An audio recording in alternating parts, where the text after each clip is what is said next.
Hey Cecilia, how are you? Welcome in. Getting everything set up.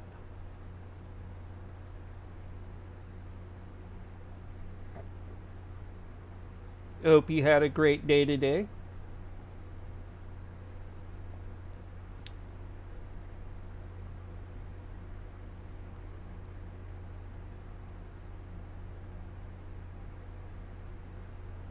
Do do do do do do do.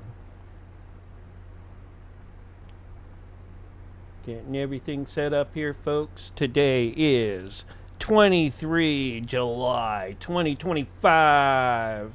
Setting up for the Censorship Sucks Roundtable Radio Show pre-show first. But today is Wednesday. DREAGUS Productions All 3 Shows Day. That's right. Getting everything up, rolling, so that when we do, we will have a great night ahead of you.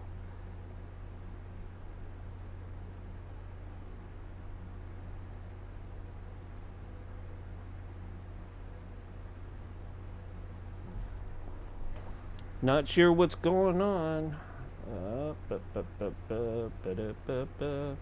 Some of the platforms are rolling good, others aren't.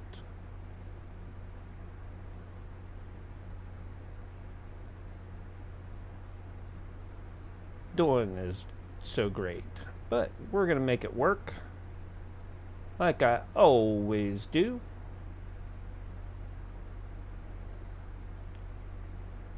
Hope everybody had a great week. And it's hump day, so there's more to come of this week. But we'll have a great weekend. What in the world?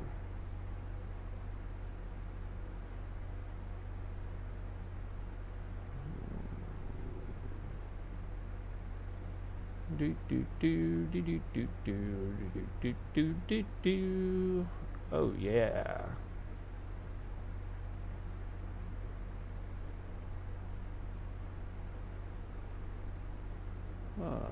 I guess it helps if I turn certain things on. Like, there we go.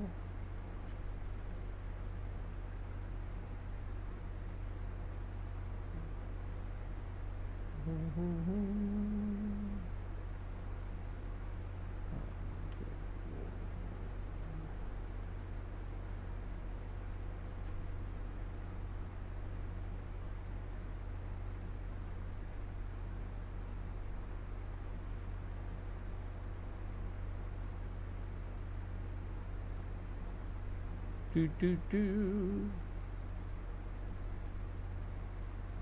Emo. Emo go. Oh, there it is. Do do do. Nemo's doing good. Let me see here. Del Parte. Oh, I see.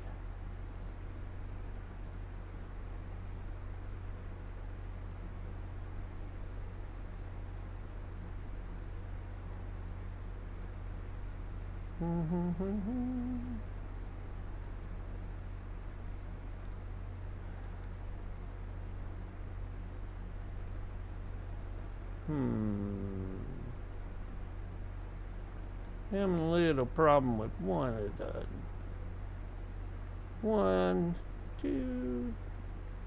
one of the platforms, but anyways, we'll get it going. Let me get Censorship Sucks on the horn right now.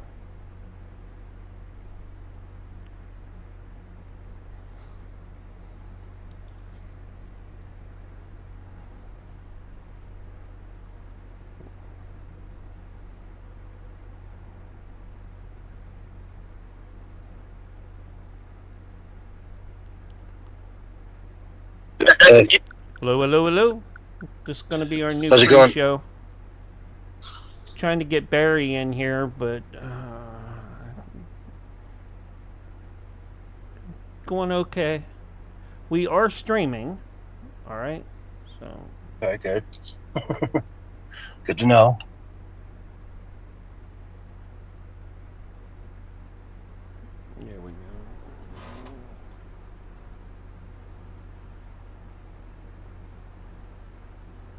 Yeah, it's better.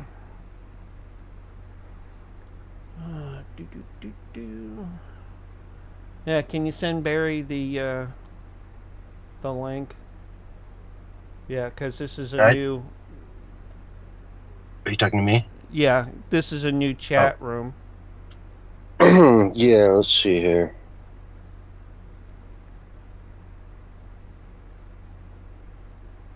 Beatrice in the house. Cecilia in the house and Kick.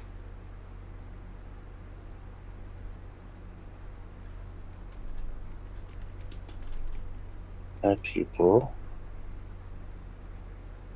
No. Huh. Oh, here he is.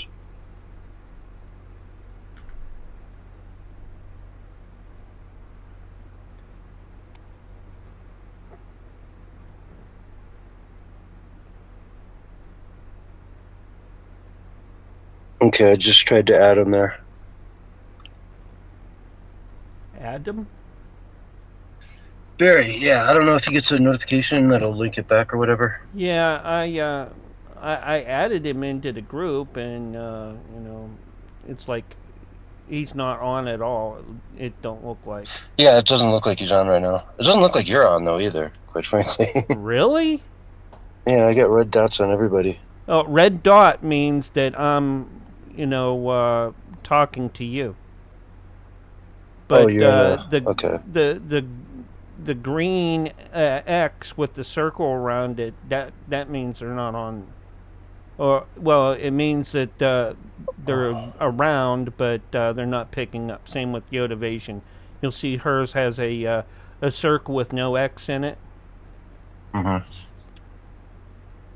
I also have to. I guess I have to watch the lobby just in case he shows up in the lobby. Yeah, well, you know.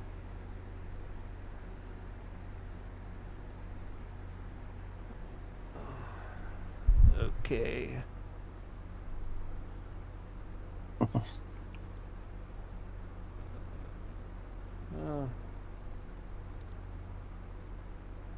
Maybe I should have took a break this year, like I've done other years.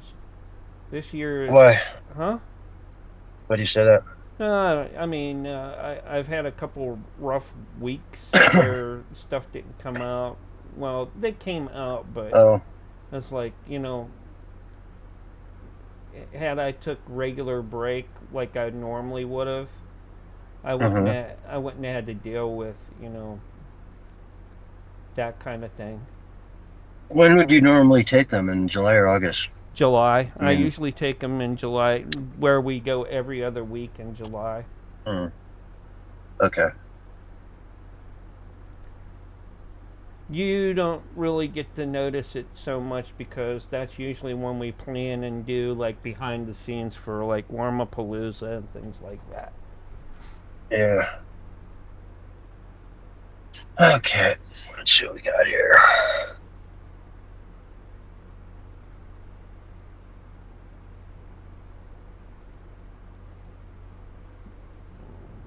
Let's do this differently.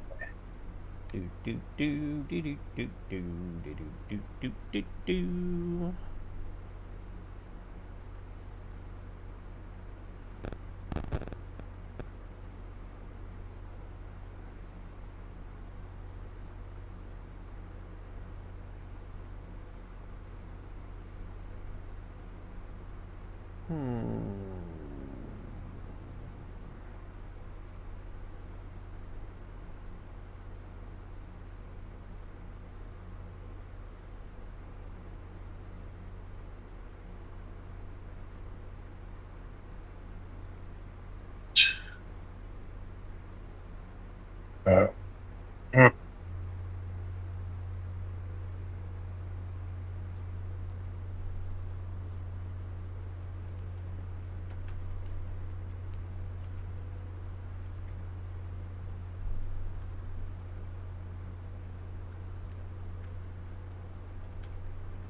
So what do you got for tonight?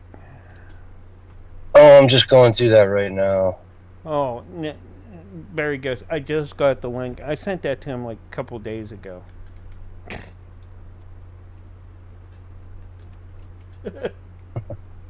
Just got the link, man.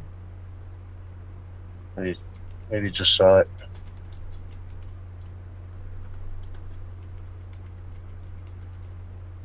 Yeah.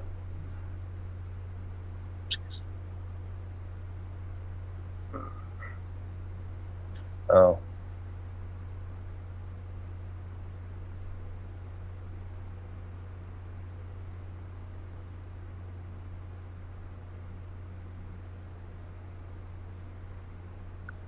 God.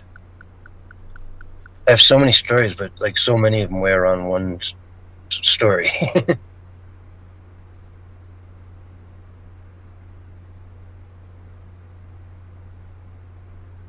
Can if Tom Homan calls someone an asshole, can I play that clip? What? Tom Homan calls Antifa a bunch of assholes. Well, that's Can fine. I play that? Yeah. Okay. He's not dropping the F-bomb or the C word or, No. And it's Tom Homan doing it. Yeah, It's news. Well, hey, it'd be like the same as, oh, by the way, Trump said fuck. I'm like, no. Mic check. Just because he said it doesn't mean that we can do that. All right. How you doing, Barry? Hello? Hello. Barry, you Hello? there? Yeah. Am Barry. I here? Yeah. Can you hear us? Barry. Yeah. I hear you. What? Oh, don't mess with me, man. Don't mess with me. Who's messing with you? It looks different. I only see one screen now. I don't see 4 screens. Oh, shit. Should we cancel? We can cancel the show. I doubt it. It needs canceling. I mean, if you got 4 screens, that's not going to work. No. I have only one screen. Isn't there an option for which view you have on? Like which layout? I think I just hit it. There we go. Boom. I got it now. We're good. Yeah. All right. Arrests, indictments, and convictions. Arrests, indictments, and convictions. Obama, Obama, Obama, Obama, Obama. Let's break it down, man. Come on. Yeah. You know what this reminds me of is Mueller time. It's Mueller time? Yeah, remember that? Yeah, Mueller time. Yeah, right. Yeah, yeah. Mueller. Okay. I heard it's a really pungent tasting beer. It's like sort of tastes like backwash. That's just water. Oh man. We got the receipts. We got the receipts. I have like an 8-minute long clip from Trump, and I'm tempted to play damn near the whole thing. Well, he's supposed to be going live here in about an hour somewhere. That's what the press secretary was saying. So I would imagine that's interesting. That's going to be like another bombshell as well. I've never done that before, but it'd be possible to just broadcast his live speech and comment over it. That would not be cool. I mean, that'd be like. Well, if I go to the White House's feed. If you go to the White House, it's different. Oh, yeah, then we can get, commentary from you directly there from the White House. No, like whitehouse.gov. No, not whitehouse.gov. Play it from that. From the White House. Well, that's not going to happen. But I can go to whitehouse.gov, and if they play, rebroadcast or broadcast the live stream from there, I would think that'd be, like, legit. Why wouldn't it be? Well, things are happening so fast, man, that I was trying today. It's been a busy day for me, but I've been trying to just, like, slip in all the, talk radio I could with, listening to the press secretary, listening to everything, Tulsi Gabbard, listening to reading documents and stuff, trying to get up to date because it's moving fast. Things are happening very quickly, man. Yeah. A lot of document dumps. Yeah. And I think this is just the beginning, man. I think it's going to get worse and worse for the deep state. I can't see it going well for them for here on out. That's why I think, I think if they're going to do some kind of a big event, they'll do it before this first set of arrests, I would imagine. But then again, maybe they don't care. Maybe the really big power brokers could care less about Obama. So people say, a group. It's not a group. It's Obama. His orders are on the paper. The papers are signed. The papers.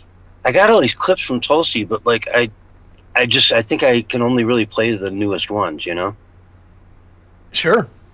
Like she did a good one with Maria the other day that I have there, but like I don't know. She came out with some today, and it's almost like I have to do those because there's just so much stuff here, Like it's changing so fast that the today's press conference was probably the best, one to use for. What's the really pretty representative in Congress? She's I think she's Latino. Maxine Waters, you're thinking of? Yeah, she's super duper. Maxine Waters. Yeah, she's a doll, isn't she? She's a rag doll, maybe, but I don't know. She's terrible. She could play Chucky. If Chucky ever just can't get the role anymore, I think Maxine could step in, give her red hair, or she could play the clown character in It. What's his name? Pennywise. Pennywise, good job. Yeah. Oh Lord, yeah, she's not a happy camper. Oh, but she was saying whatever her name is, I can't think of her name for the life of me right now. But she was saying that Ghislaine Maxwell's coming in to testify. Mm-hmm. So that's good news as well about the Epstein side. Like I said, I don't think the Epstein's over by any means. So there's so much happening, dude. Yeah, and in that press conference, she did talk about, the press secretary said that they are going to release the what was in the first set of files in the report, the first report, and then whatever the other thing was, something else concerning the testimony of Ghislaine. Yeah, sorry, I just want to cue up this. Go for it. No. Like, there's a point where he starts talking and going, and then, I don't know, but I think it's something that would be like all this stuff I don't want to like. You know what I mean? Because you can't hear what they say anyway. No concern. He's a very talented person. He's very smart. I didn't know that they were going to do it. I don't really follow that too much. It's irrelevant. Sort of a witch hunt, just a continuation of the witch hunt. The witch hunt that you should be talking about is they caught President Obama. President Obama. Absolutely, really follow that too much. It's sort of a witch hunt. Okay, witch hunt is the key. Pause it on that. And that takes a good minute off of an 8 minutes. So this is like a 7-minute clip, but we'll pause it a few times and talk about it. It's because he drops a lot of stuff. I think we'll start with this and then we'll go on to Tulsi Gabbard, who, by the way, when all this was going down, was probably on the side of the Democrats, right? Yeah. Oh yeah. So she was out there. I guarantee. I didn't look for any clips, but I doubt it'd be too hard to find of Tulsi Gabbard in 2017 talking about Russia collusion. Mm-hmm. I mean, I think a lot of people bought into it a little bit. Maybe she didn't buy it full. She was also probably trying to be loyal to the party a little bit because she was running for president or planning on it. Yeah. So, but, she really didn't care too much about the party because she obviously got demonized right away when she started doing the nomination debates. Yeah. She immediately, when she was in the primaries. Yeah. Yeah, she sounded a lot like you and me half of the time. But she's a full-blown Republican the way I understand it now. I think she's actually registered as a Republican now. Oh, yeah. I mean, she's definitely not caucusing with the Democrats at this point in time. She's taken them down. I mean, she is the one who's actually going after Trump, absolutely. She's awesome, man. I mean, it's pretty crazy. It's incredible, dude. I mean, it's just like, It's so much vindication for me because I've been saying arrest, indictments, and convictions are forthcoming, and everybody mocked me for it. Even mocked me on Minds, man, which is the most open-minded of all places. Yeah. But I just stuck with it, man. I am not easily deterred. I stick to my guns. I stick to my analysis. Unless I'm proven differently, then I have no problem changing my tune. And I just go, well, I admit it, I was wrong. I don't know what's wrong with people admitting when they get it wrong. What's the big deal? You know what I'm saying? You got it wrong, so what? Now move on. Yeah. I would be the first one to admit, hey, I got it wrong, man. I'm sorry. I really believed what I was saying. It wasn't like I was trying to mislead anybody, but I got it wrong. I'm sorry. And it probably wouldn't be that simple either, because it would probably be something more like, well, it looked like we were going to get it, but then this happened. The deep state, the cyber pandemic, and they stopped it. And, I really thought that Trump was going to end the Russia war the first day, but I had no idea that Biden and NATO would sabotage it. Ghislaine Maxwell, man, if she comes out and testifies, like, she could say some crazy stuff that would just sound like, well, what are you talking about, Like, I mean, she's going to obviously say a lot if she thinks she can get either immunity or some kind of early release or something. Or maybe she just wants to talk. I don't know. It's hard to tell. I haven't talked to anybody in a long time. Yeah, she's probably in solitary confinement. I don't know. I mean, yeah. Right. It's like I would imagine just getting out and being in the public again would feel good. Have a good old sit down, long 8-hour talk. Yeah. Somebody actually serve her some water instead of just throw it into her jail cell. They don't do that. Yeah, man. All right, man. I'm going to get some coffee going because I'm feeling I need some. So I'll be right back. Right. You guys hold the fort down. Sounds good. We got it. So let's see. We'll start with that. Then what else do we got here? Dun, dun, dun, dun, dun, dun, dun, dun, dun. Oh man, what's going on in England is crazy.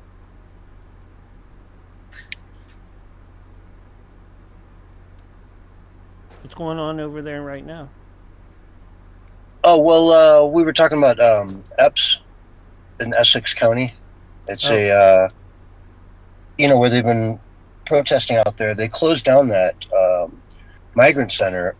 And apparently, at least some of them were moved to a new migrant center that they opened up right downtown in Canary Wharf, in this 4-star hotel. I looked it up, on Google Maps just to see where it was, and yeah, it's like right in downtown London, like perfect, right on the water, beautiful place. Google Maps told me, the price, $650 a night. They could get me in there for. So. Pretty high-end place that, was a destination for vacations and business and whatnot is now just another migrant center. Yep. Let's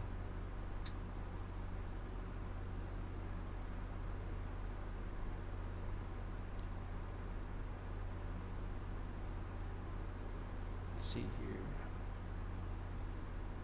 All right.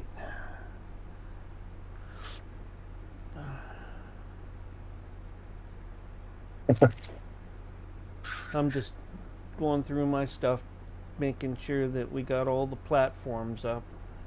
Got one that just wouldn't come up. I'm like, okay, well, I'll deal with it another day. How many are there? We have 15 platforms, so one out of them, and it's one that we don't get a whole lot of traffic with anyways. If we get traffic at all. Wow.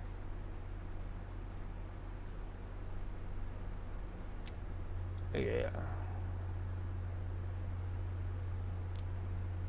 Well, it's an overseas one too, so it's like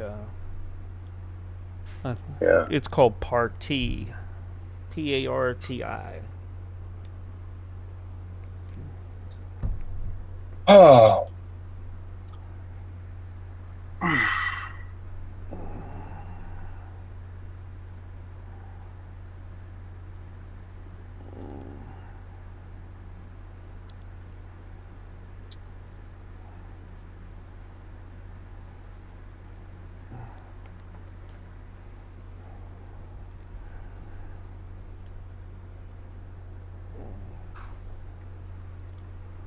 Okay. See who we got. We got Roger Hansen in the Kick chat making lewd remarks about Tulsi Gabbard wanting to see her without clothes. But hey, it's Roger. And Roger. Yeah, well, Tulsi is hot. All right, I go along with some of that. Even just to see her in a swimsuit would be great. I think. Mm-hmm. She's an avid surfer too. Huh? She's an avid surfer. Yeah, you could just picture her, but There's plenty of photos. Huh? You have photos? There's plenty of. Well, sure. Well, I mean, she's an avid surfer. I'm not the kind she's of from guy Hawaii. that looks stuff like that up. Roger's the kind that uses photos. She's from Hawaii, man. Of course, she's been photographed in a swimsuit. Yeah. Yeah, I don't want to as see. a politician I in don't want to Hawaii. see one of those rubber suits that they wear for like snorkeling and scuba diving, but 'cause a lot of the surfers use those now these days. Well, it depends where you're at. You know what I mean? Mm-hmm. In Hawaii, you don't need that at all. The water's warm, but like in LA and especially in Northern California, you definitely want a wetsuit because it gets cold.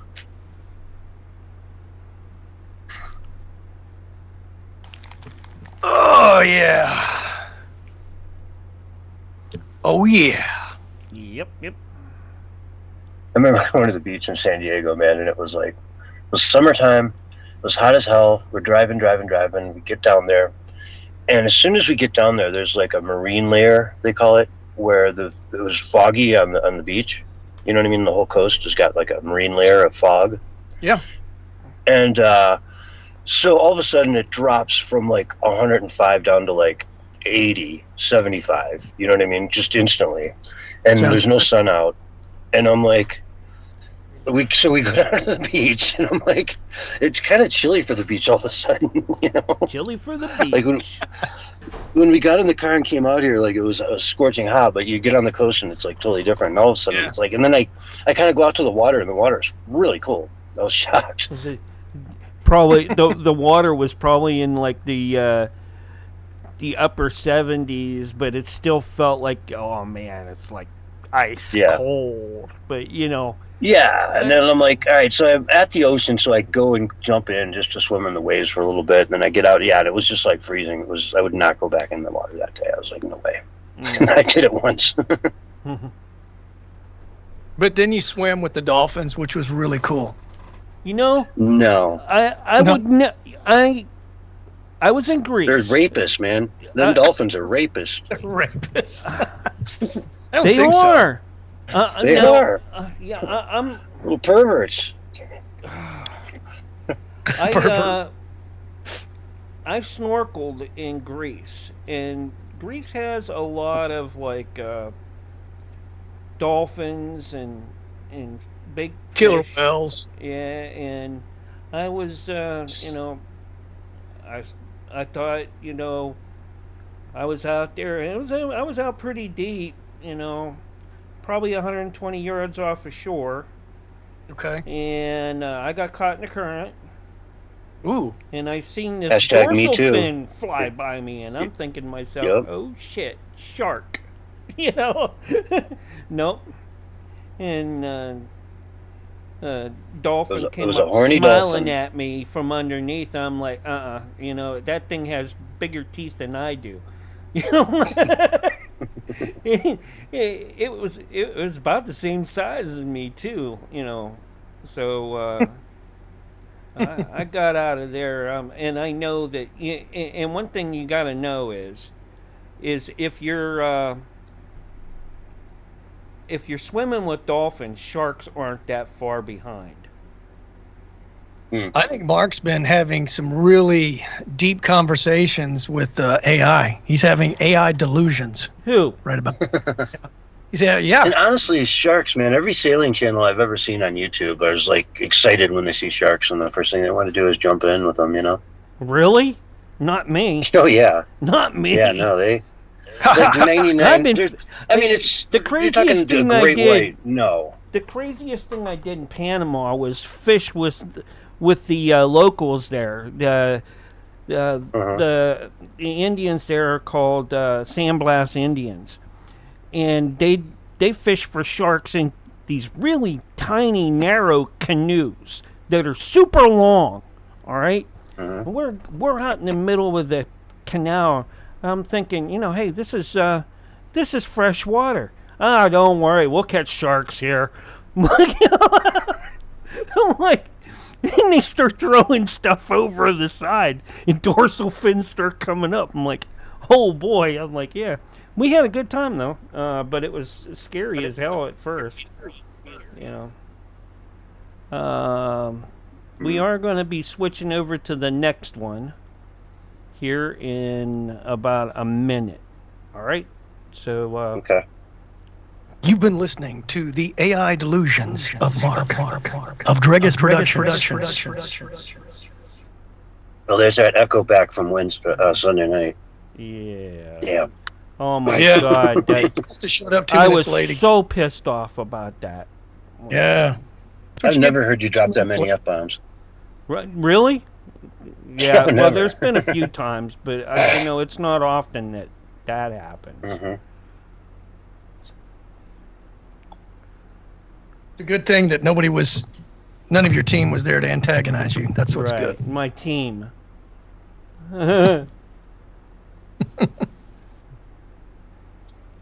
Oh, yeah.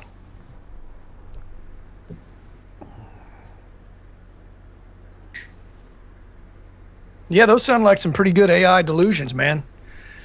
You've been listening to AI too closely, I think, and now you're starting to believe the delusions, But them dolphins will rape you.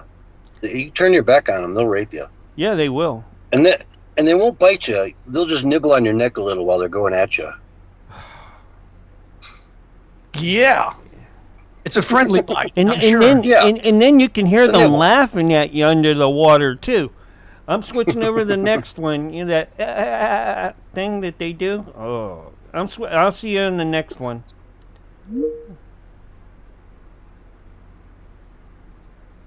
Leave that call. Go to this one. What?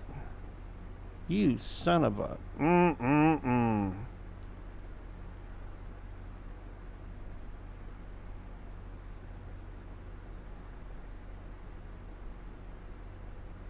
What? Wait.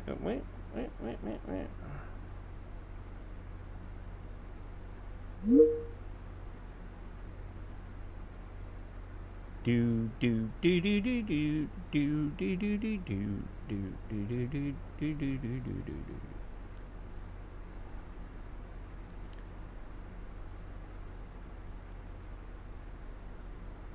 do. All right, you there? Yeah. All right. And Barry has this link, right? This is just regular Wednesday one. Yep. Okay. Oh no. Oh man. You know who he sounded like was Ozzy. I.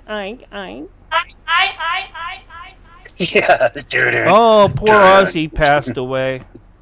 Exactly. I brought that up. That did sound a little bit like that, didn't it? Yeah, you have to do that. All aboard! You know, when I was little in that, my sister used to think that was Gravy Train that he was saying. Oh yeah, remember Gravy Train, the dog food? She goes, I do. He's going after rails on the Gravy Train. I always thought it was Groovy Train. No, Gravy Train. You know, the dog. Beatrice in the Kick Chat. Who's in the over some of that, All right. 30 seconds. Look out, cats, dogs, and kids. Censorship sucks coming your way. On Table Radio Show, ladies and gentlemen. Yeah, it's not square. It's not oblong. It's Do I have time to round. pee? I have time to pee, right? No. Well, we can call it the Barry. Anyways, here you go. 3, 2, 1. And you're live and on the radio side right now. Hello, everyone, and welcome to the Censorship Sucks Roundtable Radio Show, Wednesday night edition for July 23, 2025. With me tonight, I got my right-hand man, Bullhorn Barry. Bullhorn Barry, how you doing, buddy? Man, I think I'm just silly from all the victories, man. I'm telling you what. Stacking up. It's incredible, isn't it? Are you sick of winning it, though? I mean, are you just at that point where you're saying, please, no more winning? I'm sick of it. I can't handle anymore. I want more.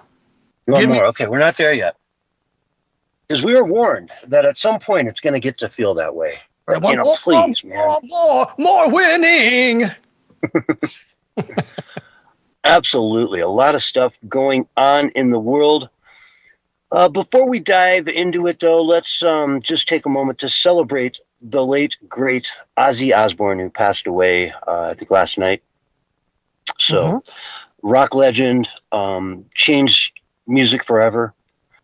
And we were all kind of, I don't know, when I was a kid, he was kind of scary almost, It was like going to, his concerts were like Satanism and all this stuff, But then you get older and you start getting into elevators and hearing Ozzy Osbourne songs as you're older. He became elevator music.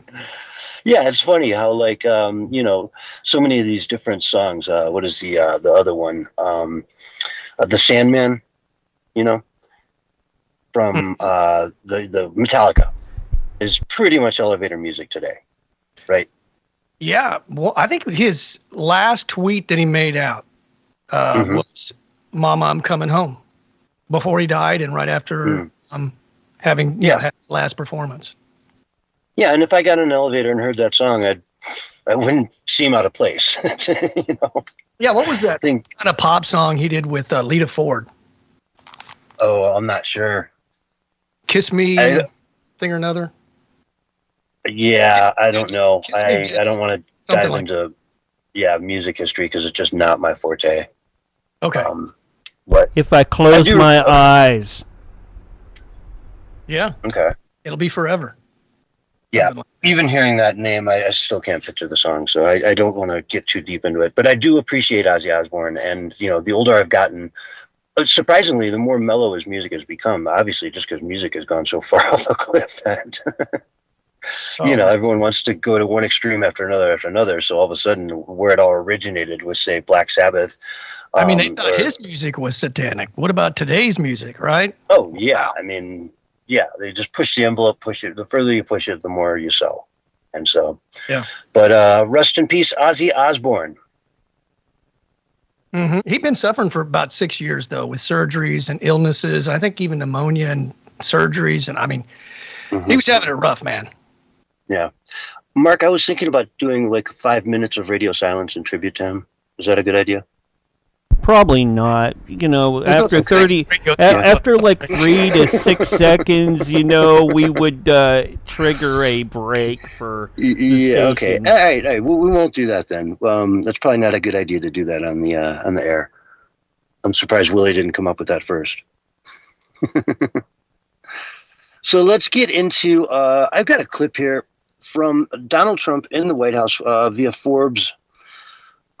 Breaking news, which is Donald Trump just talking about in a conference the other day everything that's going on with Obama, what they found, and it goes on for a little bit, but I think it's important, and so we're going to play it. We're going to pause it a few times and talk about it, but let's dive into the Oval Office here.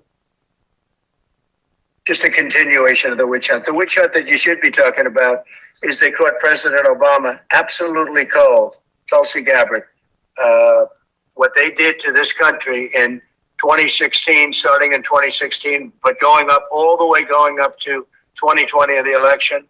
They tried to rig the election and they got caught. And there should be very severe consequences for that. When we caught Hillary Clinton, I said, you know what? Let's not go too far here. It's the ex-wife of a president, and I thought it was sort of terrible. And I let her off the hook. And I'm very happy I did. But it's time to start, after what they did to me, and whether it's right or wrong, it's time to go after people. Obama's been caught directly. So people say, after what they did to me, You hear this tone in his voice when he said that? Yeah, it sounded like a kid from Brooklyn when he said that. Oh yeah. 100%. You know? Yeah. It was his Brooklyn side coming out here. He's pissed after what they did to me. Yeah. It's not what they did; it's what they've done, did, and are doing. It's nonstop. They don't quit. They're still doing it. Oh, if they could impeach him tomorrow, they would. If they had a majority in the House, they would have already impeached him. Already, there's already people ready to release those papers of impeachment right away. But they know if they did it now, they wouldn't go anywhere. So why waste their time? But folks, this is the big blow to the deep state. This is draining the swamp. Like, you know, the swamp, the water level in the swamp just went down 2 feet. You know, we're getting some of these swamp creatures. We're getting them, and they're going to serve justice. He goes on. Well, you know, a group. It's not a group. It's Obama. His orders are on the paper. The papers are signed. The papers came right out of their office. They sent everything to be highly classified. Well, the highly classified's been released. And what they did in 2016 and in 2020 is very criminal. It's criminal at the highest level. So that's really the things you should be talking about. I know nothing about the other, but I think it's appropriate that they do go. I asked you about that, Mr. President. Tulsi Gabbard has Yeah. submitted a criminal referral to the Department of Justice. Talking about Tulsi Gabbard's criminal referral to the Department of Justice. As part of the investigation, what specific figures in the Obama administration? Well, based on what I read, and I read pretty much what you read, it would be President Obama. He started it. And Biden was there with him. And Comey was there. And Clapper, the whole group was there. Brennan, they were all there in a room. Right here. This is the room. This is much more beautiful than it was then, but that's okay. That and very those room. pictures up, they came out of the vaults. They were in there for 100 years. This is Office. much more beautiful. We have the Declaration of Independence now in the room, which wasn't here. I guess people didn't feel too good about it. Let me skip a little bit here. And except for the fact that he gets shielded by the press his entire life. That's the one they... Look, he's guilty. It's not a question. You know, I like to say, let's give it time. It's there. He's guilty. This was treason. This was every word you can think of. They tried to steal the election. They tried to obfuscate the election. They did things that nobody's ever even imagined, even in other countries. You've seen some pretty rough countries. This man has seen some pretty rough countries, but you've never seen anything like it. And we have all of the documents. And from what Tulsi told me, she's got thousands of additional documents coming. So, I don't know, man. Barry, he used the word treason. It's coming. Barack Obama. They're talking about statute of limitations on this stuff, but I can't imagine treason has a statute of limitations of 5 years. Treason has absolutely no statute of limitations. It's like murder. They've got all the documents. It's all going over to the DOJ. Tens of thousands. Now, that may be hyperbole, but even if it's hyperbole, if he was to say 10,000 pages, that's got to be then hundreds if it was just hyperbole, right? Can you imagine? Yeah, I mean, we haven't even gotten the full download yet. Exactly. That's the other side of this too, is there's so much more coming. And, you know, the press, we've talked about that, and I'll get to some clips of the press later, but they at some point have to start waking up to this. They have to realize, like we talked about before the show, Tulsi Gabbard was a Democrat when all this was going down, right? She was a card-carrying member of the Democratic Party when all this was going down in 2016. And she was probably, at the time, making comments in public about how bad this whole Russia thing was and how awful Trump was, you know, because that's what you had to do. They don't have a unifying theme anymore. The team left doesn't have a unifying theme except for one, and that's we hate Donald Trump. We hate Orange Man. We hate who's ever in charge on the other side. That's the devil, right? And it doesn't matter who it is. It's just who's ever in charge on the other side is the devil. That's their whole platform. Yep. And I asked you last Sunday, I said, and Yo and everybody else that was on the show at the time, I said, hey, how is the media going to mitigate this? I mean, because we have the documents, man. We have the facts, right? And it's going to be really hard, I think, for the media to somehow paint it in any other way than it is on paper, right? I mean, we can even read some of the stuff from some of the documents that have been released to the public. It's very damning towards Obama. And I don't know how you would somehow make that sound like he's not guilty.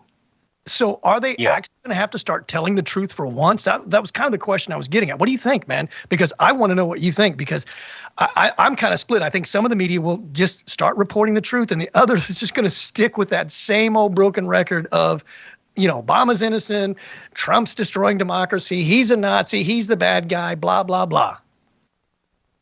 Okay, there is a couple ways to talk about that. I've got a couple examples of it. First of all, Tulsi, I'm going to get to her live press conference today at the White House and play some clips from that. But CNN cut away from it. As soon as she got into anything interesting, they just cut it off and said, okay, nothing to see here. Right? So they're trying to just basically pretend like it doesn't exist, not giving it any airtime. Who knows?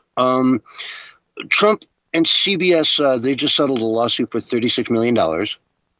Okay. Stephen Colbert, of course, was the hardest hit in that transaction. Poor Steve. So, you know, you've got these strings of different lawsuits that are coming around as well, that they're losing left and right. Trump is suing everybody, and they're all, you know, 60 Minutes. It just goes, the list goes on and on of all the different people and news organizations that are suddenly caving on this and giving in and having to, you know, pay out Donald Trump for knowingly lying. You know, AOC did it too. She recently said, you know, this is what happens when you elect a rapist into office, which is exactly what Stephanopoulos had to settle for, you know, calling Trump a rapist. So she did it on Twitter. There's no immunity there. I'd say he sues her and gets her to settle for, I don't know, whatever she's worth. You know, let's get that Tesla for starters, and, you know, just take it. I think the left forgot that Trump's a billionaire, and he's got plenty of deep pockets to prosecute, whoever he, not prosecute, but, file a lawsuit against. So. Yeah. Sorry about that. I'm trying to, I know I had one other article up here, but it's not jumping out at me. I have so many open right now, and I'm going out of order with them. So let me just stick to the order, and let's dive back into this whole thing going on with Donald Trump and what's going on here. Wayne Allen Root wrote an article the other day asking if the DOJ has the cojones, or the balls, he says, to charge Obama and Hillary with treason, a death penalty offense, right?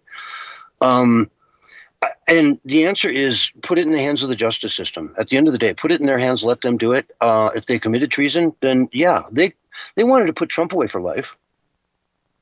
More than one lifetime, multiple lifetime sentences. And all the different felony charges they've tried to throw at him, he'd be in jail for multiple lives, like you say. There's some crazy number, like he'd never get out. So right back at you. You know what I mean? Well, he wouldn't get out anyway. He's almost, 80 now? So, I mean, anybody that's 79, 80 years old that gets a prison sentence is a death sentence pretty much. Yeah, prison ages you. So, maybe he would live to be 95. Otherwise, he would die in prison by the time he's 85, probably, if he did go to jail. So and that's why Roger Stone didn't want to go to jail, because he knew they would kill him in jail. And you mentioned Roger Stone. How many people have they come after on the right for trumped up charges, like they did for Trump? Steve Bannon, spent time in jail. All these people that spent time in jail. Dinesh D'Souza. Collusion. All based on the Russian collusion delusion that did not exist. And Dinesh D'Souza did a highlight on Obama. They threw him in jail for it because of some $2,500, fundraising thing he did erroneously. You know what I mean? Whatever. But they throw him in jail for it. People do that all the time in Washington, D.C. It's chump change. There's money going on. Town is bought and sold for a million different ways. And, okay, they found one spot. You show me the man, I'll show you the crime. They showed him the man. They found the crime. They put him in jail. They did it with all these different people. They've nearly bankrupted Rudy Giuliani. I mean, the man is a shell of his former self as far as, his ability to go out there and make a living. And so, yeah, let's throw it at him. I don't care. Let's absolutely throw the book at them. It's what they deserve.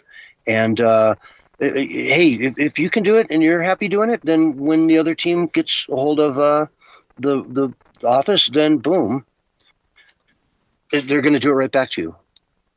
I'm sorry, I'm trying to.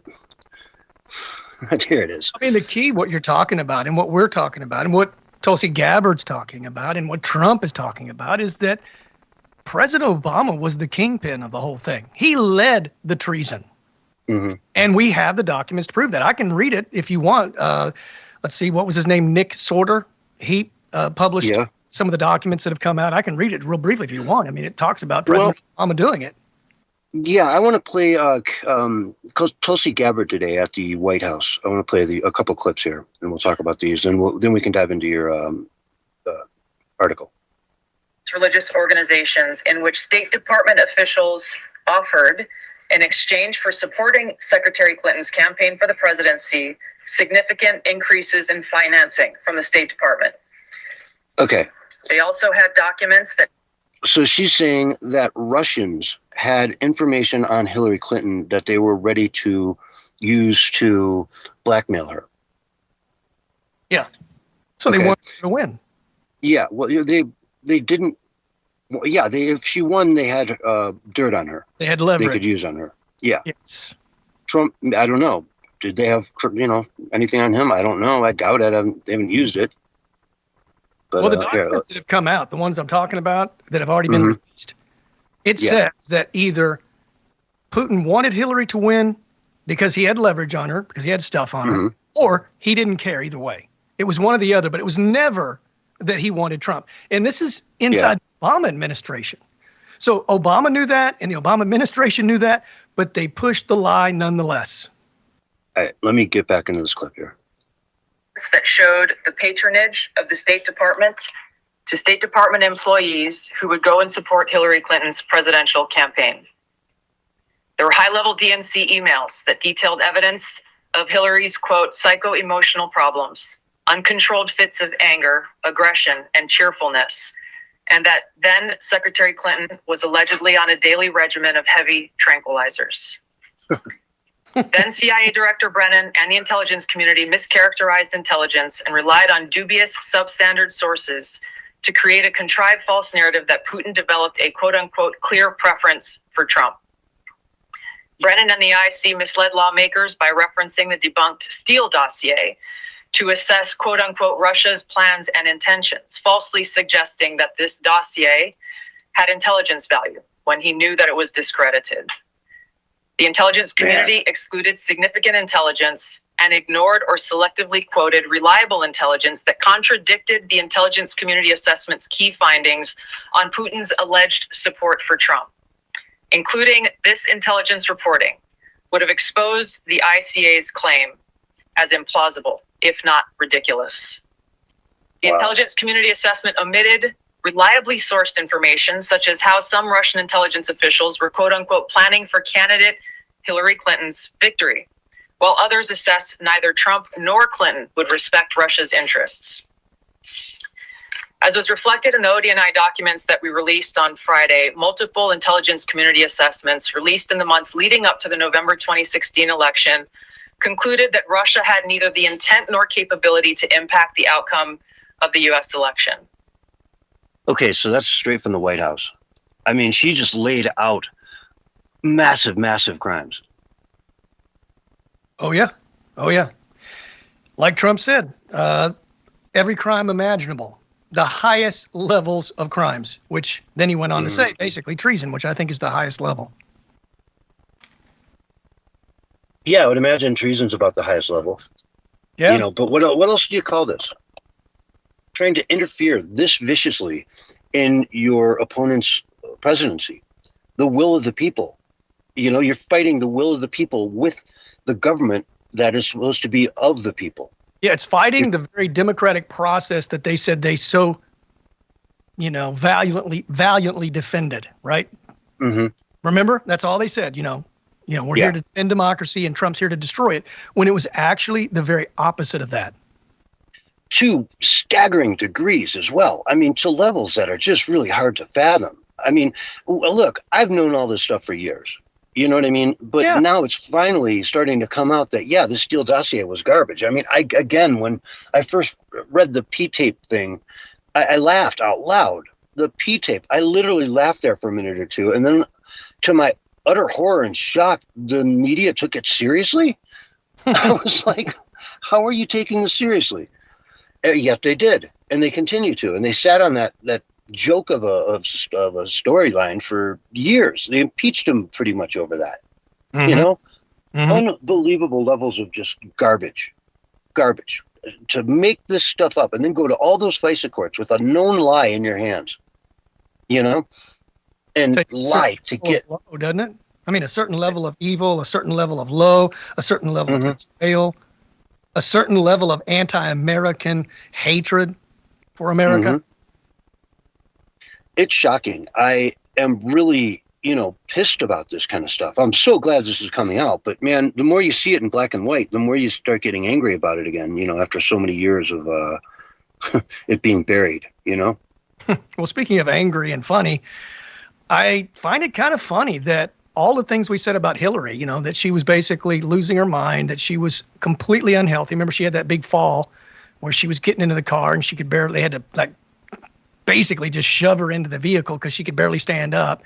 And that Secret Service had leaked things to InfoWars and Alex Jones saying that she was, having health problems and to follow her and look, behind stage and you'll catch her and having health problems and health difficulties. And she's screaming and she's yelling and she's out of control. I mean, that's exactly how we've always portrayed Hillary. And now we actually have the proof. So, I mean, even the people within their own organization say that about Hillary. Exactly. And it's not out of line with some of the, I won't even go there. But yeah, Tulsi is laying out the case, folks, and it's really starting to look like this might just come to something and not just be another round of nothing.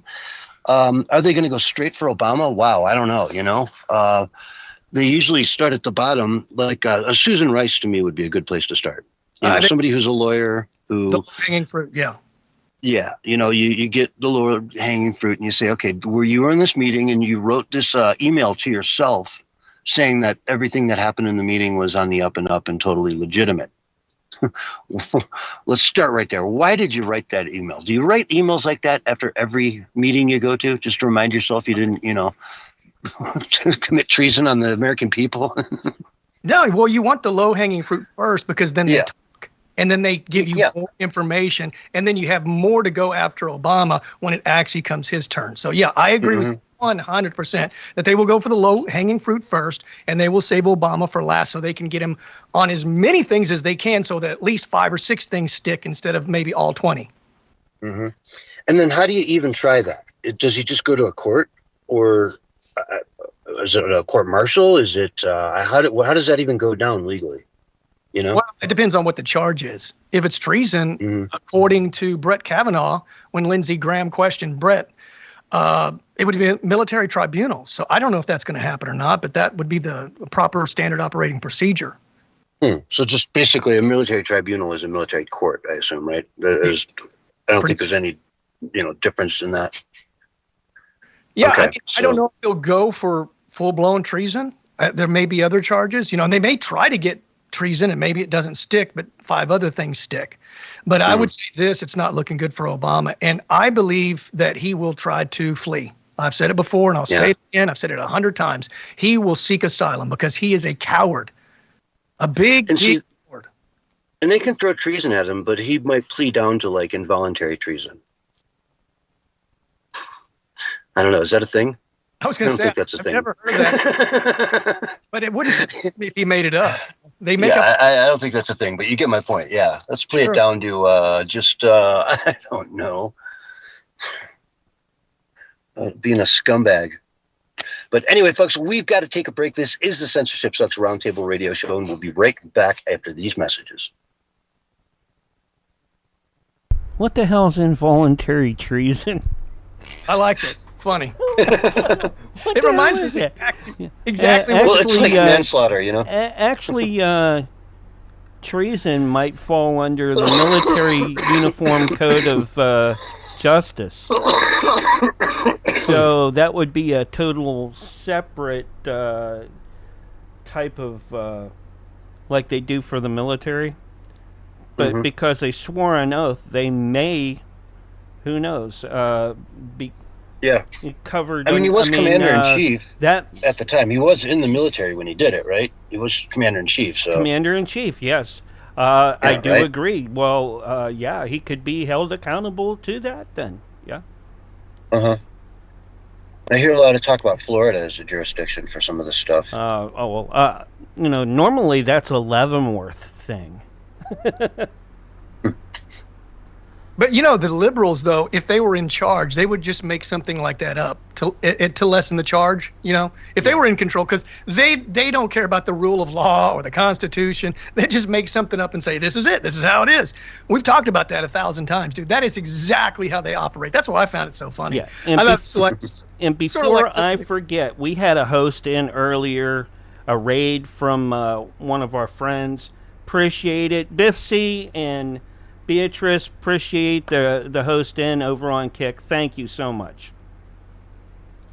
Thank you. Here's a round of applause for you out there if you need one. Welcome to the show, folks. We are in the break right now, but when we come back and go live on the air, you'll be there for us for the whole next hour and a half. That was a glorified golfer's clap. A little bit more than a golfer's clap, but hey, it's something, right? Yeah. I mean, Beatrice could have got this, and that wouldn't have been good. That reminds me, man. I was watching a show called Stick the other day with oh god, what's that guy from Wedding Crashers? Vaughn? Vince Vaughn?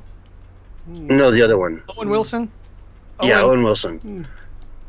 He had a TV series. Oh yeah. Called The Stick. It's about golfing, or stick. It's the shtick. Yeah, STICK, and it was actually pretty good. I forgot all about it, man. Like I was watching it one day, and like the next day, I just totally kind of forgot about it. You're not talking about Happy Gilmore, are you? No. I was watching some movie yesterday, and I've actually forgot what it is, just like what you're talking about, because there was like a bunch of really hardcore liberals in there that are just like outspoken, obnoxious, and so I just turned it off immediately. Didn't care about.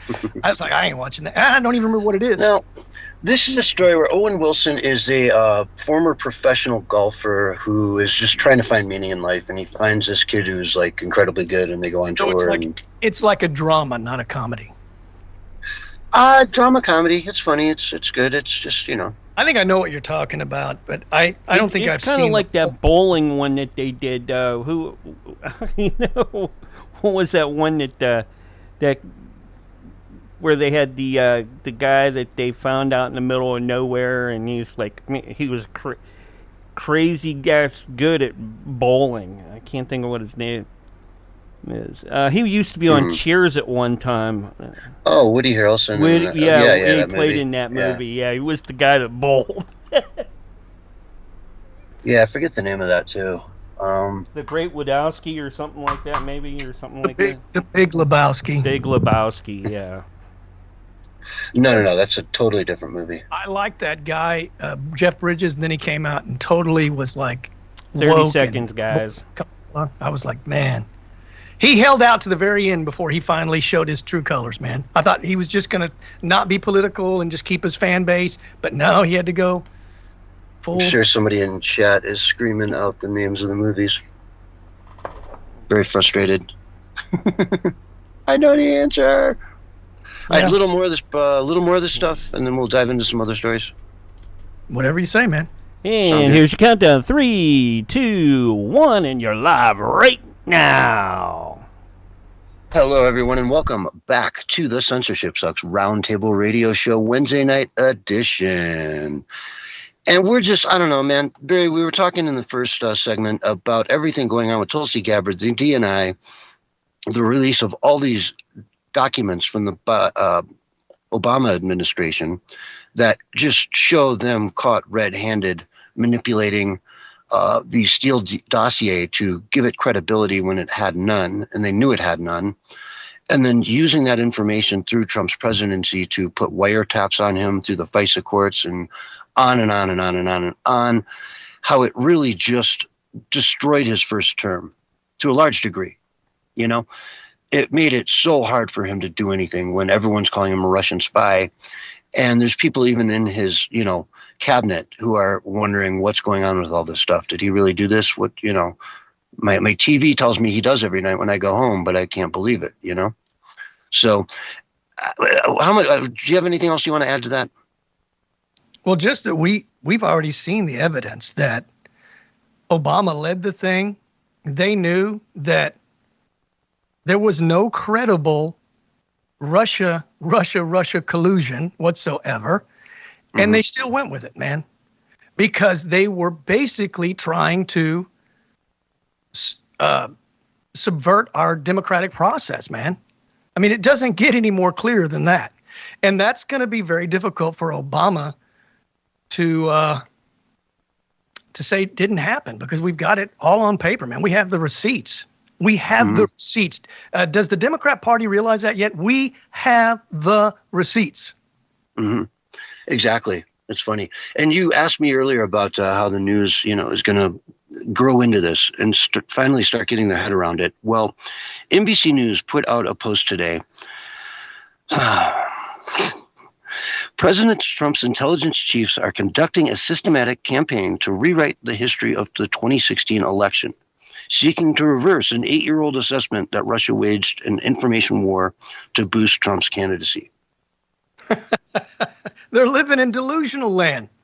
They are. It's so funny. Totally denying the hardcore written facts. How do you get around that?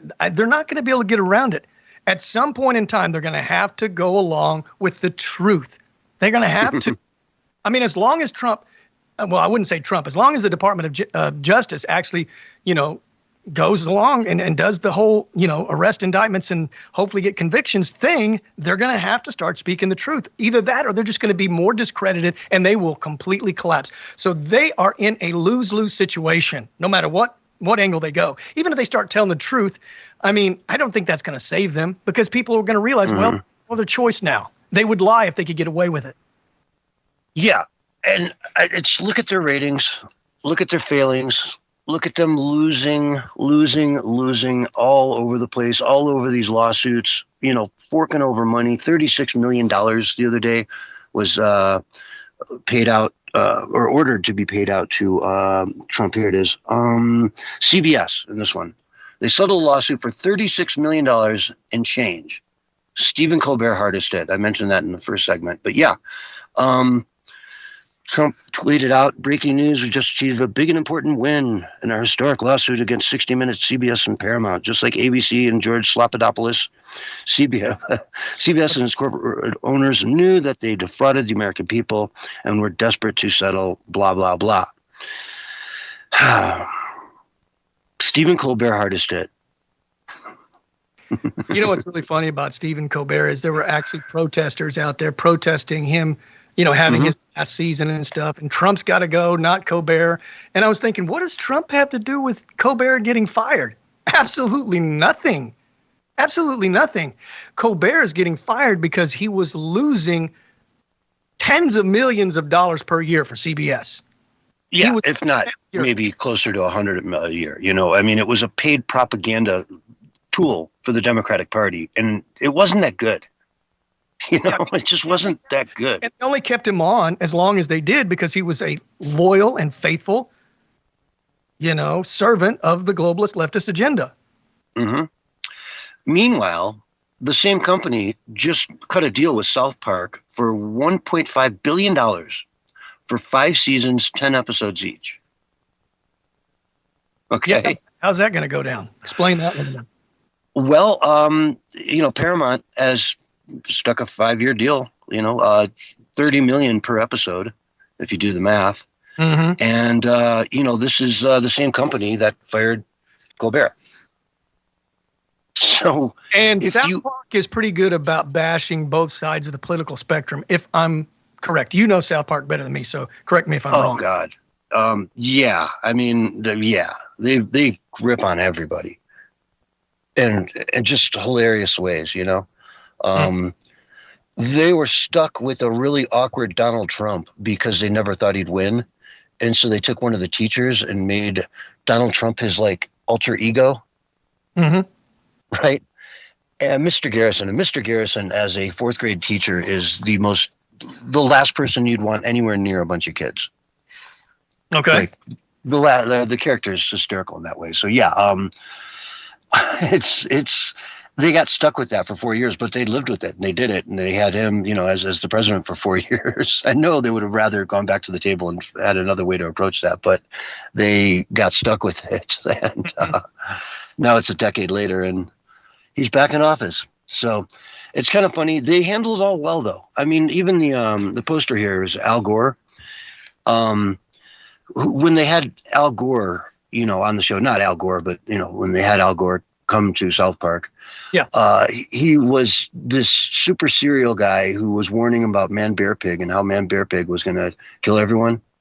Sure.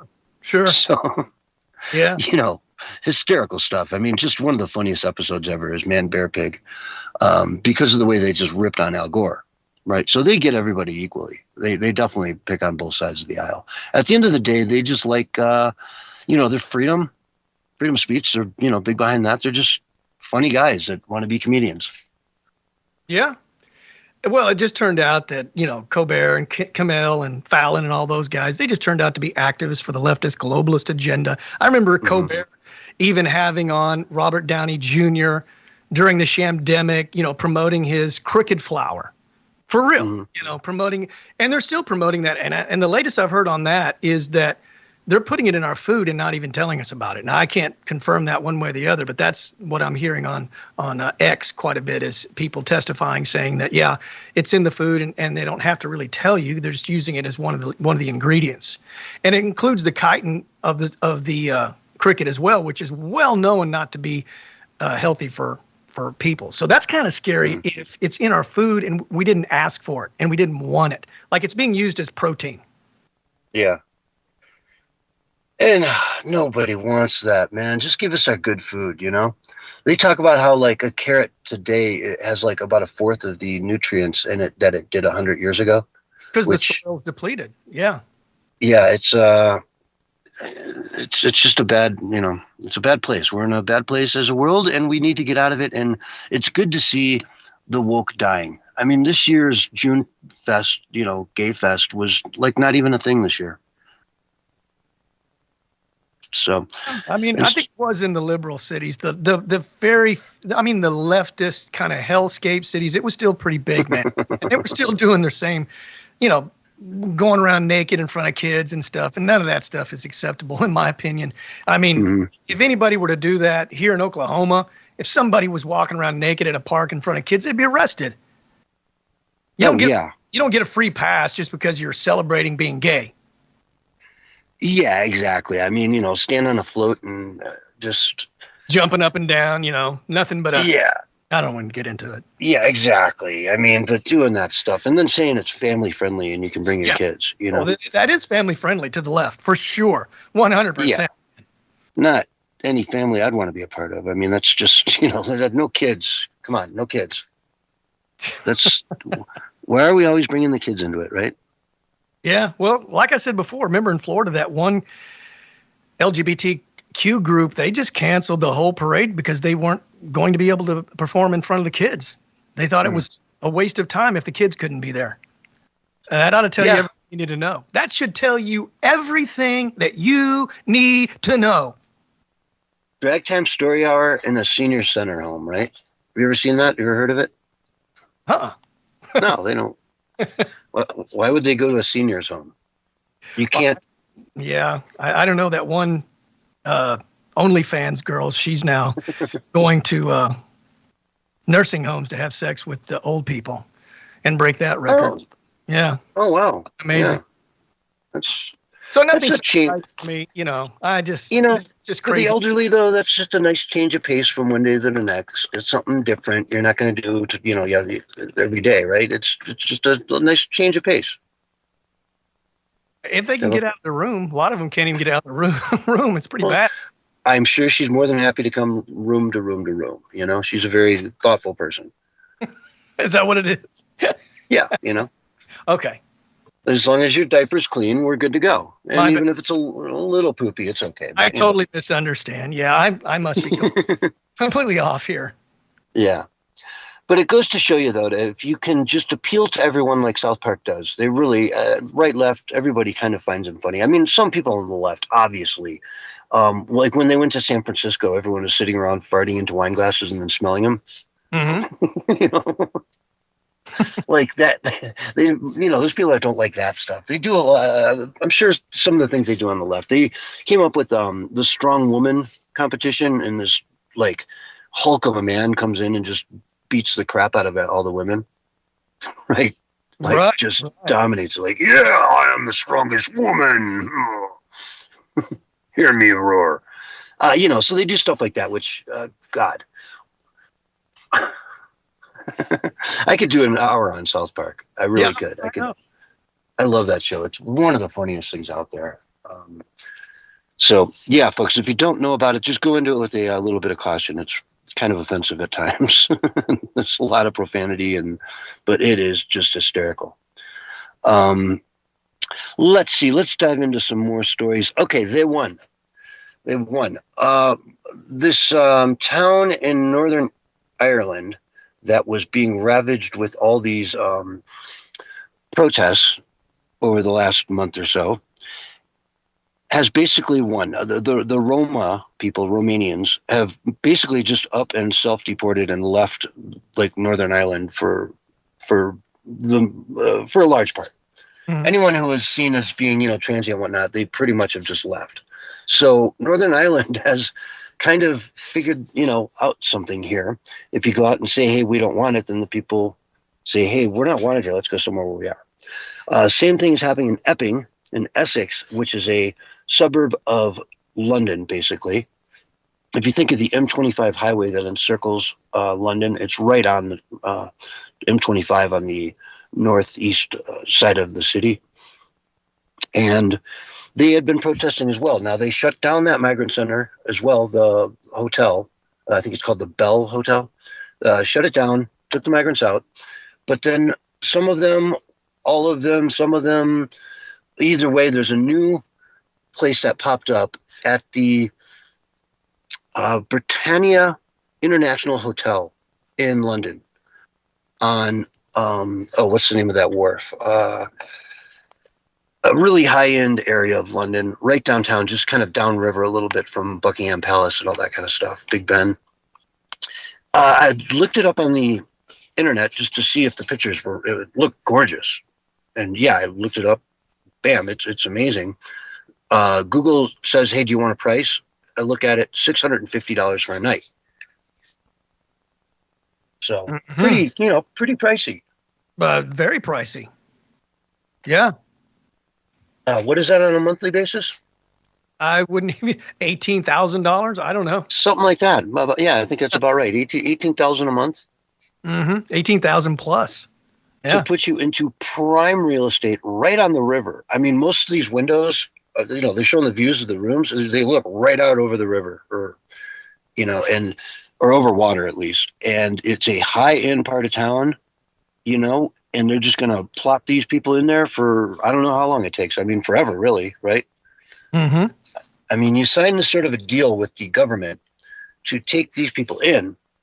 It's pretty much a never-ending contract. There's always going to be another wave behind them. And another wave, and another wave, and another wave. You know? Because you set yourself up for that. So, I don't know, man. It looks as though people are pushing back, and it's tending to work in some of the places that they're pushing back now. And I heard this lady in Epping saying how she used to live in London. She kind of got pushed out of there because it got too dangerous, and now she's out in Epping, way out in the leafy suburbs, and it's suddenly dangerous here. I don't feel safe having my kid walk to school and back. Right. So I don't know, but go for it, man. I mean, it just, the left does not care about American citizens. And we saw that in some recent testimony. I was trying to find this on my Minds page.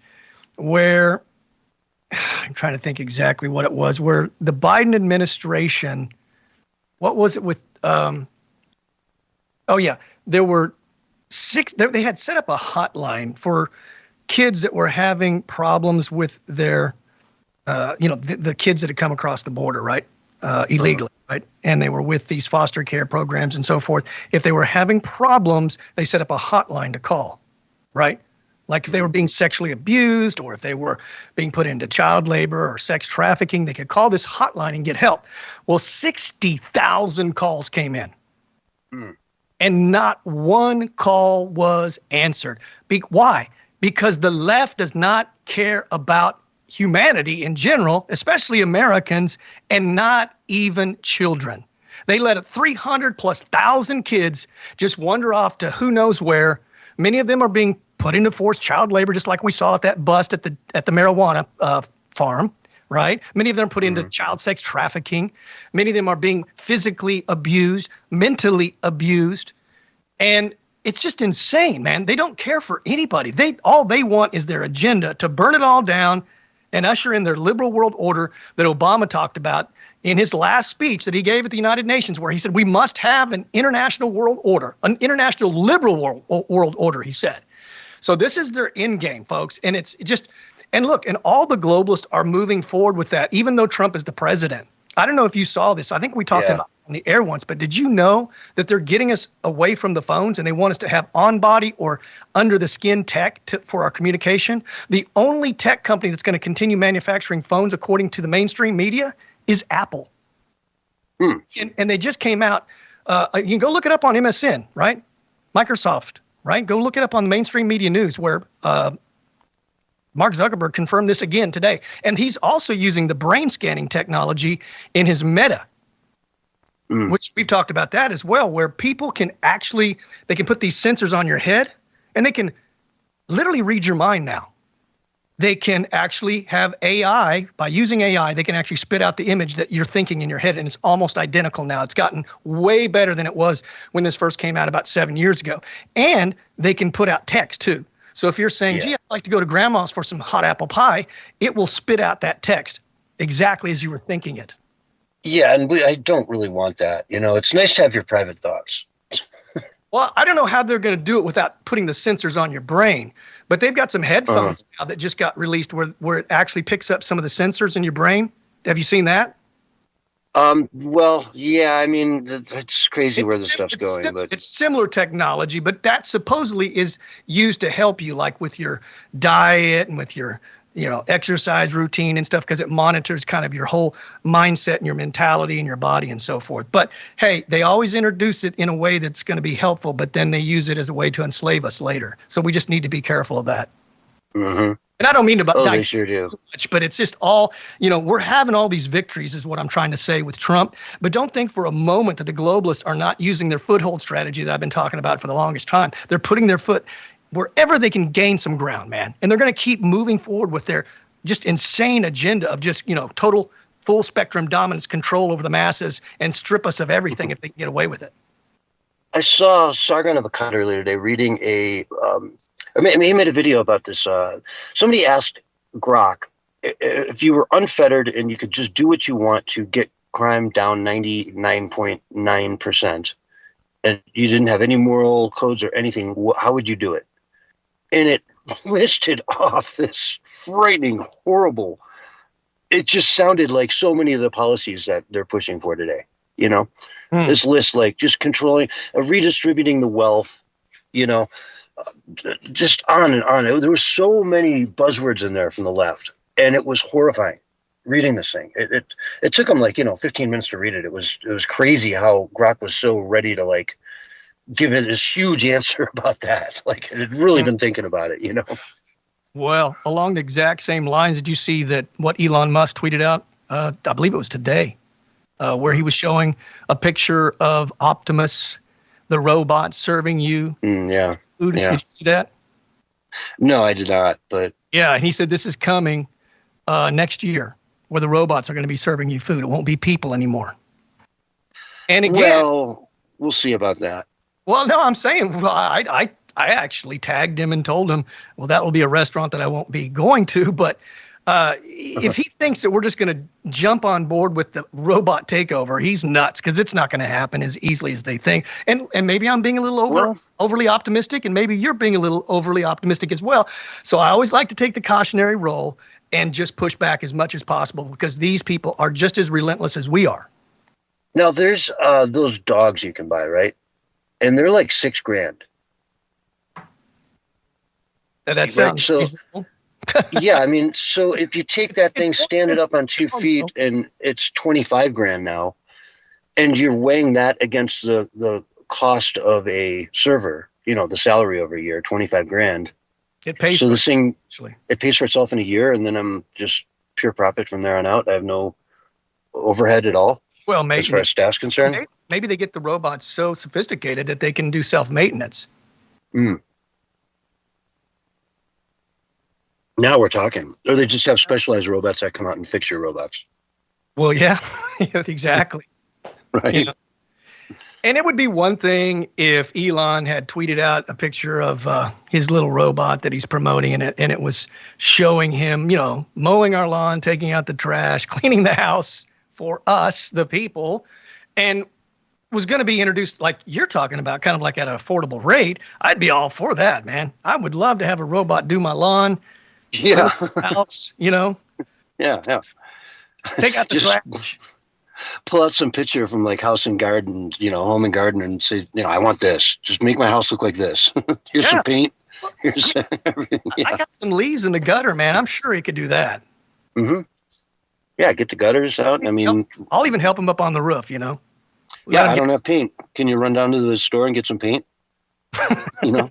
Yeah, exactly. You know, or at least get a power washer and clean off my vinyl siding, something, you know. We'll find work for him to do. Oh, yeah. I mean, it doesn't sleep, so it just works all night, too. There you go. Just got to keep it charged. Just spend all day trying to figure out what it's going to do all night. Like, while it's working all day. It's crazy. Anyway, we got a couple minutes left. Sorry, say that again? I wouldn't want that thing on in my house when I'm not using it, because it's like looking at you, watching you. Yeah. I don't know exactly if that's connected to the Internet of Things as well. Maybe it's picking up the Wi-Fi and it's uploading everything that's going on in my house. I don't know. That's my concern as well. Right.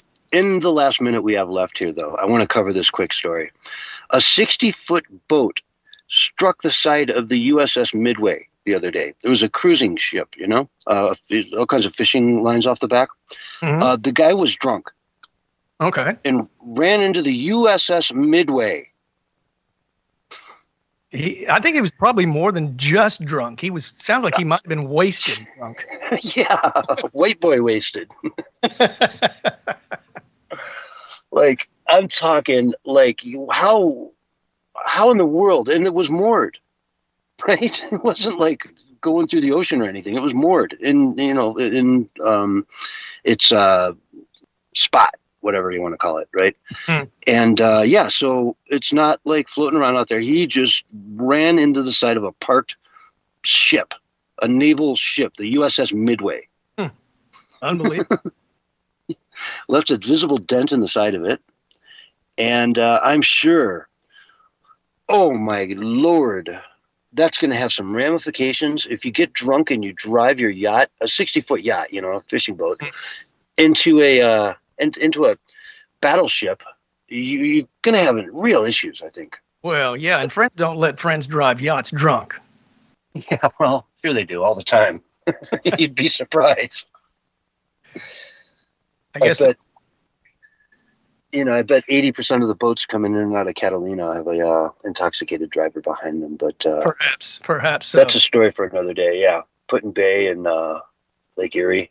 I know some places like that. Yeah, I mean all of Lake Havasu, right? Lake Mead, all those places, man. Yeah, there's way too much of that going on, and it's it's very dangerous. It is. People die from that, man. It's real easy. But folks, we've got to go to break. This is the Censorship Sucks Roundtable Radio Show.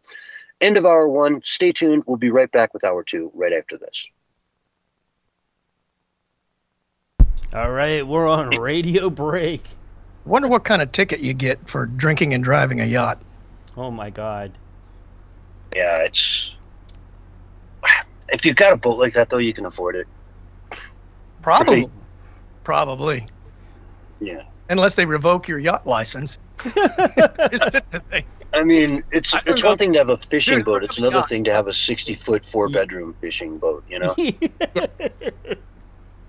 I don't even have an inflatable boat. So, yeah. I did when I was growing up.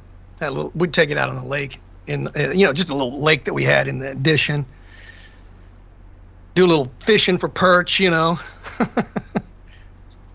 about all there was in that lake, perch. Yeah. Then we cook it up. I'm gonna let this one run out, and then I'll pick you up after it closes on the next one. And I'll be by to pick you up later. What was that commercial? The as seen on TV, where the guy would be like, and he had that microphone. I'll pick you up in an hour. What was that thing? Remember what I'm talking I about? don't know. We got about It was more in minutes. 80s. We got Oh about man, you know what that reminds me of though is have you ever seen the Winnebago Salesman guy from the 70s? Oh man, I don't think I go back that far. I mean, I do. It's a YouTube thing. It wasn't a thing then. It's got like 20, 30, 100 million views by now. It's Winnebago Salesman. And it's a real commercial from the 70s. Yeah. Well, it's the behind the scenes of him making those commercials. Oh wow. Right? Okay. And he's just dropping so many F-bombs. Like, it's just every word is fuck until they get going. And then he's like, hey, welcome back. Kind of like Bill O'Reilly when he had that meltdown. Remember that? That video's hilarious. Yeah. Have you seen that? Yeah. That is so funny. Oh, yeah. He loses his mind. He's because they couldn't get the intro right or something. He's slamming things down. And then the moment he's rolling, he was like perfectly like normal. He was he was able to turn that off. Come on now. He's been doing it for how many years? A pro. Yeah. Absolutely. To be able to turn it off like Come on now. Like me, I got us on Sunday night, even though we weren't on all the platforms until the very end, when censorship goes to me, he goes, I didn't know we were still on the air. I'm like, yeah, if I'm on there with you, I'm still Well, I didn't know you were in the room. broadcasting. You weren't there when we were talking about how nice it is to just have some time to chat off the air. I'm like, I didn't. And you weren't in the room. And then I was put in my the room phone the whole down and time, look over but a half hour later, and you're there. Yeah, I don't know what happened on that. You and Lisa and I talked about it, how it's nice to just have a chance to talk and not be on the air. Yeah. We had that conversation towards the beginning of it. And then we talked about some, Yeah, llamas. She told me some things like private that. stuff. Yeah. She was talking stuff. Little I don't did you think know, she it just knows. went out to the whole internet. Yeah. And the Well, I mean, it was a nice conversation. I wasn't trying to dox anybody, but hey, it happens, by know, but- accident, Like, we're doing the after show. I'm like, okay, get this together somehow, some way.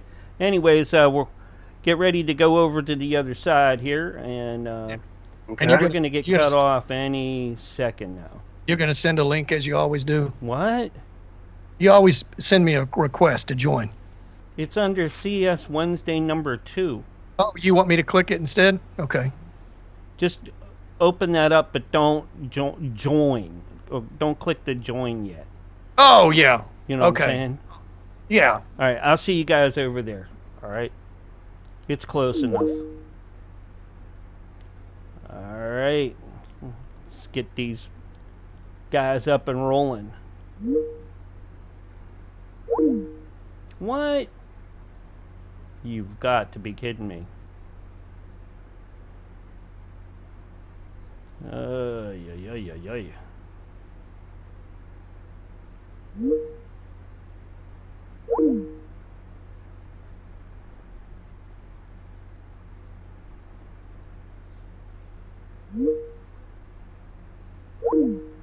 No. Well, he did.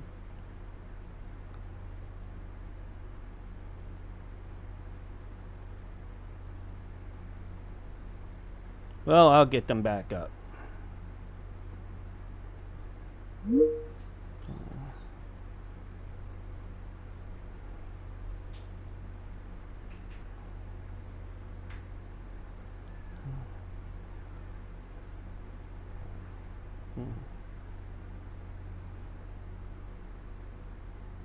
Hello. Yeah, well, it didn't let me do that.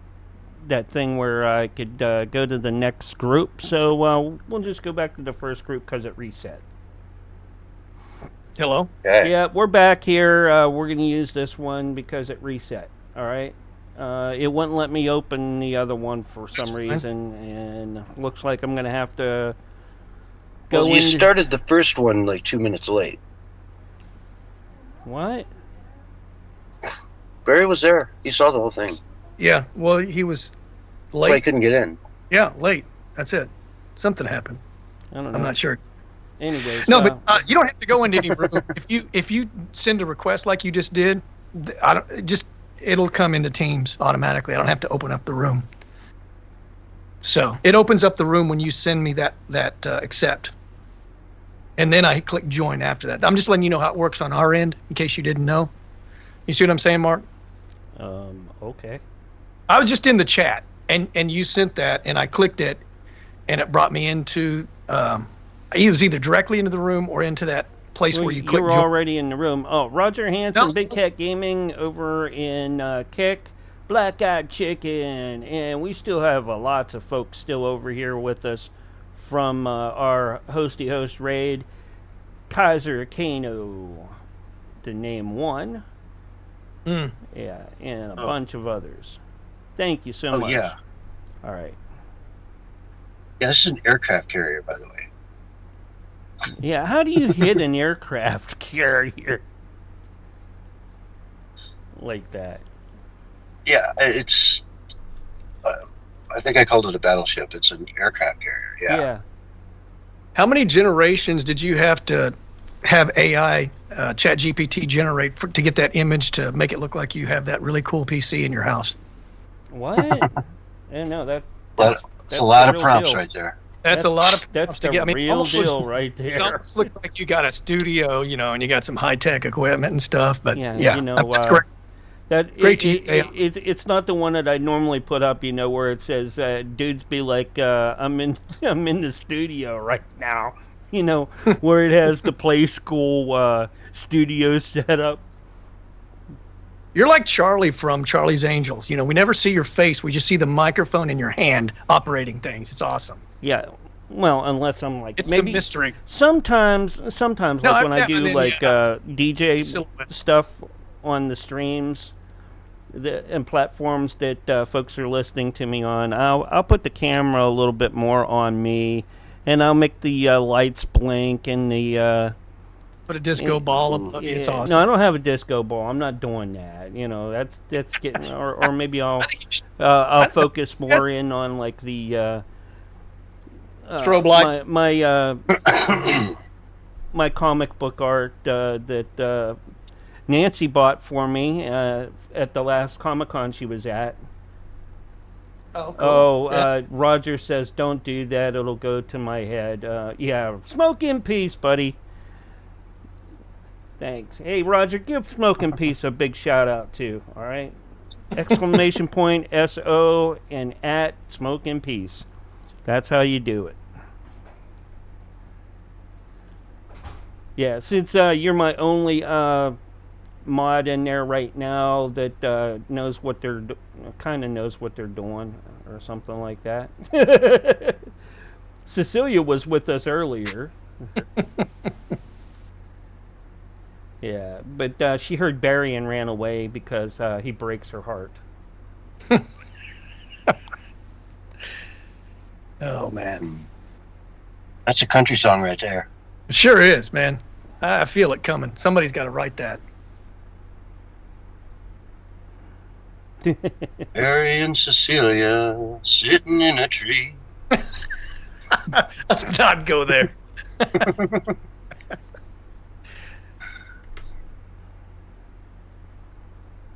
I mean, this is like abuse to Cecilia. I just think it's unfair. 30 seconds. 30. She's Yeah. not here. She can't even defend herself. It's just terrible. Yeah. Poor girl. Sitting in a tree. I like the Johnny Cash style to it. Yeah. I'm a big Johnny Cash fan, so good job, C. I was Otherwise, listening it's to just the some same of the damn stuff song. that we had before, like the chicken song that Anyways, here's your countdown. 5, 4, 3, 2, 1, and you're live right now. Hello, everyone, and welcome to hour 2 of the Censorship Sucks Roundtable Radio Show for Wednesday night, July 23, 2025. Barry, I said that that guy with the 60-foot fishing boat, let's call it it's a yacht, you know. Like I say, it's a fishing boat that's 3 stories tall and has 4 bedrooms and 3 baths, right? it's a pretty major boat. Gets drunk. I said it was a battleship. No, that was an aircraft carrier. Wow. Could you imagine just being that wasted? You drive your boat into an aircraft carrier? Well, I just hope there were no planes that were like going to be landing Well, at that time. right? It wouldn't be good. I mean, you know, even a 60-foot boat's not going to move around too much, you know. Well, yeah, we hope. Yeah, it's a battle. Yeah, it's huge. It's huge. But let's see here. Let's dive into. I was talking about England before. In Spain, they just broke up a sex trafficking network. The joint operation carried out by Spain's National Police and Civil Guard and Customs Surveillance Service arrested 37 people across the province of Alciente, Castellón, Malaga, Murcia, Valencia, suspect of operating a sophisticated trafficking operation where they focused on prostituting female migrants. They saw the release of 162 women, mostly from northern South Africa, who were coming over to find their dream, promised a good job, get here, and they find out it's sex work, we've got your visa, and, you know, you owe us money, so go out and get it. You know, that type of setup. They were allowed about 2 hours of freedom a day, and the rest of the time they were working. So, you know, at least it shows you that they're cracking down on some of this stuff. In England, they would never do this. You know, for fear of being called racist. Yeah, they turn a blind eye to it, man. And I know you've said that. I don't think it's because of that. I think that's the official reason, but I think they want the chaos. I've said that before. I don't, you know, they can have many narratives for you know, any given story. It's just whatever fits their works best for them. But I think they're evil. Yeah. They want chaos. They work out of the chaos, right? I mean, they can push through all kinds of stuff. So, but along those same lines, in America, it was in Brent. I don't remember the state, but it was Bibb County, if I remember correctly. There was a sex trafficking ring that was in a shed, and there was a child as young as 3, and they were being tied up and raped by adults. Right. That's But that's happening in the United States, bro. Right? And so that kind of thing is being cracked down on. And this went on for a year. A year. So can you imagine a 3-year-old child being abused for a year by adults? This is sick, man. I mean, they would be destroyed. It would just be, I don't know how you survive something like that. Well, that was the youngest. There were more children. Yeah, there were more children than that. That was the youngest. But I'm just saying. In a shed. It was 3 of them, and they were monsters, man. There are monsters among us, and that's why you can never be careful these days.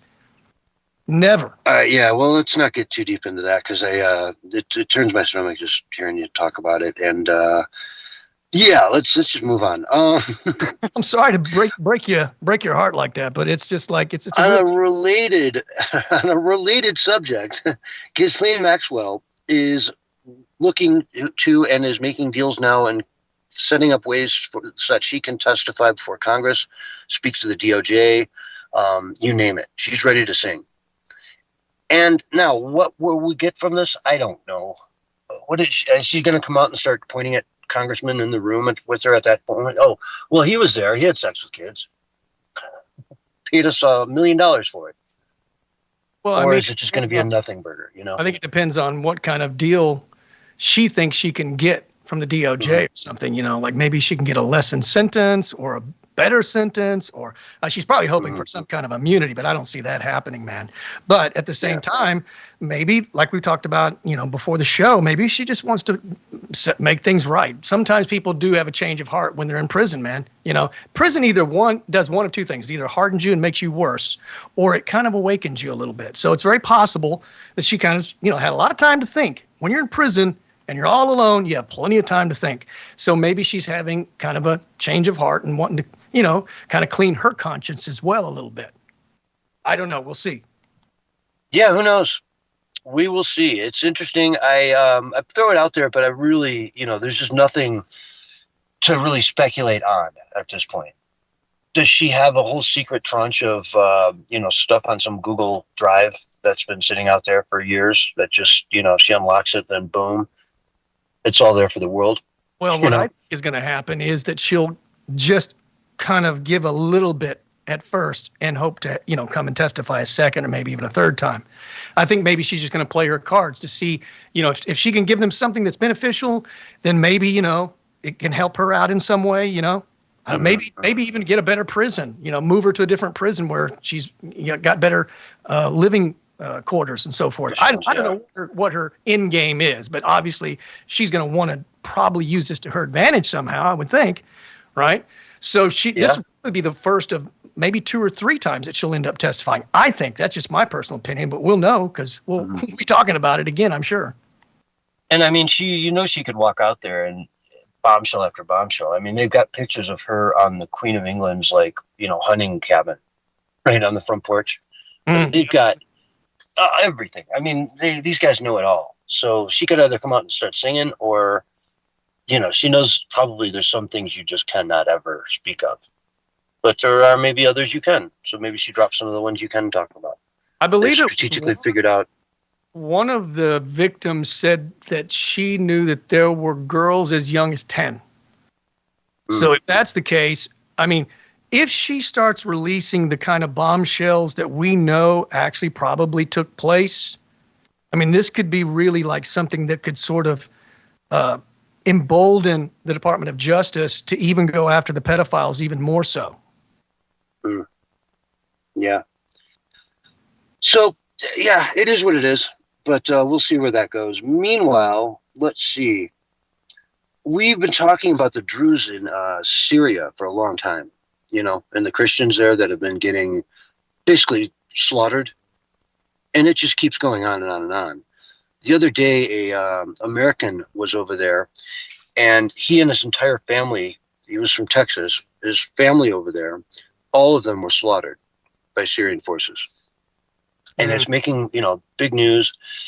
The border with Israel, there's all these Druze that are down at the border trying to get into Israel for safety. And they're kind of stuck on the Syrian side. But at least they're probably safe being right at the border there. You know what I mean?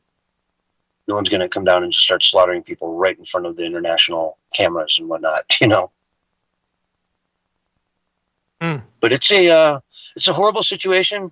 It's why Israel bombed Syria about a week and a half back, and they're just pushing this ethnic cleansing. It's the true, real, actual ethnic cleansing that's going on over there. It is the actual genocide that's occurring there. Our people have different religious sects than the traditional, whatever level of Islamism that they practice. So, I don't know. I bring that up because, we need to talk about it. It's an important story that's going on. People are getting slaughtered. And the press isn't talking about it. Nothing new. Christians are the number one persecuted group in the entire world. Even the United Nations has admitted that. Year after year, more Christians are martyred for their faith than any other group. And that's just a documented fact. And yet you won't hear the media talk about it, which the media is mostly leftist now. They mainstream is, and they hate Christians, so they don't want to bring that to attention. They're all for it, probably. They're probably funny how that works, huh? Mass destruction of Christians if they could get it. I mean, because honestly, if you really want to be honest, I mean, Christians have been at the forefront, I would say, more than anybody at pushing back against the globalist New World Order agenda. They were talking about it. We were talking about it way before anybody else was talking about it. We were talking about, the dangers of the UN, the New World Order, global government and just tyranny and all kinds of things. So way before, I'm not saying that we were the only ones, but we were at the forefront. Mm-hmm. Oh, yeah. Historically, it's been happening in that region for generations, for forever, for the last 1,000 years. Well, look what Christians happened to Biden. You know, Biden was persecuting people that were just simply protesting abortion peacefully, right? And putting elderly people like 70s and in their 80s in jail simply for peacefully protesting. It's ridiculous, man. I mean, honestly, if Kamala had won, who knows what the future would have been for Christians in America. It would have been very, very bad. I probably would imagine there would have been many, many churches being burned down. It's crazy how important the last election was. You know, we always say it's the most important one of our lifetime, but in the last 6 months, it's arguable that you know, President Trump has been more effective than any president in nearly all of American history, you know, given what he had to deal with. And yet Kamala would have turned this country in the exact opposite direction just as quick. You know? Yeah. I can't even imagine what it would look like. Finish the job. She would have done Biden's slogan and done it with great zeal, man. She would have finished the job, brought in the liberal world order, you know, have a seat in the bugs. I mean, she'd brought in the green agenda, which is just the most horrific agenda. I mean, there's not a more dehumanizing, demoralizing agenda than the green agenda, because the green agenda doesn't want you to have anything, man, because you are the problem. Your footprint, your CO2 footprint is the problem. So humanity is the problem. And that's just a really bad political position, if you ask me. Yeah. I mean, they talk about cows. We can't eat cows because they fart too much. Well, what about like elephants? Should we just like right now get it done with and just get rid of all the elephants because they fart too much? I mean, right, it's just the end of everything, right? Power, if they got ultimate power, who knows what they would try to do? I don't even know, because they're so deranged, man. I mean, we saw what they did under Biden, you know, and on a global scale, not just in America, but, you know, shutting down the farms and, you know, where was that? The Netherlands, right? And they were firing live ammunition at the farmers and so forth. I mean, we saw what they wanted to do. And Trump has definitely not stopped it, but he's definitely wounded that agenda. He's severely wounded that agenda. Yeah, he has. And it's a beautiful thing to watch. It really is. You know, it's just so fun to watch all this stuff go down. And I just want to say one thing, you know, like, it was like last week or 2 weeks ago, I said there is one thing that they could do to sort of pacify us, and that was just to give us some arrests. Give us our first set of arrests. Now, it looks like we're getting ready to have that, right? So why did I say that? Because we knew that they were working on that, and if they would just release that, it wasn't like they were listening to what we were saying. We just knew what was going on. And again, that's us having the finger on the pulse, the political pulse. We know what's coming before it comes. That's why we're telling you tomorrow's news today, as they talk about on InfoWars with Alex Jones. You know, we do the same kind of thing that he does. And we break things down, we give an analysis, and then, I don't know, maybe 6 times out of 10 it happens. Yeah, 6, I'd say more than that, really. I can't remember too many things we've been wrong on. You know, COVID, just the list goes on and on. What arrests are next? Okay, you know what I'm saying? What about the elections? The 2020 elections that were stolen? Are there going to be arrests for that? What about people like George Soros? Is he going to be arrested? What about the people behind the COVID shot? What about the people behind the lockdowns? I mean, when do these arrest indictments and convictions end? They may never end. They may be going on for another 10 years. Yeah. I would like to see like a sanction on George Soros and this Soros Foundation, the Tides Foundation, all these, you know, to just deny them the ability to do any business in the United States of America. Like, man, you're gone. Effective immediately gone. I think Hungary has banned him altogether, and he's from Hungary. Yeah. Yeah. Tells you something, doesn't it? It does, yeah. His own country doesn't even want him. Yeah, like, you're banned here, dude. Don't ever come back. Please go away forever. We know who you are. We know what you're up to, and we know you're dangerous. Yeah. So, I mean, it tells you something that, you know, these guys are cuddling up. The team left is just cuddling up with these guys, you know. Uma Abedin, Hillary Clinton's right-hand, you know, woman, just married Alex Soros. What a couple. You know, what a couple, right? That just tells you it's all embedded in the politics. It's all they call it philanthropy, but it's politics, man. It's all just get our people in power, take it all down from the inside. But we're not going to let that happen. And let's go to Tom Homan. I told you this administration is fun, folks. Listen to this guy. I swear, he's just no ifs, ands, or buts about it. Hold on. Antifa and all the rest of those assholes are not going to bully me. I'm going to Portland and I'm going to Seattle. Just like I went to Chicago, like I went to New York. But when I go to Portland, Seattle, it's going to elevate that issue up here. And plus, I want to send a message to men and women of ICE that, hey, I got you six. I know it's tough out here, but we're not forgetting about it. We're going to give you all the resources you need. Do you have those Portland or Seattle visits set yet? Do you have the dates for those? It's coming. I don't have the exact date, but I talked to my chief of staff today, and she'll be working on it. I will be in Portland. I will be in Seattle, and you can count on it. Matter of fact, we're going to double down, triple down. Good job. Good job, right? I mean, you've seen this going on now for the last couple of months. It's crazy out in Portland. They just free every night to go out there and play, loud music to totally disrupt all the people that live anywhere in 1 or 2 blocks of the federal building there. And they pelt rocks at people. They spray paint it all up, and they scream and chant and do all this crap. And, if anybody goes in there with the wrong attitude saying, hey, I love America, shut up, they will fight you. They will take you down because they're messed up all the time. Nobody knows who they are, right? I say we kettle them, wind them up for a night or two, let them get a big thing, and then kettle the whole thing. Anybody in black covering their faces and all that stuff, you're going straight to jail and pressing charges on you. Mm-hmm. It's sedition. I don't know. You're attacking a federal building. Look what they did to everyone on January 6th. Right? This is a January 6th every single night for 2 months now. Well, yeah, insurrection over and over again. As far as attacking a federal building, yeah, what's the difference? Yeah, well, many times it's violent. So, I mean, kind of scary, actually. And notice how Homan's going to all the places that we've pretty much labeled as the extremist leftist hellscapes, right? Because those are the places that are basically collapsing still. Not because Trump's the president, but because leftist leadership is still doing the same stuff. In fact, I would say they're going even more all in, sort of like I was talking about earlier. They're still having the LGBTQ plus parades and, riding their bicycles naked and walking around naked in front of kids and doing all that kind of stuff. I mean, they're doubling down with their crazy agenda.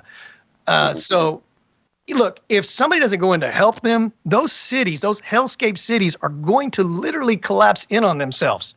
And like I've said many, many, many, many times, New York City will probably never rise again to its greatness and glory that it once had. It's probably over. I don't think it's salvageable at this time. I hope I'm wrong. With Mad Manny in there, forget about it. If this guy becomes governor or mayor, forget about it. Exactly. And that's going to, like you were saying, that's going to force people out of New York City like instantaneously. Man, people are going to be like packing their bags like day one to get out of New York City.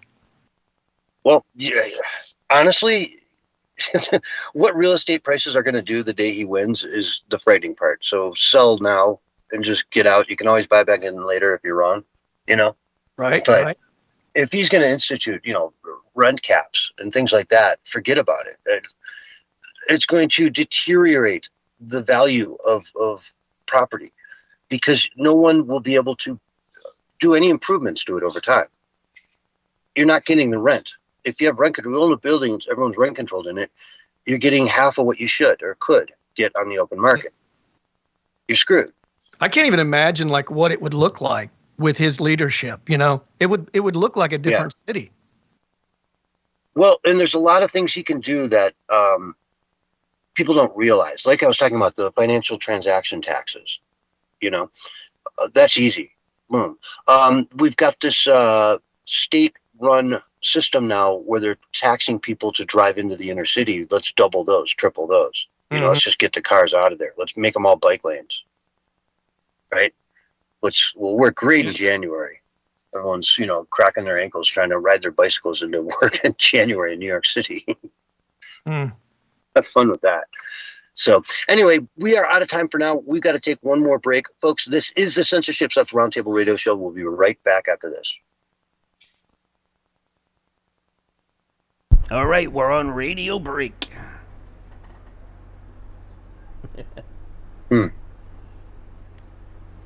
Doing good tonight, guys. Doing good. Thank you. There was, I want to say, the guy from Fox, kind of clean-cut looking guy.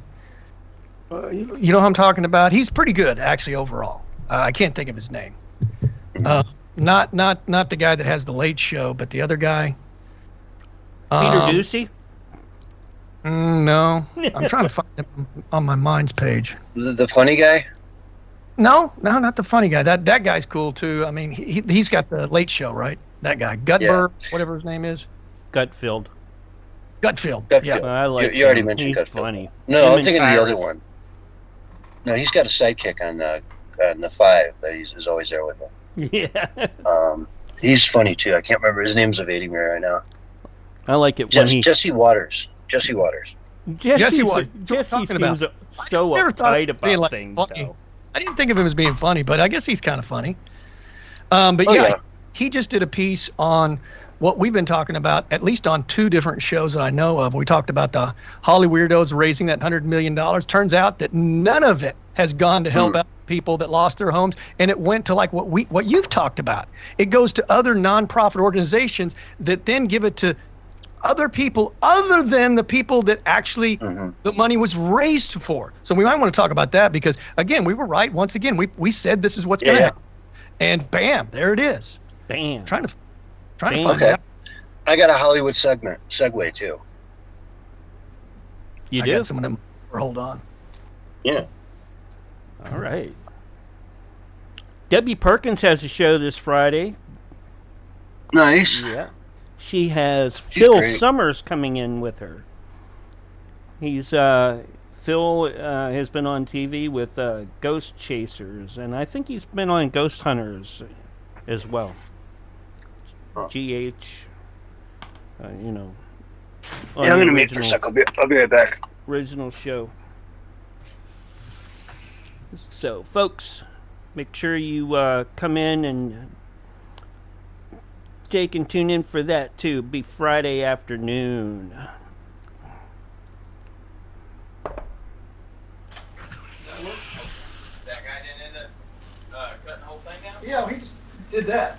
So, Barry, you getting a lot of chemtrails up there today? His wife got a little bit sick. Oh, Yeah. F12 Yes. Ghost TV in the Kit Oh, Kat. we're good. Appreciate you. Part. All right, I'll bring that back. Just set it there because I'm doing a. Just set it here? Yeah, I'm on a radio broadcast right now. Yeah.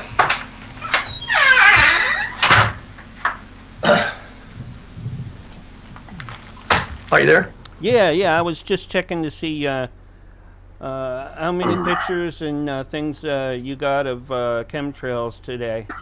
It's been pretty nice down here, but we're getting a lot of clouds. I blame all the stuff that comes down this way from the north on the planes that drop crap in your area.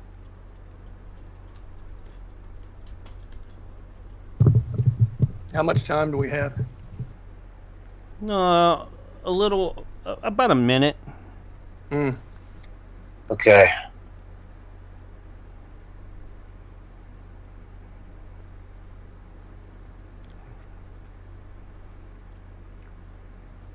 Got DK Conspiracy over there on D Live, and who else we had over there?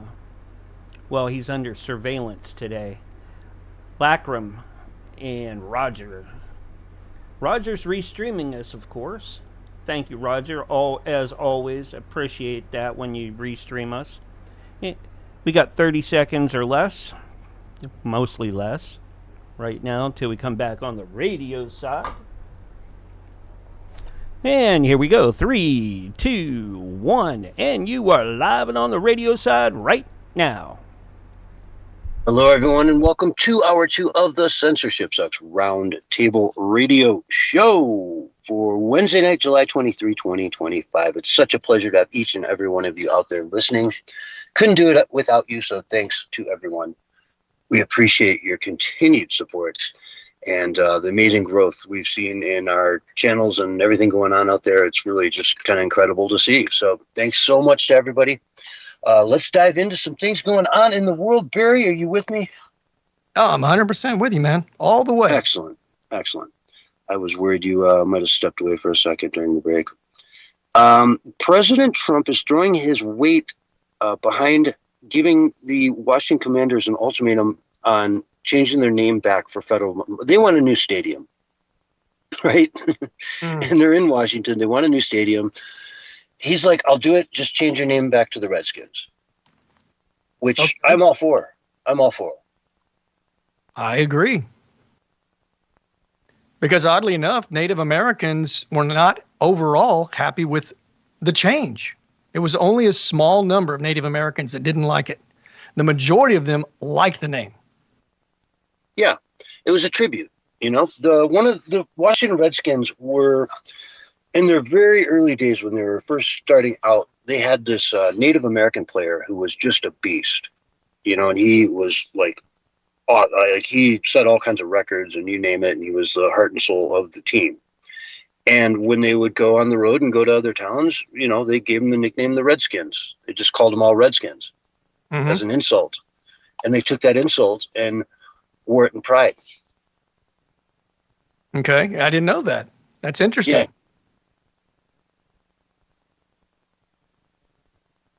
Hello? All right. Yeah, I have no idea where CS. Are you there? I'm here. Yeah, Okay. I'm back. I ducked out for a second. See, you're talking about me ducking out, and you are the one ducking out. Are you with me? I'm with you, but are you with me? No, you know, I pay a lot of really good money for Starlink every month, and it's phenomenal almost all the time, except for when I do these types of calls using it. It just every now and then it drops out for a few seconds like that, you know. Like it's not rare. It's not as rare as I'd like it, you know, and I'm not sure exactly why, but yeah, where I'm at, there's no reception or anything like that. So it's just, I'm reliant on my internet to get all of my communications with the outside world, which really isn't a big deal. You got Wi-Fi calling and all that stuff, you know. But anyways, it does happen from time to time. Let's not dwell on it. But yeah, so he's trying to get them to bring back the name. What say you, Barry? I agree, man. I think it's, you know, especially since Native American people like the name and they want the name. They take pride in it. So, again, all this stuff usually works against the left. Everything that they do is really never legitimate. I would say 90% of the time it's not legitimate. It's really being done simply and strictly for the sole purpose to divide us. You know what I'm saying? And then they just take it further and further. And, you know, highways are racist and brown paper bags are racist and white cauliflower is racist. And you think I'm making this stuff up, but I'm not. This is the kind of stuff that the extreme far left says. They're out of their minds, right? They're completely delusional and trapped inside their derangement. It's funny. I had some car trouble when I was driving through the Navajo Nation a few years ago. And so I pulled over for a little bit, you know, about a mile from where I actually needed to be, where there was a AutoZone. You know what I mean? I was about a mile up the road from the AutoZone. And I just needed to get, you know, some fluids to put back in the car and be able to run it again. And so I'm just kind of sitting there. And all of a sudden, this Native American guy pulls over. And he's like, how you doing? What's going on? I explain it to him, hop in. So he drives me up there. Comes back and we get my car running again. He's like, you want to take it on a test drive? He's like, follow me. So we go out to his, where he lived on the reservation and out to his home. There was a trailer home. And we hung out there and talked for like a good hour or two. And another friend of his came over. And I mean, what surprised me is these guys were like MAGA Trump.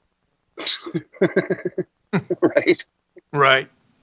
They loved Trump. They loved everything that was going on. And, you know, even the, I don't think this ever came up, but the Washington Redskins, I'm sure, you know, they would be all for it. There's a high school not far from there, and you go by it and they're the Redskins, you know. Granted, they're Native American, so they can wear that with less irony, let's say. But yeah. Well, you know, you talk about cultural appropriation as well. Think about it, you know, like Mardi Gras and stuff like that, where people celebrate the Mexican culture as if that's a bad thing, right? And so imagine if I was Mexican, I'd be like, no, I think it's really great that you guys celebrate our culture here in the United States. But instead they go, cultural appropriation, it's inappropriate. I mean, these people that are really pushing this kind of nonsense, they push it in schools as well, right? And they would suspend somebody if they violated it, right? They're tyrants. Yeah, it's plain and simple. And, cultural appropriation is it's just evolution, man. It's how food works. It crosses borders. It does its own thing. If people like it, it spreads around the world. If they don't like it, it doesn't. If it's not cultural appropriation, it's just honoring. And wow, it's so cool that Thailand can claim so many of the top favorite dishes in America. I'm surprised they didn't go after Oktoberfest, but apparently the liberals like to drink. Well, they will. That's German appropriation, though. You can appropriate German culture because they don't have a culture. Oh, well, that's true. You did say that. That's... Yeah. To the left, they're white people. They don't have a culture. They just have whatever they do. They have mayonnaise. Yeah. So you had a story in Hollywood you wanted to talk about? Oh, man, I got tons of stories about the Holly weirdos, but we talked about more than once, at least 2 or 3 times, the money that was raised for the victims of the Palisade fires and so forth. I said, and you said from day one, I said, do not give those Holly weirdos a dime, because a dime will never, ever make it to the people who need it. And now, I believe it was, what was the guy's name you were talking about from Fox? Jerry, what was his name? We figured out. No, come on, man. The guy from Fox. He did a report on it. And Jesse Waters. Jesse Waters. That's right. Yeah. And he did a report on it. And it turns out that none of the money, it was over $100 million that the weirdos had raised, all the artists that performed and so forth. And instead it went to other nonprofit organizations where they disseminated it elsewhere. I would imagine it's probably woke stuff, probably, right? Like teaching it's transgenderism or something. Who knows? But none of the money is going directly to the people. It's not like what they were hoping for. What everybody who saw that said, wow, they just raised $100 million for us. What is that divided by 26,000 homes? You know what I mean? And we're going to get that. That's fantastic. That's going to help. Didn't help. And they got they get a dime, not a dime. Now, so some of these NGOs were sort of adjacent to it. You know what I mean? Like the Malibu whatever fund. It's sort of adjacent to it. It's not really directly into it. Sounds adjacent anyway. Yeah. Even a Native American group had I don't know, a large donation sent to them, and they ended up having from that tribe a total of 50 people that were affected by the fire out of the tens of thousands. But it'd be like if you gave money to, say, when Haiti had the earthquake. Okay. Yeah. Well, we did. A lot of us did. Exactly. But then it went to Bono's, Red campaign, which none of that money goes to the cause anyway. 1% goes to the actual cause of his one campaign, right? So you would be infuriated. And I don't know how many times we have to tell people, man, if the Holly weirdos are raising money, it's never going to get funneled to the people that they're raising it for. It just it didn't happen at 9/11 when they raised the money. It didn't happen with the Palisades. It didn't happen with Haiti. It never happens because of corruption. It's so sad to see, too. Weirdos. It's the other people. The Holly weirdos, probably some of them were doing it in good faith. They probably thought, the money's probably going to go and help out. And that's why I'm doing it. I'm doing it for free because I want to help out. It's the people that controlled the money after the money was raised. Mm-hmm. And like you say, once you give it to an NGO, it's unaccountable at that point. Right. At the top levels, it becomes unaccountable. If the NGO that they gave it to is large enough that you can go in and audit their books, then you can get transparency to the next level of NGOs. But then you got to get into their books. Right. And you start seeing a pattern here is they're all in really nice offices getting paid a lot of money to run these charities. It's kind of like how money was laundered out of USAID. Mm-hmm. Yeah, exactly. It's the exact same system. It's the exact same NGOs. It's all the same stuff. They just got another little pump, of injection of money from this when they lost all their funding from the government. So it lets them live a little longer. But it's not going to help anybody from the fires. Yeah, and then I gave those 2 websites out on one of our shows before. or at least one of them. But if you want to give to a charity, go to CharityWatch.org, and you can see if the charity, what their rating is. Is it an A+ or is it an F-? And also, like, if you want to give to ministries like Christian ministries that like feed the poor and so forth, you can go to, I believe it's ministrywatch.org, and you can find out if they have an A+ or an F-. Some of these Christian organizations have F-, so you definitely don't want to give money to them, because you may give $100 and maybe only $5 actually goes to the cause. We have to do our own research now. Don't just throw your money away. Exactly. You end up buying a steak dinner for the executive that night. You know what I mean? That's not where my $100 should go. I wanted it to go to feed a little kid, not some, 50-year-old multimillionaire who's getting a, filet mignon at Ruth's Chris. Yeah. I mean, it's like they're just consolidating the power and all the money, and we think we're doing good and we're not. Exactly. So let's stay in Hollywood. I got another story from out there, which is basically there's kind of a panic setting in, because Netflix is starting to invest in and explore heavily AI, right? As is Disney and several, I imagine every other company out there. But Netflix is kind of coming out and reporting on the fact that they're definitely doing some things in that area. And this is where you really can just, some guy writing prompts can make an entire Seinfeld series. You know what I mean? Like 8 seasons, 20 episodes each in like an afternoon. Will it be as funny? No, but you're about them using AI to help with the script, or to actually, create the whole scene, the actors and everything, or like, what are you talking here? Well, I mean, you could write a movie with it. Yeah. Okay, and then you can animate it. You can cast actors in it that are AI characters, and then, put them to animation, create all the sets and everything, all in AI. Yeah, I've made myself kind of clear on this. I don't see AI taking over the filmmaking industry. I see it being used as a tool, and I do see it taking some jobs away, but I also see it empowering the independent filmmaker as well, which is what I'm all about and all for, because I think that Hollywood is finished. Hollywood is done. Whatever Midas touch they had, it's gone now, and there is no coming back from it. But that's why if you go to YouTube, or you go to any of these social media sites where the Hollyweirdos are at, they're living in the past, in their glory days. I mean, they have podcasts where all they do is talk about the old great movies that they used to make, that they no longer make. And so in a way, they're just clinging right to the past, because they have no future. Hollyweird is finished.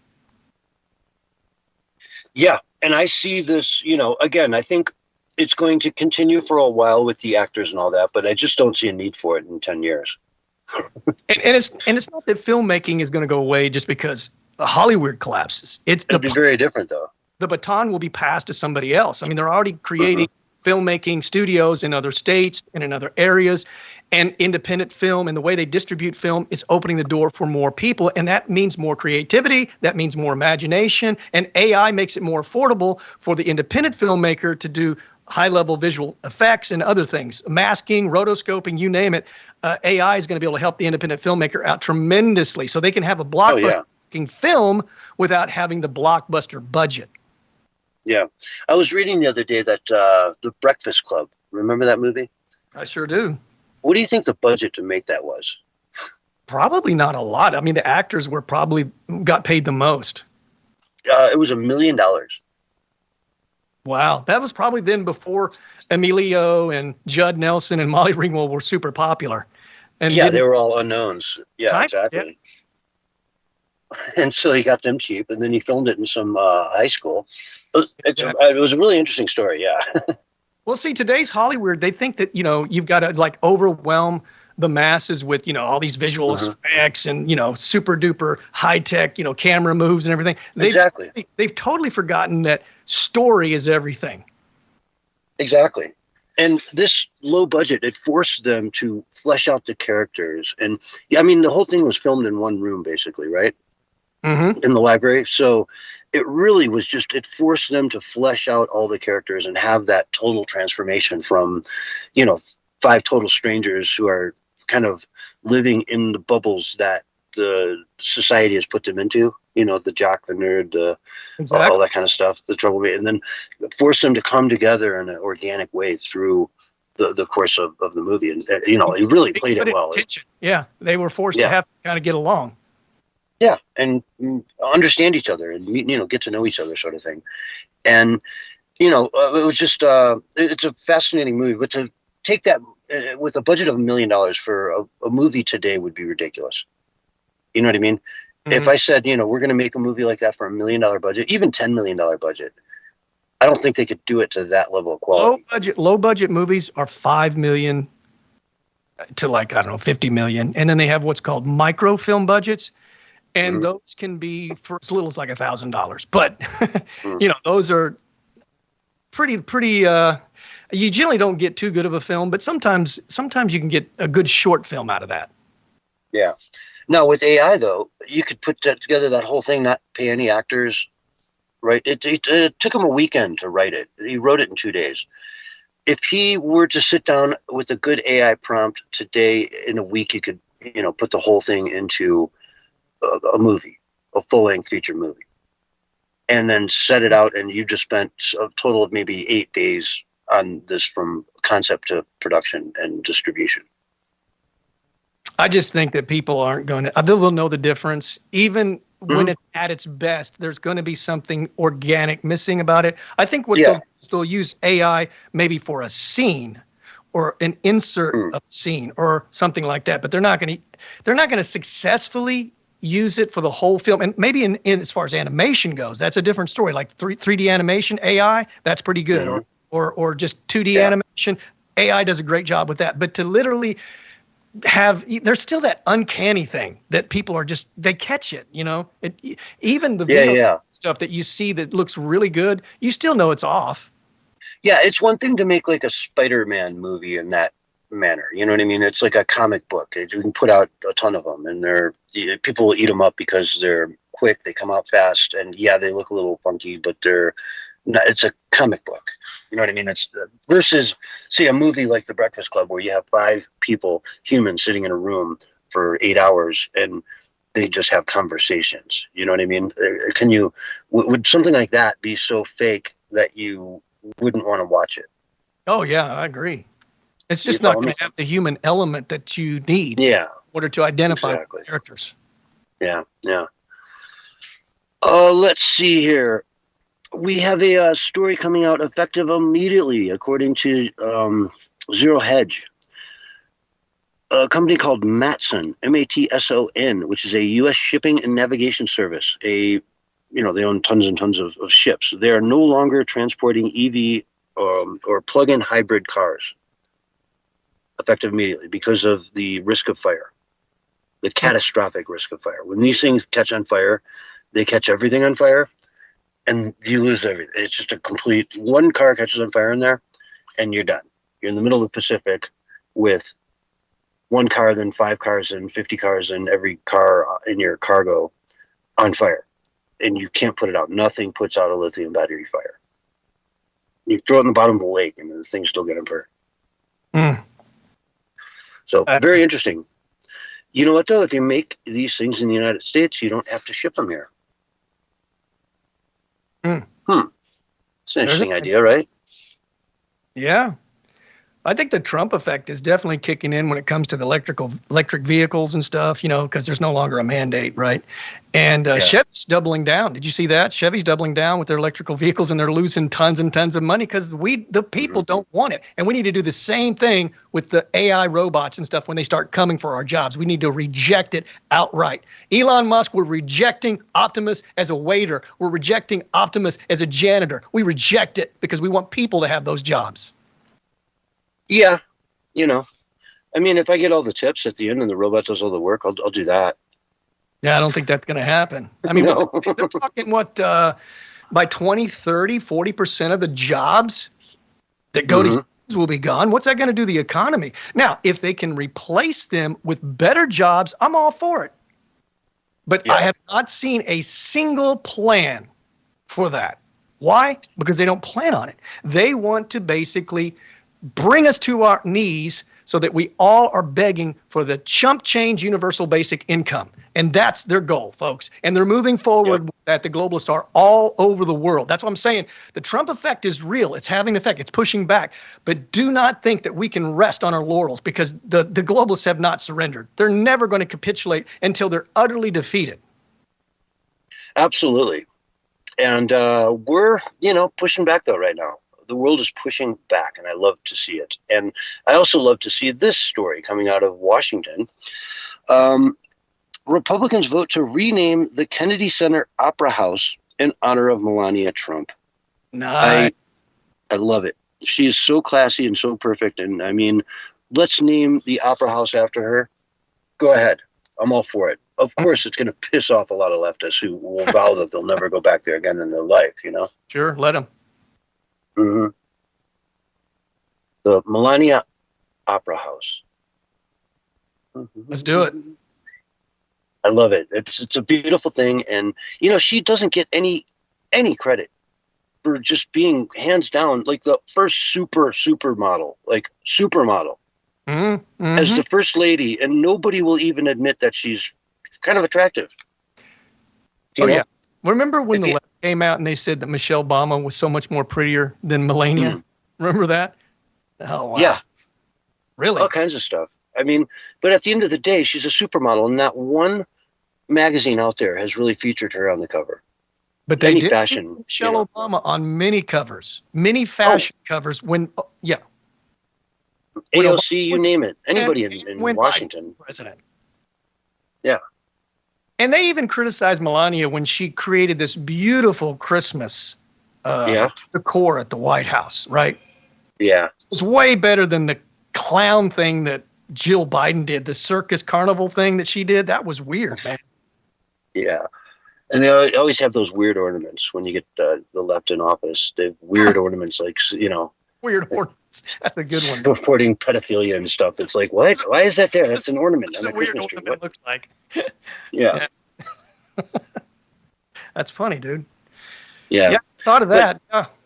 First ladies always get critiqued from either, the opposite side of the aisle on how they handle Christmas. But, she did a beautiful job of it. She's a wonderful, beautiful lady. And, she's not Donald Trump. You can hate him and say, okay, she's, not Satan. She's not Hitler. Well, you'd think. You'd think. So it's beautiful to see her get some sort of a, stamp of recognition, a permanent mark left on Washington in her honor, with the Opera House of all places. I'm all for it 100%. God bless her.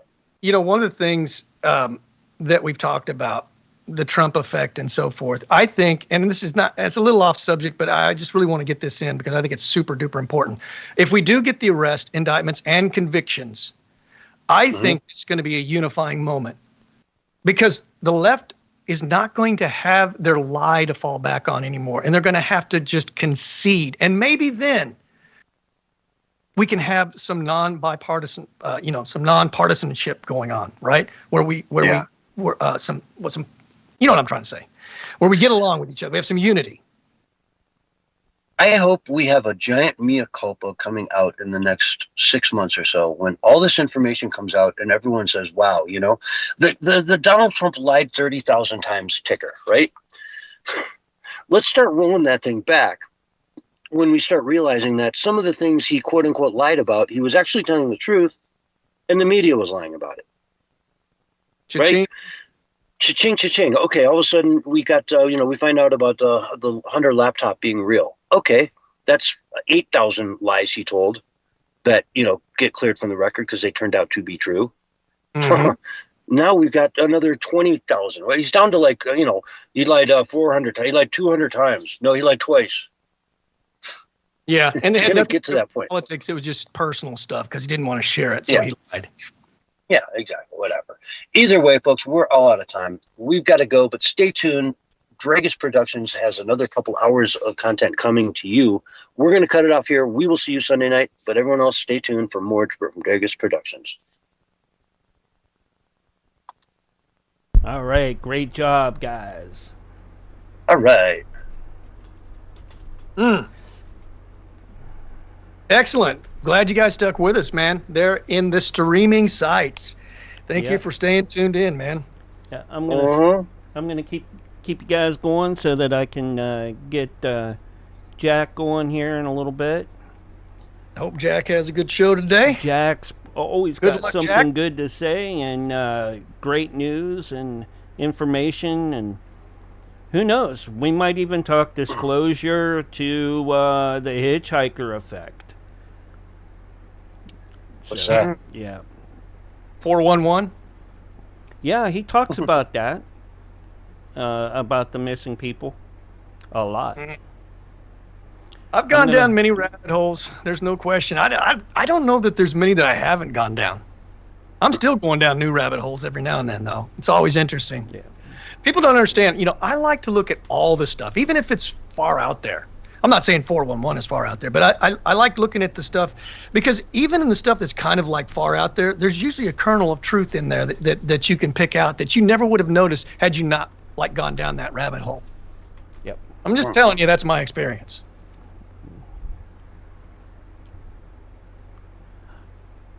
So, anyway. All right, guys. I'm going to get Jack up here. All right, and I'll talk to you guys later on. All right.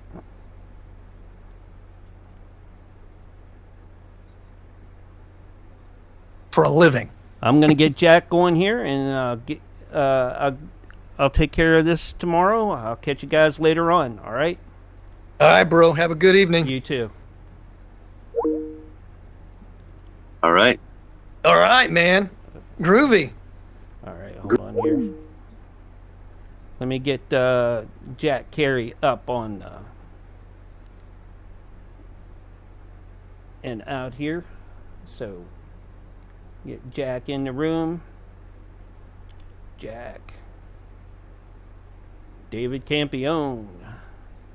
And Nancy, if she wants to come in.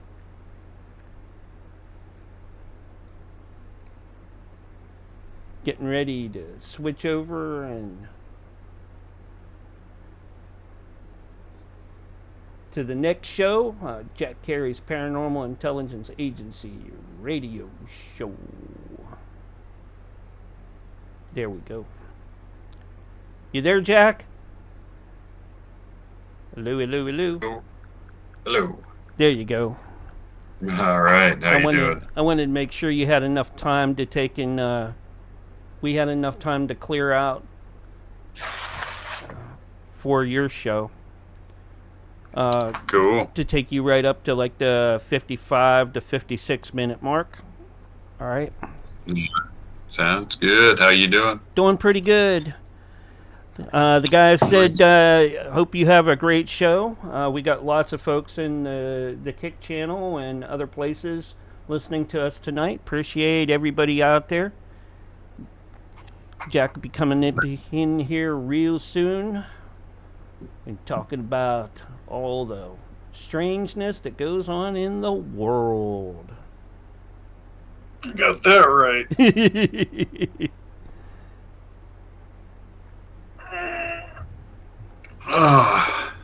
So Today's a very, very, very special day today.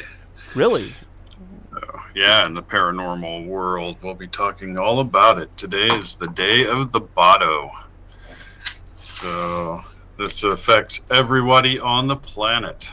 We're going to talk all about it.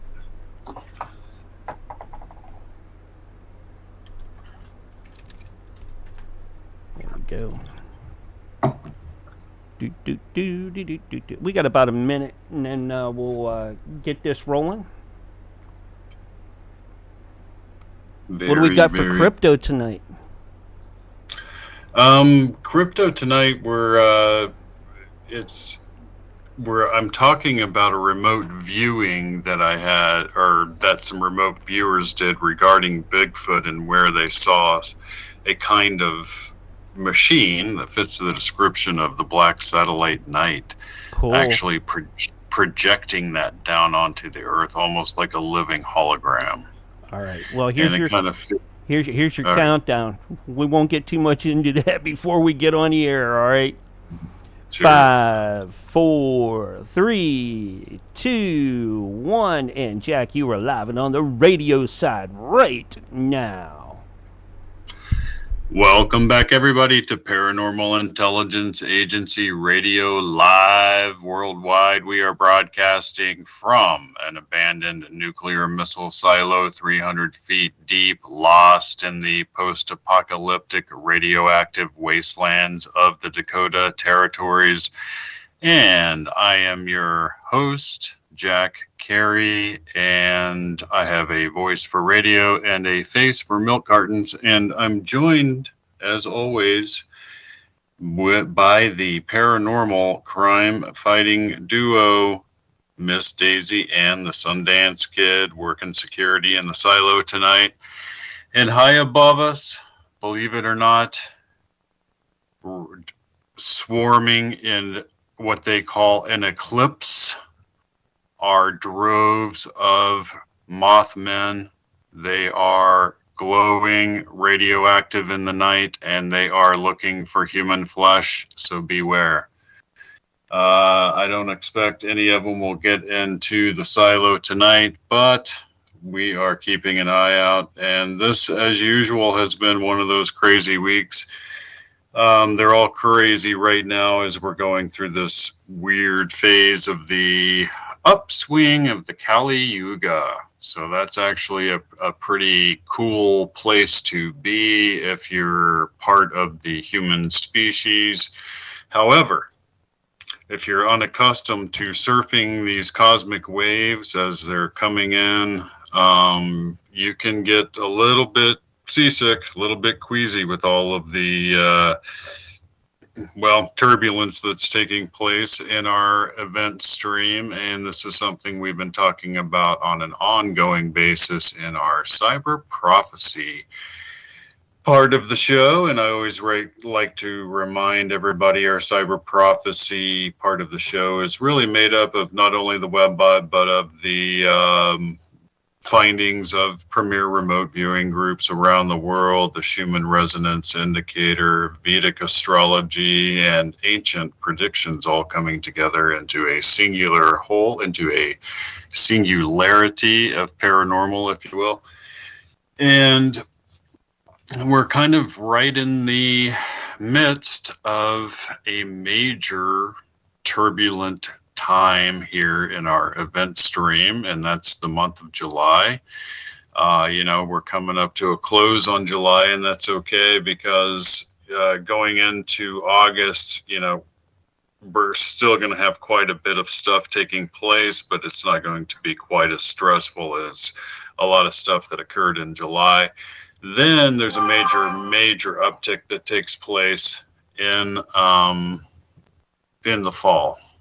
And that's something that is very, very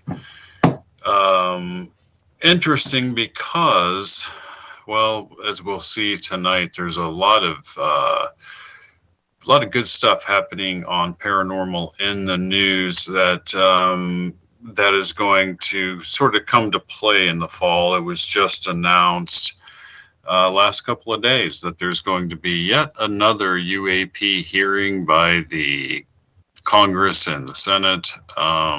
The Senate Intelligence Committee and the Committee for, I believe, their Armed Forces Committee, something like that, are both having them. And it's interesting because they had Representative Scott Burleson on News Nation talking about how difficult it's been for him to get firsthand eyewitnesses from the programs themselves to appear before Congress and the Senate because of their fear of reprisals. For instance, David Grush, one of the major whistleblowers to come out, the guy who said that we had recovered both craft and so-called biologics, lost his pension, lost all of his benefits, lost everything. And it's interesting, though, he is being employed by congressmen right now, David Grush, to actually get certain witnesses to agree to appear before this committee, and we'll see how many of them actually appear that are first-hand witnesses, because that's who they need to hear from. They need to hear from the people that are working on the craft.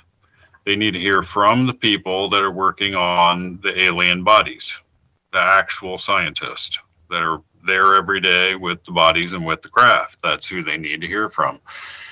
For anybody to begin to fully accept it, because, you know, I'll remind our listeners that along with the disclosure of all of this kind of stuff comes a severe amount of ontological shock, something Whitley Strieber talked about in an interview this week, and we're going to get to a lot of what Whitley Strieber had to say this week. Was fascinating in the context of last week's conversation dealing with Skinwalker Ranch and the Demiurge, and it also leads us into a lot of other fascinating ideas and discoveries.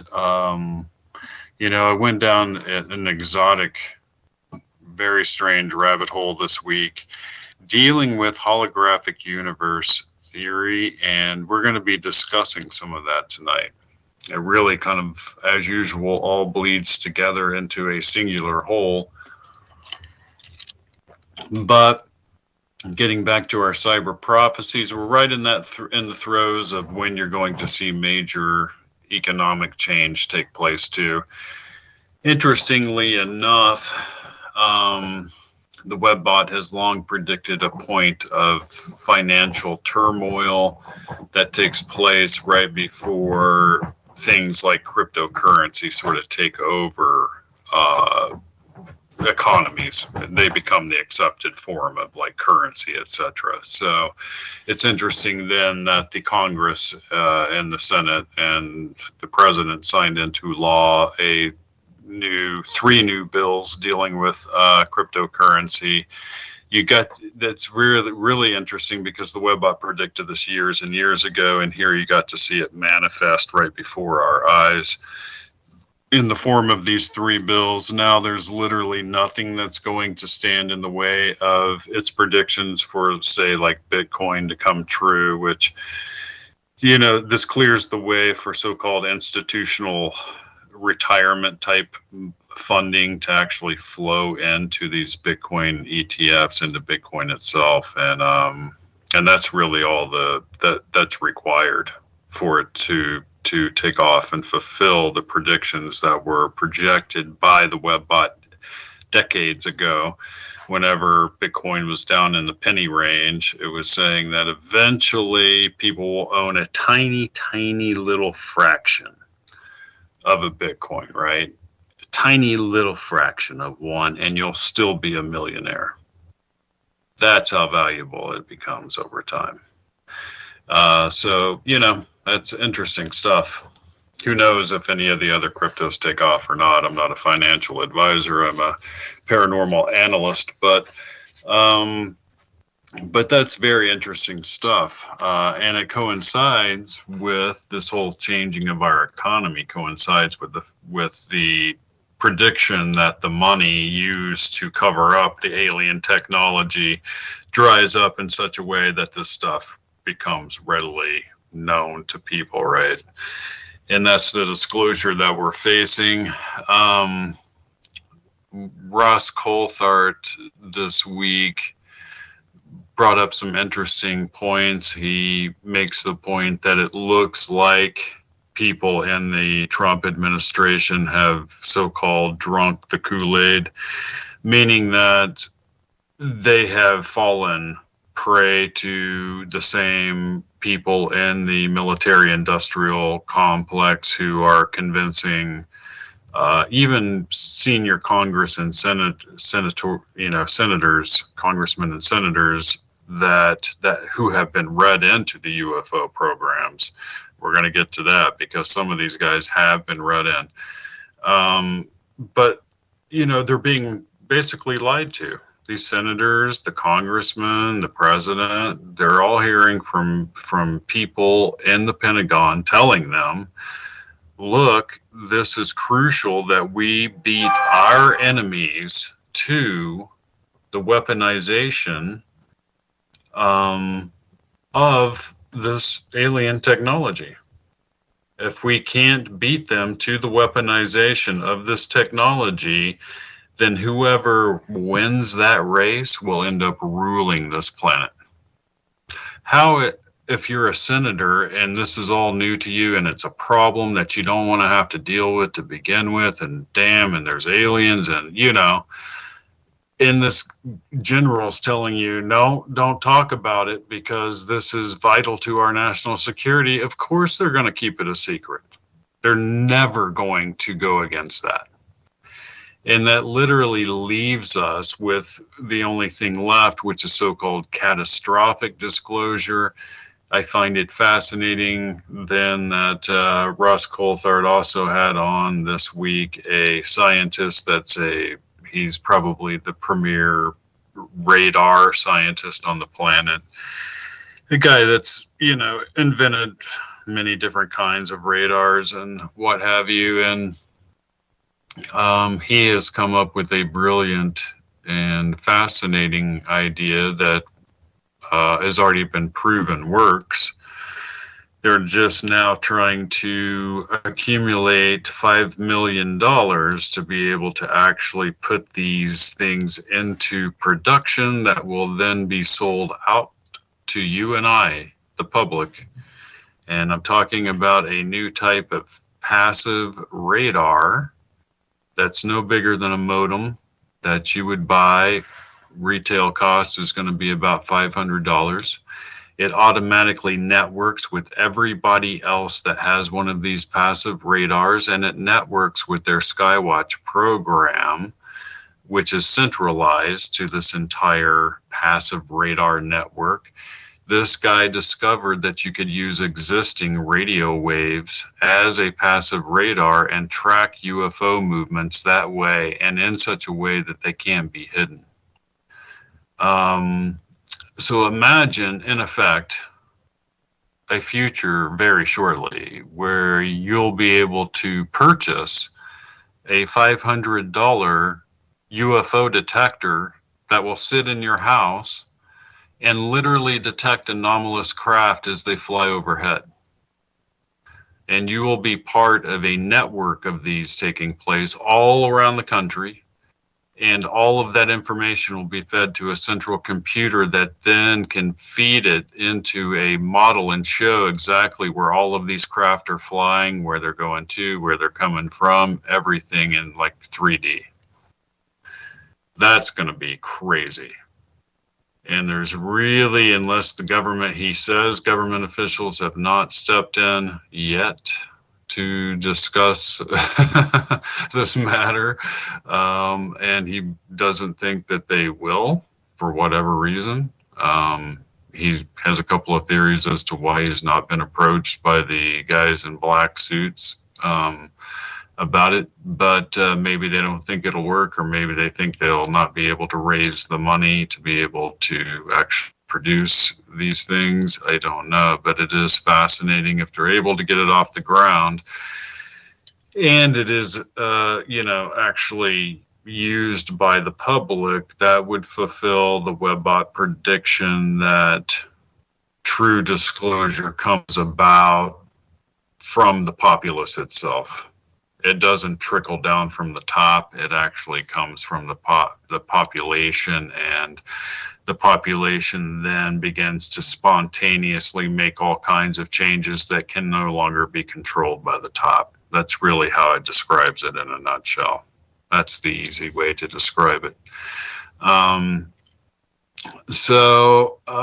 to remind everybody, we are in this area of the Kali Yuga, this planetary movement that we go through, where we have popped out of this debris field that normally blocks us from galactic center. And now we're getting bombarded with these rays, and it's causing all kinds of change to occur and take place. And these are the times when you're on the upswing of the Kali Yuga. Eventually that leads to the top of the cycle, and the top of the cycle is like another golden age. So, that's not so bad. But today is a major holy day. And our main topic is going to be the fact that today is the day of the Bado, guys. This is a major day at the PIA. We celebrate it every single year. This is the day when the Dogon tribe of Western Africa, who weren't discovered until 1935 by two French anthropologists, believe that special signals emanate on this day from the star Sirius, the star system Sirius, because there's actually Sirius A, B, and C. But special signals emanates from there, and these special signals actually interact with our star, and our star then interacts with our planet on a vibratory and energetic level, and it literally alters biological life on this planet. In other words, you might be seeing the very mechanism, or they're describing the very mechanism through which biological evolution takes place throughout the universe. And so what we're going to talk about tonight is that idea as our main topic, because it is July 23rd and today is that day. And so maybe you feel some energy out there, maybe you don't. But you have to remember that this tribe, this Dogon tribe of Western Africa, are a Stone Age tribe. They possessed detailed mathematical, astronomical knowledge about the Sirius star system that wasn't even proven true until the 1970s, when a very powerful telescope for our time period, or that time period, was invented to prove, or wasn't invented to prove, but it ended up proving that what they were telling these anthropologists was real and was the truth. And so we have to ask ourselves the question, much like the book, The Sirius Mystery, in which you can find all of this information. We have to ask ourselves, how is it that a Stone Age tribe came by detailed astronomical mathematical information regarding the Sirius star system that our astrophysicist didn't even know about? And what's really interesting is that it was their lineage was, they were genetically tested, and they traced their lineage back to ancient Egypt. Now, these two French anthropologists made friends with the holy men of the tribe. And the holy men of the tribe began to initiate them into their religious beliefs, in which they said that all of their knowledge came to them by way of non-human beings that they referred to as the nomos. Now, it's very interesting because the nomos were said to be an aquatic alien life form. And what are we seeing today all over the world, constantly reported nonstop? We are seeing USO reports, underwater submerged objects that are constantly coming up out of the ocean, flying around our nuclear powered craft, flying around our nuclear installations, etc., and returning to the ocean again. And you know, the Dogon have a belief that the nomos would return one day. And they call that day the Day of the Fish. And we'll talk about that too. But today is the Day of the Bado. And you know, I came across this other exotic rabbit hole that we're also going to discuss that has perhaps a lot to do with all of this. And that is this whole idea of a holographic universe. Now, all of this fits into the holographic universe. We're going to talk about that. That's something very fascinating. You know, there's a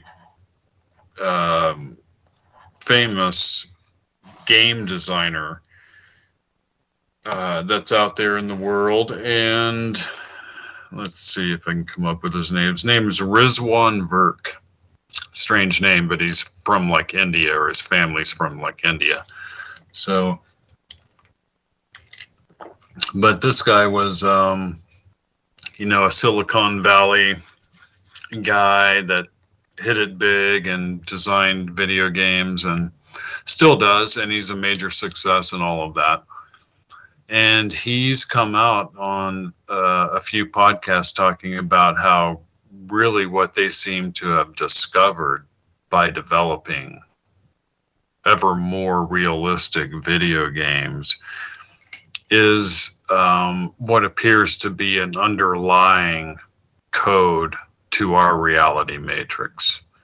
In other words, it's really beginning to look like our reality as we perceive it to be is actually a simulation of some kind being run by another life form. Think about that, because that will twist your noodle for sure. But before we get to those two interesting things, I thought we would make an interesting observation of the fact that Whitley Strieber was also out there on the airwaves this week, and he also made some very interesting statements that are pertinent to all of this discussion. It's interesting how kind of all of this fits together in a way. So, but Whitley Strieber, in his abduction experiences, refers to what we would call aliens simply as the visitors. And he reiterated that during a recent interview, and the fact that he's not sure if from another planet. In fact, he has kind of an altogether different idea that we're going to examine. And, you know, I didn't know it, but these abduction experiences were so real and they happened so often that he was actually able to take people that he knew to that remote cabin, talking about Whitley Strieber, who wrote the world famous 2 million copies sold Communion, dealing with all of this. But he took actual people to that cabin that he knew, and those people experienced the same abduction phenomenon. So, I mean, and he openly says in the interview, yeah, these little guys would just walk right into the cabin sometimes, you know, and had a just number of truly bizarre experiences that, you know, it sort of stretches the whole line between what is this phenomenon really? Are these really aliens from another planet that are abducting people? Or is this something altogether different?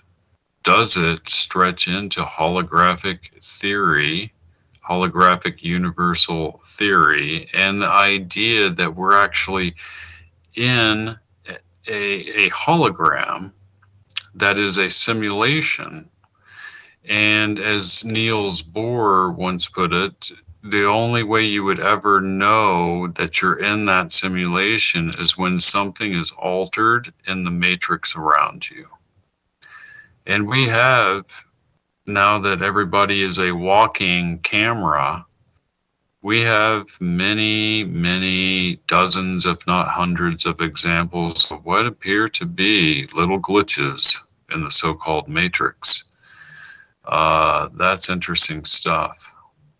So, and that fits into this whole holographic idea. In fact, Whitley Strieber's entire experience with the abduction phenomenon fits into the idea that the beings that abductees are seeing have something to do with the actual simulation that's being run. In other words, they're just doing a job. They're the arbitrators of the simulation. And we're going to get into this pretty deeply, because what if I told you that some of the same people that have done the ayahuasca trip or the DMT molecule trip have experienced some of the same higher up beings that abductees have come back reporting. And we'll get to that right after our break. All right, we're on radio break. And Roger is like, bedroom abductions may actually be cross-interdimensional too. Which I agree. That's that's I know possible. we both agree on that. Very possible. That's one of the theories. Yep. Yeah. So, but yeah, you know, Stryber really kind of blew my mind this week, and it fit perfectly with all of this other stuff I was examining. In the movie The 13th Floor, have you ever seen that, Mark? No, but possibly, maybe I did. I don't know. I mean, I've seen so many different movies and documentaries and things like that. I mean, some of them just blur together. Right. Yeah. Right.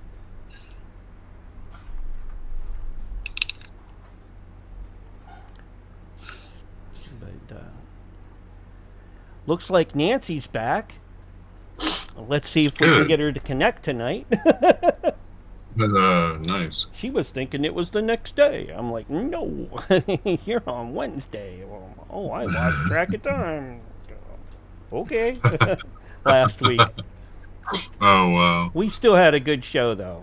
And MC's going to be in there with us again tonight. So I'm glad we got MC. He's listening to us right now, and he's also over there on D Live, hanging out in our channel there, and on his, he's streaming too. Man, don't overkill your computer there, MC. All right, that's all I'm gonna say. I know you stretch it to the limit sometimes. I do mine. I think we all need to, you know. I can't wait until I can do this by quantum computer, where I have this like little tiny box hooked into everything. I'm like, oh yeah. No, I don't think that worked out good. They were talking earlier on John's show, on Censorship Sucks, about you know, the automation of restaurants coming very soon. And Elon was, I guess Elon put something out that maybe by the end of the year. I mean, that's super fast, I think. You know, and you know, we can see that in some McDonald's and places like that right now, where there is a lot of automation going on. You know, with your order, you know, I guess bringing it out and cleaning and things like that. But I don't know. I just don't see a replacement of humans just yet. You know, complete replacement. Now, you know, going into like the tech side to maintain these bots and things like that. Sure. That. I can see that as a coming technology or a business, you know, where you send, you know, it's not going to be like Maytag. Well, it might be, you know, where only, or John Deere, you know, where only certain groups can take and work on your bot. Know what? There was a famous science fiction writer, I forget which one it was. I think it was Isaac Asimov. Asimov, probably. That's the first one that came to mind. I'm like, oh boy, Here it comes. Yeah. Well, he said that the ultimate goal of technology is 100% unemployment. The whole idea of us having technology is to replace our lives of labor with lives of perfecting ourselves as beings. So you have it do all of the stuff like make your food and grow the food and all of that kind of stuff, and you spend your days perfecting your art, your poetry, your meditations, all of that kind of stuff. That's what I think of when Brian Sings always says something about our Star Trek future. I'm like, I don't know. I mean, some of it looks good, but sounds kind of terrible too. We're under 30 seconds, just to let you know. Then we'll be back on air. Your countdown's coming up like right now. 5, 4, 3, 2, 1, and you are live and back on the radio side right now.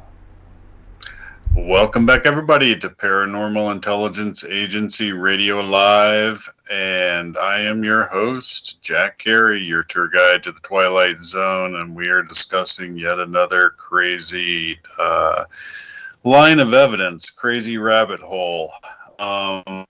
Today's the day of the Bado, as I mentioned, and I could go into all of the great little detailed history of this tribe, but to make a long story short, these French anthropologists trace their lineage back to an ancient priest, a caste of priests in ancient Egypt.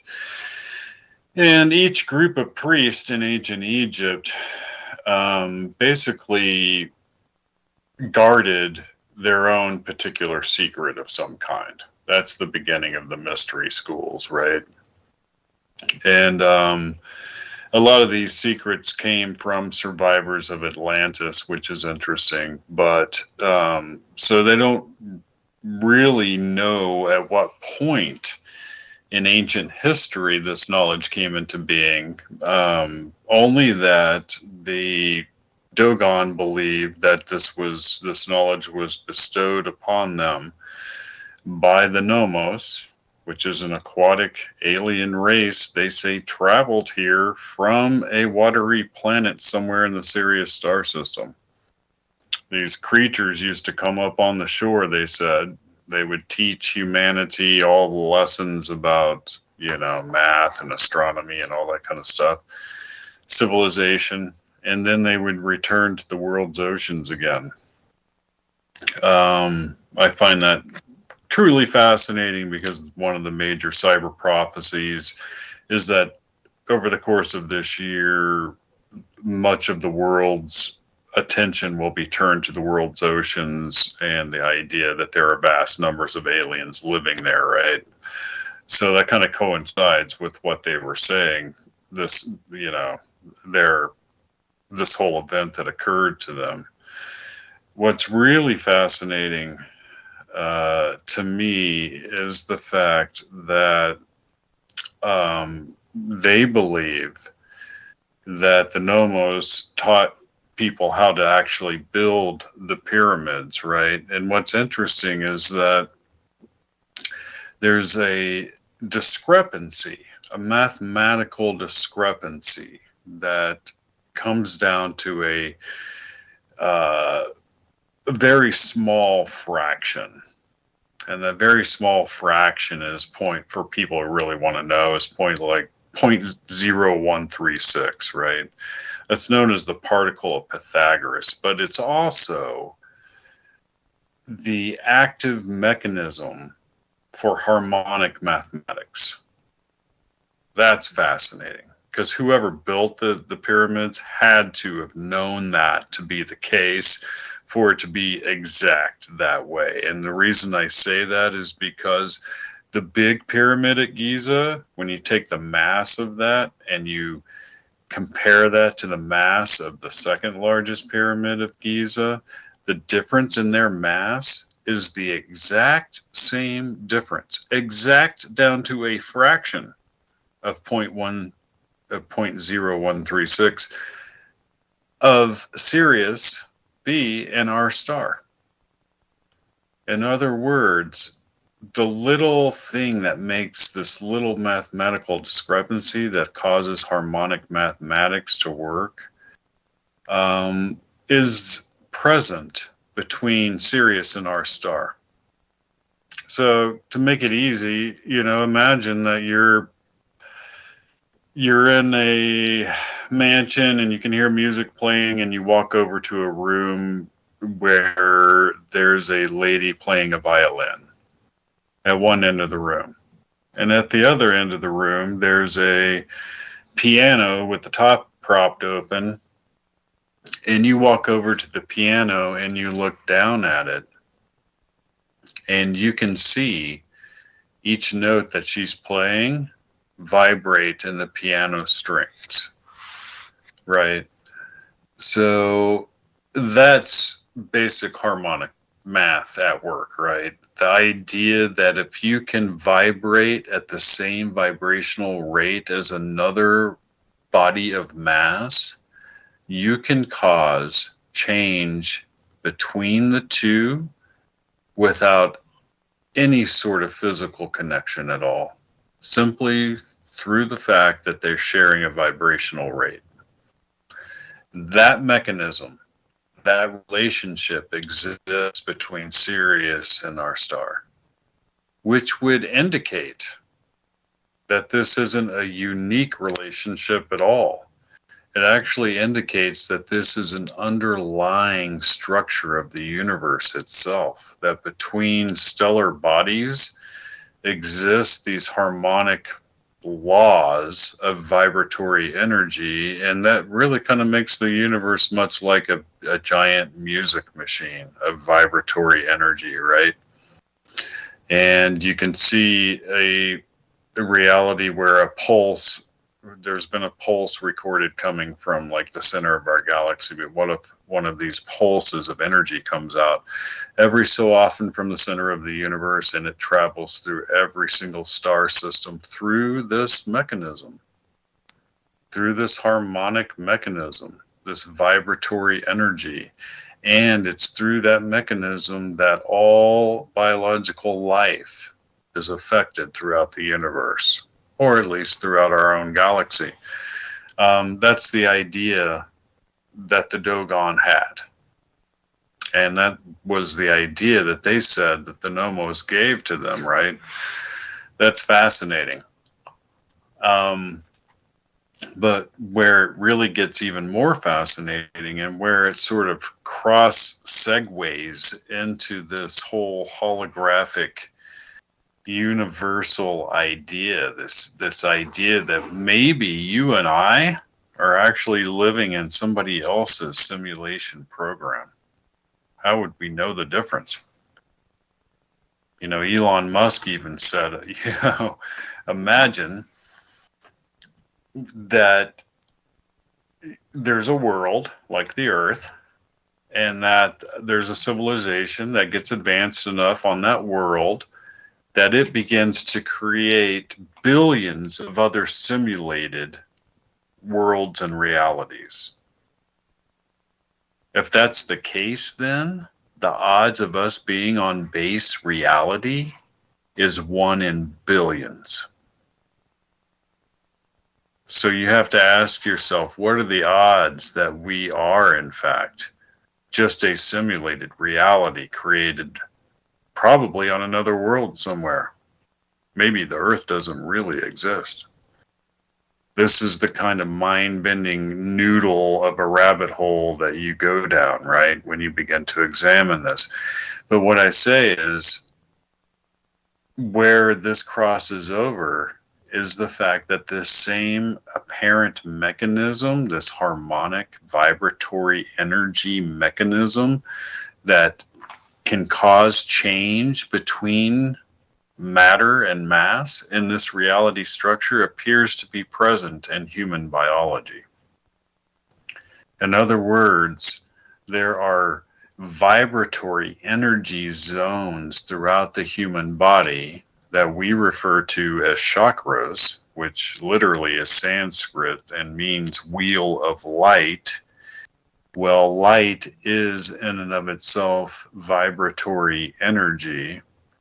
Many of the ancient mystery schools teach that you can control the vibratory rate of each one of those zones throughout the body. This would be a continuation of the same knowledge, only being applied to the biology of humans. This is the basis for all magical belief on this planet. All magical practices where they believe you can cause some type of change in the matrix conformity through will alone can take place. And I have to ask the question, if you're living in a matrix, if you're living in a holographic simulation of some kind, might there be ways in which to sort of hack the code? And if you can hack the code, would that equate to a lot of the secrets that were encapsulated in ancient human mystery schools around the world? That's a very, very interesting question, right? But here is where we enter into really crazy zone, because this ties back into Whitley Strieber this week. I'm telling you, it was quite a week, because every direction I turned for Cryptid Corner, which I will mention here in a minute, or Paranormal in the News, Cyber Prophecy, Main Topic, they were all coming back to the same notion that there's something not quite right with our reality structure. Our perception of reality is skewed. And even Plato wrote about the cave, the allegory of the cave, in which he believed the reality that we all see is like people sitting in a cave watching shadows on the wall. Every once in a while, somebody gets tapped on a shoulder and they look around, or they realize that there's something causing the image, and they look around and see a light cracking through, and they make their way up out of that cave. And those are the people that are enlightened, right? So this idea that we're living in some sort of carefully constructed illusion goes all the way back into ancient times. Even goes all the way back to the Gnostics, who believed that this reality was actually created by something that nobody really suspects, something that we would find nefarious. So that's interesting perspective on all of this. But what if the simulation, let's entertain this notion that the simulation is being run, that we are inside that simulation, that it was constructed by what we would consider to be a non-human intelligence, right? What are the different scenarios that you can play with in light of that? Is it possible, for example, that you and I are actually just avatars inside of a holographic video game being played by an alien species of some kind? If not, why not? What if I told you that Whitley Strieber this week said that he got the feeling that the visitors of all of his abduction experiences were somehow arbitrators of this very thing, that they were outside the hologram, that they were like in the movie The 13th Floor, for instance, for movie fanatics out there, you'll know what I'm talking about. Or Philip K. Dick's The Man in the High Castle, for example, the idea that there could be multiple timelines and multiple universes, all of that. But he got the feeling that the visitors were outside of our ideas of time and space. Right? That's interesting because in the abduction phenomenon, many, many abductees have come back saying that the little gray beings that actually took them from their home or from a wooded location, etc., and brought them on board an alien craft were actually being instructed to do so by what appear to be what they describe as being praying mantis-like beings, right? Well, what if I told you, and these praying mantis beings, by the way, they're the bosses. They give the orders, the little gray beings carry out those orders, and everybody appears to just be doing a job. In other words, there doesn't appear to be any sort of malevolence taking place. I also might add, before I move on to this other little shocking factoid, is that during the abduction, these beings, these little gray beings, have the ability to basically remove the lens, because those big black oval eyes that's actually a lens covering the real eye. When they take that off, they can peer into your eye and they can seize the optic nerve to your brain. They then can project images into the optic nerve like you were really seeing them. It's because of that they can overlay images onto memory. I have to ask you, what are the odds that some alien species living off in the vast darkness of the universe somehow evolved an ability to seize the optic nerve of the human species? In other words, what I'm getting at is these beings had to be created to do exactly what they are doing, or there's some sort of relationship here that we're not quite understanding. And I don't believe that they're time travelers from the future, humans that have come back because we somehow bred ourselves out of existence. That really doesn't fit the puzzle pieces. But what if I told you that people taking ayahuasca and DMT have come across identical praying mantis beings? And to them, the praying mantis beings appear to be arbitrators of this, whatever it is, the simulation, this hologram, this reality, carefully constructed, illusory reality matrix that we're in, right? But what are the odds that abductees, completely independent of people that were seeking some sort of psychedelic enlightenment, come back reporting the same beings? And a lot of people that have done, ayahuasca and DMT come back reporting, saying that they have seen the actual grid lines of the matrix itself. What does that tell us? Strieber went on to say in his interview that he suspects that we're in some type of prison. It's a holographic prison of some kind. And as I stated earlier, now that the cell phone is literally embedded in the hand of every single human being, and it seems like all around the world, we are all walking cameras.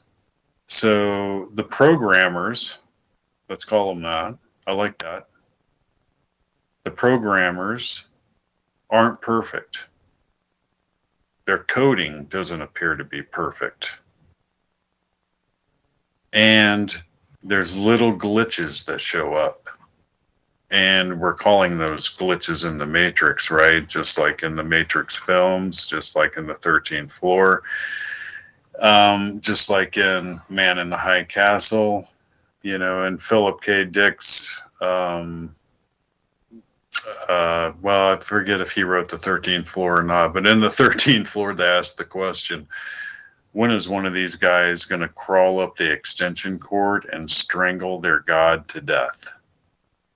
Right? And is that the human species? Are we eventually going to make our way out of this prison of a hologram, if that's what it is? This simulation. It could be, and you know, this game designer brought this up, that they could restart the simulation over and over again. It could be that you have really strange memories that didn't really happen because it was part of another simulation. Think about that. You might actually be appearing in a number of different simulations, all taking place simultaneously. You know, with you have a little bit of ability to say to choose this or that path, but there's always going to be certain highlights in the journey as a character within that particular simulation. And that calls into questions, philosophical questions of determinism, you know, and a lot of religious questions about what created the universe itself. What if I told you guys that not long ago, the Webb telescope, James Webb telescope, took a picture of like billions of galaxies. It was the biggest picture of galaxies ever taken. And it's cool to look at because when you look at it, you think to yourself, wow, that's a lot of stars. No, those are all galaxies, and every one of those galaxies has billions of stars in it. Right? That's how tiny we are. Tiny little speck of nothing dust in the middle of nowhere, if we are to believe what we are seeing, right? And the weird part about it was that all of those galaxies were rotating in the same direction. That shouldn't happen. That shouldn't happen unless we are, all of us, and all the galaxies that we can see are inside of a gigantic black hole of some kind. But black holes are interesting because the mass, the amount of information, let's say, that can be contained within a black hole is actually determined by the surface of its mouth. In other words, it's like they determine it like it's a flat surface. And they're beginning to suspect that everything we see around us is nothing but vibratory energy of data. You know, they're devising such finely tuned measurement devices that they can take a brand new computer and measure its weight. And then they can fill that computer with data, and they can weigh it again, and it weighs more. In other words, information is mass, and mass is energy, and energy, you know, never dissipates. It only changes form. And what are we looking at with paranormal phenomenon? Is it possible that the programmers of this reality matrix actually put in little pieces of code here and there to create paranormal effects in order to see what the responses will be? Because let's face it, when you're examining the reality matrix, it's the small little anomalies that tell you more about the nature of that reality than studying the static patterns. And that's what always, you know, lured me to the paranormal, was in the pursuit of truth. It's through the anomalies that you get a better glimpse of the truth. and the anomalies are what we describe as paranormal. So, do we live in a grand simulated holographic reality experience, and is it possible that through our own biology we can somehow hack into the reality matrix and cause change within it? I think that's what the ancient mystery schools had hidden at their heart, and all of that information is coming out these days. And is it possible? There are people, scientists out there in the world that are actively looking for a code to hack the matrix. And we will jump down another rabbit hole next week, Wednesday, 7 p.m. Central. Stay tuned for VIXEN'S Vault. I'll see you next week. Great show, Jack. Great show. I'm going to keep you here until we time out, and then I'll almost time out, and then get her up and rolling. Cool. Yeah, I think. My wife's. Are you going to come over for a little bit, or you got stuff I'm not. going? My wife's sick today, so I actually have to go cook her some dinner. She stayed home from work today, so she's been nauseous and kind of not eating all day long. So I'm gonna have to get some kind of protein into her because she's diabetic. So. Oh yeah, I understand that. That's why I got crackers near me sometimes. You know, when my sugar goes a little low, I can get it back up with a little bit of peanut butter and all that other goodies. You know. Right. But you know, I'm not bad yet. You know, but. Anyways, yeah, you have a good night. Thanks. Great show, and I'll get this up and out tomorrow, or maybe later on tonight if I'm lucky. I'm hoping to be lucky. Awesome. Awesome. That sounds great, my friend. I will holler at you later. All right. Sounds good. All right. All right. Thanks, Mark. Bye. Stay tuned, folks. We got VIXEN'S Vault coming up here in just a few minutes.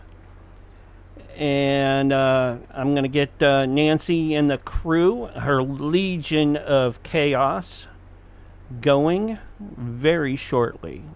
Let me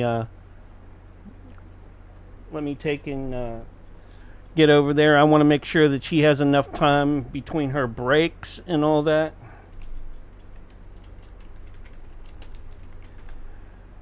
She's out on location, so I don't know about how well she'll be able to connect, but we're going to find out, because she is Nancy Planetta, the awakened vixen of the VIXEN'S Vault. So, hope everybody is having a great night.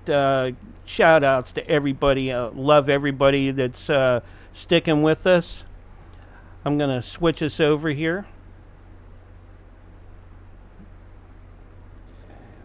Let me get the call going. Leave that call and join this one.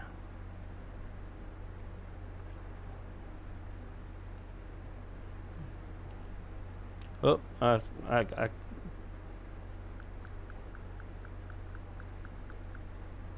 Am I here? Hey, there you go.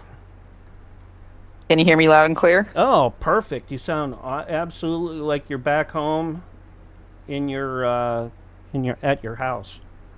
In fact, no, a little bit better. I don't know what's going on with that, but anyways. We're on the Cherokee Indian Reservation in North Carolina. Okay. I'm trying to get and Jason for the last in here with us too. Let's see here. MC I Dirty see children Work. and dogs. Yep, and let me send him the link. It looks like he's having a little bit of problems with that. Or he should be able to join directly from the chat. I know, but you know, he's also streaming all around as well. Jack's not going to be able to make it in tonight. His wife's not feeling too well. But, okay. We're doing good on time for radio side. That's good. Let me try to get him back again. Oh. Let me share the invite. Copy the link. I don't know. I mean, Mark's even having problems. Hey, Roger, how's it going? Can you hear me? Yeah, I can hear you, but you're I can really hear you. low. Yeah, I know. I'm getting things Got kind 30 of set seconds, up. Nancy. Let me shoot MC the link over on Telegram.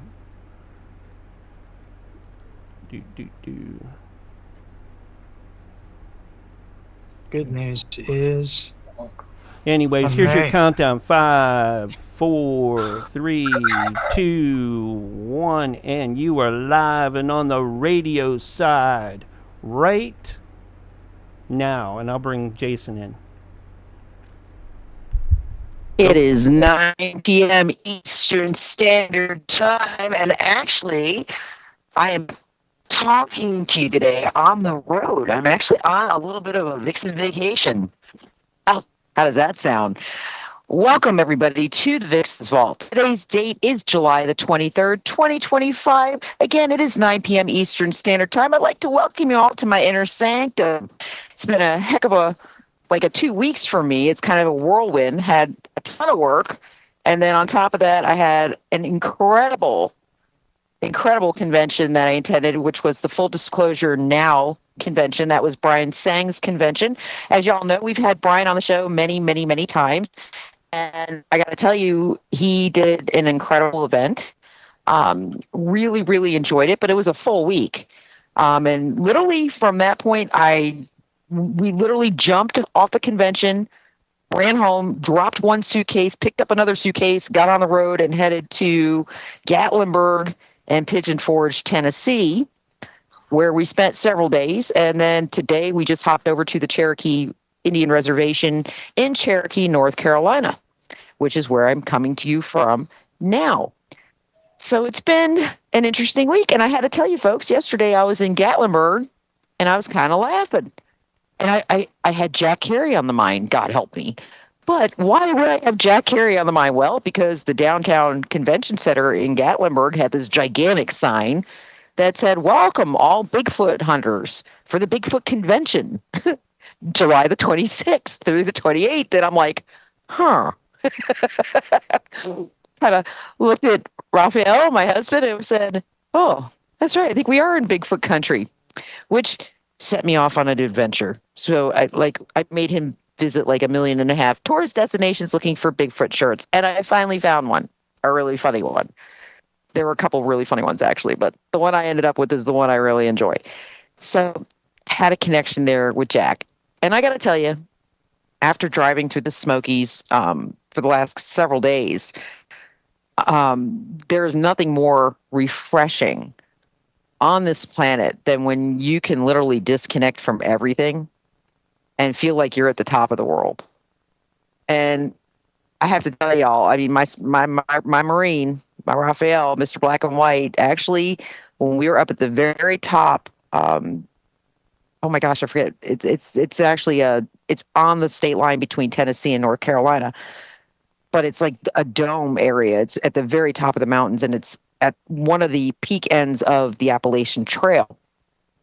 And it was funny because he actually took off his boots and his socks, and he literally sat down in the grass and just grounded. And I've never seen him do that. We've been together 15 years. I've never seen that man ground like that. And he just had this look of absolute serenity on his face. Like all the stress, everything just kind of faded away. And we both agreed this was probably one of the smartest, healthiest things we've done in a long time, because we both tend to work constantly, all hours of the day, all hours of the night, doesn't matter. And since my accident, that's become more prevalent because I'm not sleeping very well. So this was a needed unplug and perfect timing on it, because right before we left, my doctor we had narrowed a few things down, and he had basically told me one of your problems is your vagus nerve, that it's being crushed by the bone spurs in your neck, and he ordered a stimulator, or had me order a stimulator for the vagus nerve to actually stimulate the nerve to produce serotonin, because that is one of the reasons I have not been sleeping. Little did I know. And it has helped. I am like amazed, shocked even. But I'm not real cool with, having my body, electrically stimulated here and there. And I'm not cool with any kind of technology like that. In fact, I have 2 stimulators in my back, and I'm like, I'm really thinking about having them removed because I'm not good with that stuff in my body. But you got to do what you got to do, folks. And it has otherwise been a very, very, very interesting week. I mean, in the news, and even, like I said, even with the Full Disclosure Now event, it was very interesting to see the way the military, believe it or not, guys, and I'm a skeptic when it comes to some of this stuff, but I can't deny that the U.S. military out of MacDill was definitely playing a game with some of the attendees at this event. I mean, they were bringing some of their choppers really in close to shore and kind of scooping to the event members, especially the super soldiers, when they were out on the beach. And again, it comes in strange for me because, I'm a daughter of a DOD contractor. I grew up with the military. I was surrounded by the military constantly. Never seen anything like that, ever. And I mean, they swooped him one time, and actually several of the guys flipped him off. And the chopper literally spun completely around and came back in. Now, again, I think most of us kind of know that usually they ignore that stuff. They don't. They have their flight pattern. They're going to continue their flight pattern. They don't usually screw with people. So, again, I thought that was interesting. And then, of course, you're mixing in with a crowd of people that everybody's got their background and everybody's got their, I guess you could say, story. And, a lot of them you meet, I think I heard the word Pleiadian like 5 million times, not going to lie. But it was interesting because I did have one girl that I connected with on the first day, and it was literally because we were both lost. I am not kidding with you. We were at this place called the Serrata Beach Resort in St. Pete Beach, which, by the way, anybody, if you're in the area, St. Pete, Florida, which is the Tampa Bay area, the Serrata is absolutely beautiful. No denying that. What a lovely, lovely location. But it is very large and not organized. I guess you could say the rooms are not organized in a way that makes any kind of natural sense to anybody, least of all me. And apparently my Irish friend, whose name, by the way, is Soma. And I kept teasing her through the whole event because I was like, your name means sleep, right? And I don't get any. So you and I are sticking together. But here she and I were literally day one in the elevator going up. And literally we both wandered around with our luggage for like an hour and a half looking for our rooms. It was really funny. And I had my 3 dogs with me. So imagine that. We finally found it, and we ended up settling in. And my first day, I was with a group that's actually, we'll call us the more mature people. They're the older people, the older generation. We'll just put it that way. I think we dubbed ourselves the OGs. And basically, we kind of knocked around different ideas. And Soma, after like 5 minutes, turned to me and she was like, "I know you." And I'm looking at her, I've never met you before in my life. I feel very comfortable with you, but I've never met you before. And she says, no.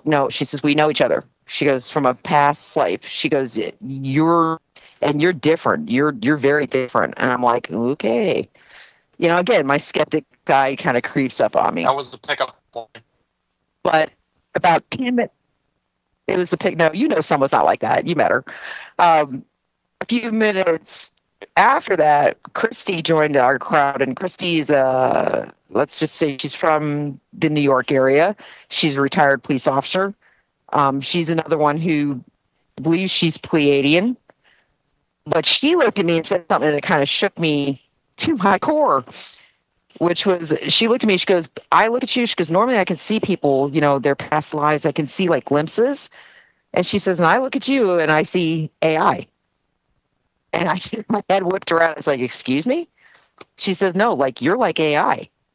She says, like, you absorb and you like literally put information in an order and then give it back out again. She's like, you're like, literally, that's what you're meant to do. Like, you're meant to be somebody who informs everybody. That's what your mission is. And again, she doesn't know my background. She has no idea. She had no idea I did a show. She has no idea that, I've been on the internet for decades, and I've always been on that side of the internet that brought about information that the governments don't want out. So, like I said, some of this experience was definitely new to me and a little bit earth-shattering. Definitely shook me up a little bit because I'm not used to having things said to me like that actually made sense. But it did. And as you heard, Raphael actually joined me on day 2 of the event. And he'll tell you, it was definitely a colorful crowd. I will definitely say that. Definitely colorful crowd. They like to have fun. I will definitely say that. But we both enjoyed the relaxation, but we definitely, I think, enjoyed unplugging and heading up into the mountains afterwards, because this has kind of been just totally relaxing. But let's get past that. Y'all have your update now. I mean, that's why I was not on the show last week. I actually forgot about my timing last week. Sorry about that, folks. Was in the middle of trying to get back and forth between speakers and figure out what was going on. But it was well worth it. It was a great experience. I do have several people lined up to come on the show, including the author Brad Olson, actually Drago Reed, who considers himself a super soldier. He's going to be on the show. So I've got a couple of guests now I've lined up to bring in. You may agree with them. You may disagree with them. You may think they're full of hakapui, or you may think they're actually for real. It doesn't really matter. The idea is we're going to bring their voices out and let them tell their tale. And it's for you guys to decide once you hear. That's always been the rule of thumb on this show. That being said, what's been going on? Huh? I mean, you had this whole fiasco with Epstein last week, and I'm kind of laughing because mixed in with the Epstein fiasco, we had all these weird weather phenomena yet again. And lots of rain. I know I haven't been on since, this flooding.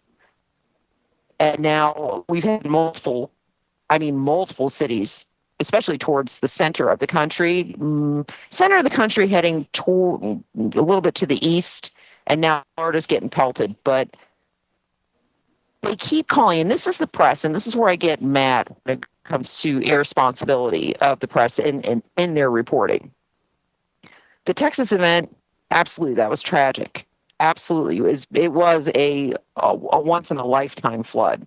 Once in 1,000 years, I don't think so. These rivers have flooded before. That's why they have flood zones. They know they're flooded. Now, does it happen all the time? No, it does not.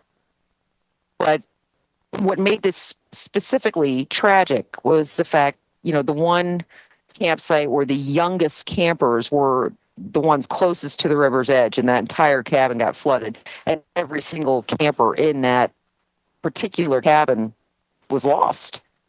That's horrific, and it's tragic. But I'm not going to cough that up to global warming. You will never, ever hear those words.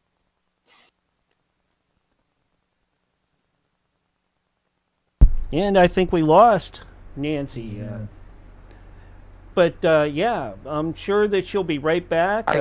There you are. You broke up a little bit, and speak a little further away from the microphone. You're overmodulating just a tiny. Yeah. Okay, is that better? Yeah, that's Hello? better. Okay. There you go. Yeah, so, I mean, we can say definitively that the flooding in Texas, that was 1,000% cloud seeding. And they got caught red-handed doing it. So, yeah, there's no real wiggling out of that. And they can say, well, no, it doesn't work like that. Really? Because we have Dubai. Because y'all screwed the pooch with Dubai a year and a half ago with the cloud seeding, and the same exact type of situation occurred, literally. So don't sit there and say, oh, no, that's not possible. We know it's possible. And then it turned around and it happened in Illinois. And then it happened again in Virginia. And then Chapel Hill, North Carolina was floating away. And now my area in Florida. In fact, you guys, some of you might be familiar with Rocky Stucci. He's another broadcaster. He lives in my area of Florida. He was posting, I'm not there right now, but he's posting, video from my hometown, and literally it's underwater. Now, my area floods no matter how you flip it, but not normally from rainstorms. We flood from hurricane and storm surge.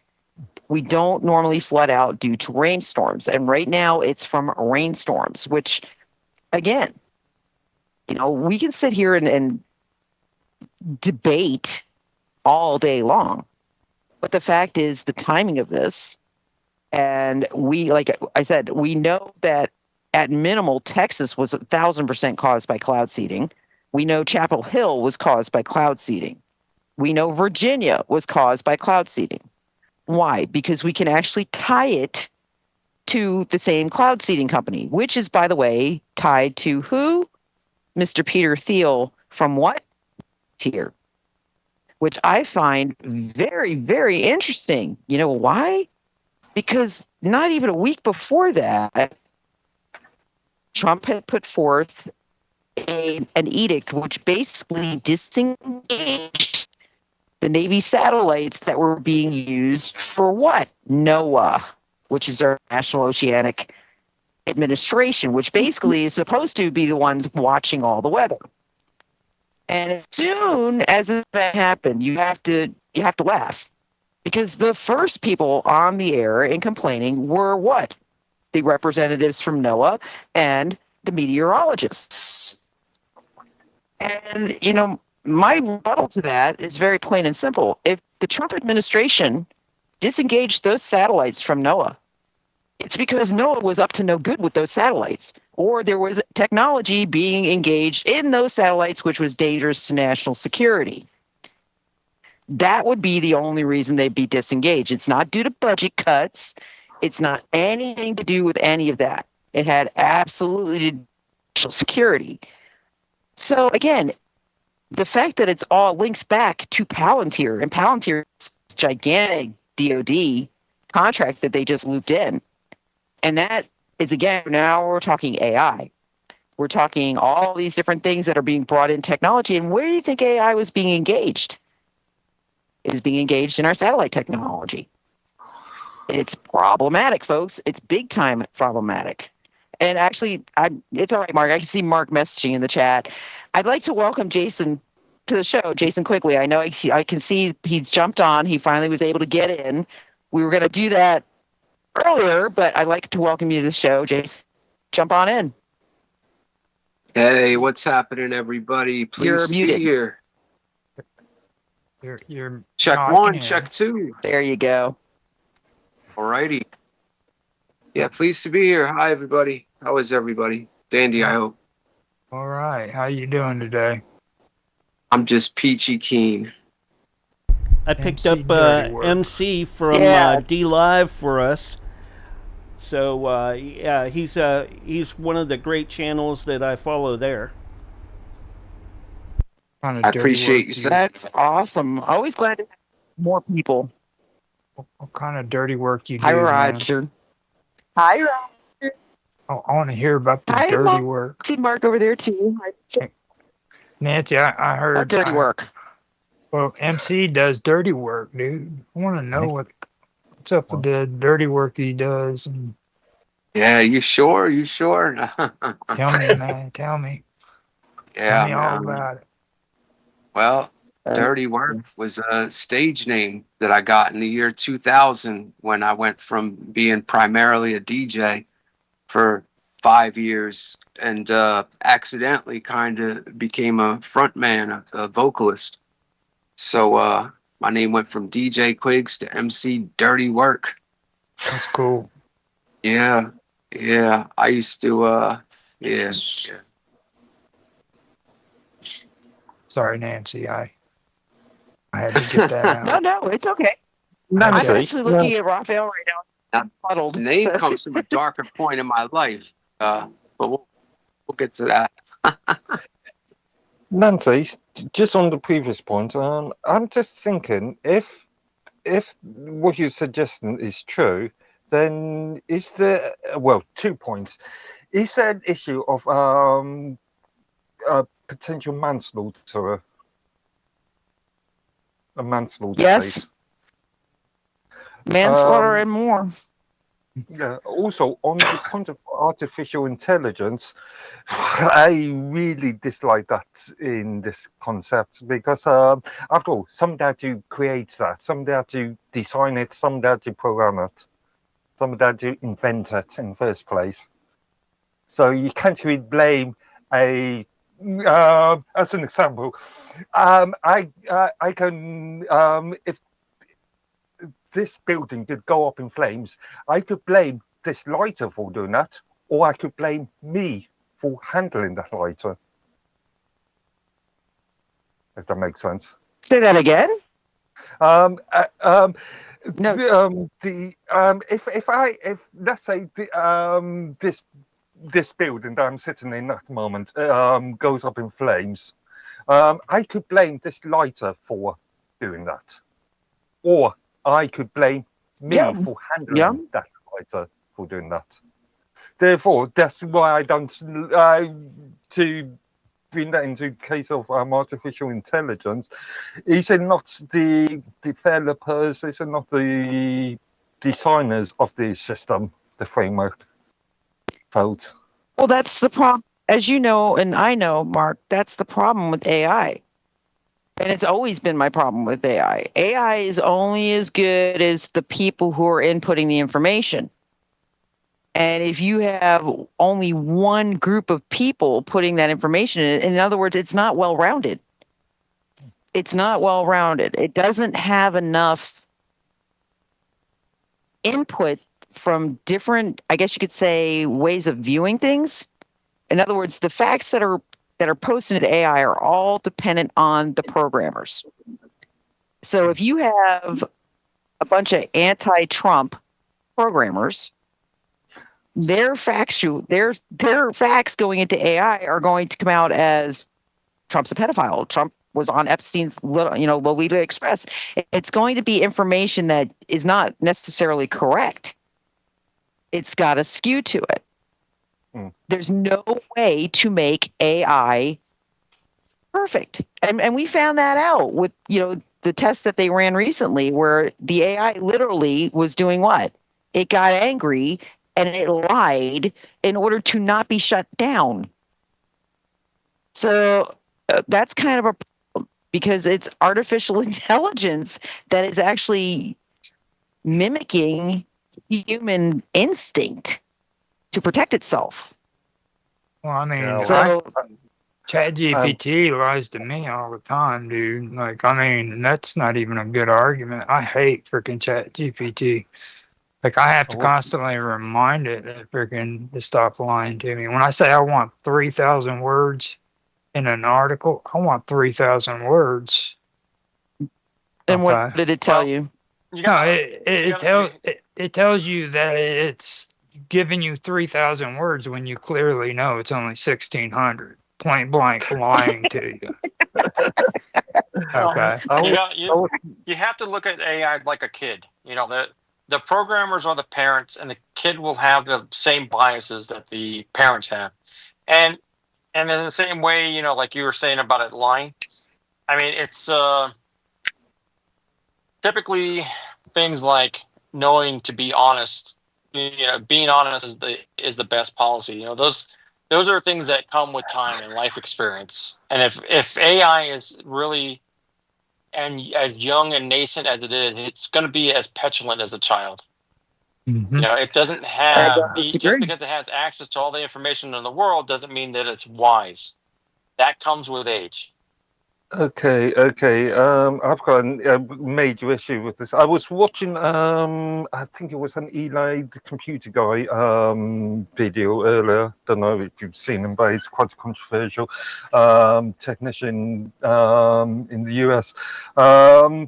And he was talking about this sort of concept, and he brought up a interesting point about we overly humanizing these software frameworks. You saying that this framework is lying. This framework is having human traits. But it's a software framework. How can it have human traits? I call it laziness. Straight up laziness. It's laziness on the part of the programmers. It's laziness on the part of reporters. When it's I not say laziness on the part of the machine. No, when I say 3,000 words to an AI, I mean 3,000 words. All right, hang on, Roger. Hang on. 3,000 words, but I got to take us off to our first break. You think about those 3,000 words. Folks, we'll be back in just a few moments. The Vixen's fall as soon as Roger gets done thinking about 3,000 words. We shall return. All right, we're on radio break. Yeah, did you? Now we can talk. Now we can talk for the next 5 minutes freely. Did we you, have lots of folks in the chats tonight. Appreciate each and every one of you. Biff C over in Kick, along with Beatrice is. Yep, and then we got all sorts of folks listening over on D Live as well. Got DK over there, MC's in there, and Roger, and all their fans and probably family too. I was just in there talking dirty as all, just saying horrible stuff. Yeah, you do that though. MC. You just want to be dirty. Yeah. Well, I mean, I can't say it because Nancy's here. Yeah. You know what I mean? Oh, like that's ever stopped anybody. Like it's ever stopped me. I mean, it's like... Nancy, this is Jason, yes, a.k.a. MC.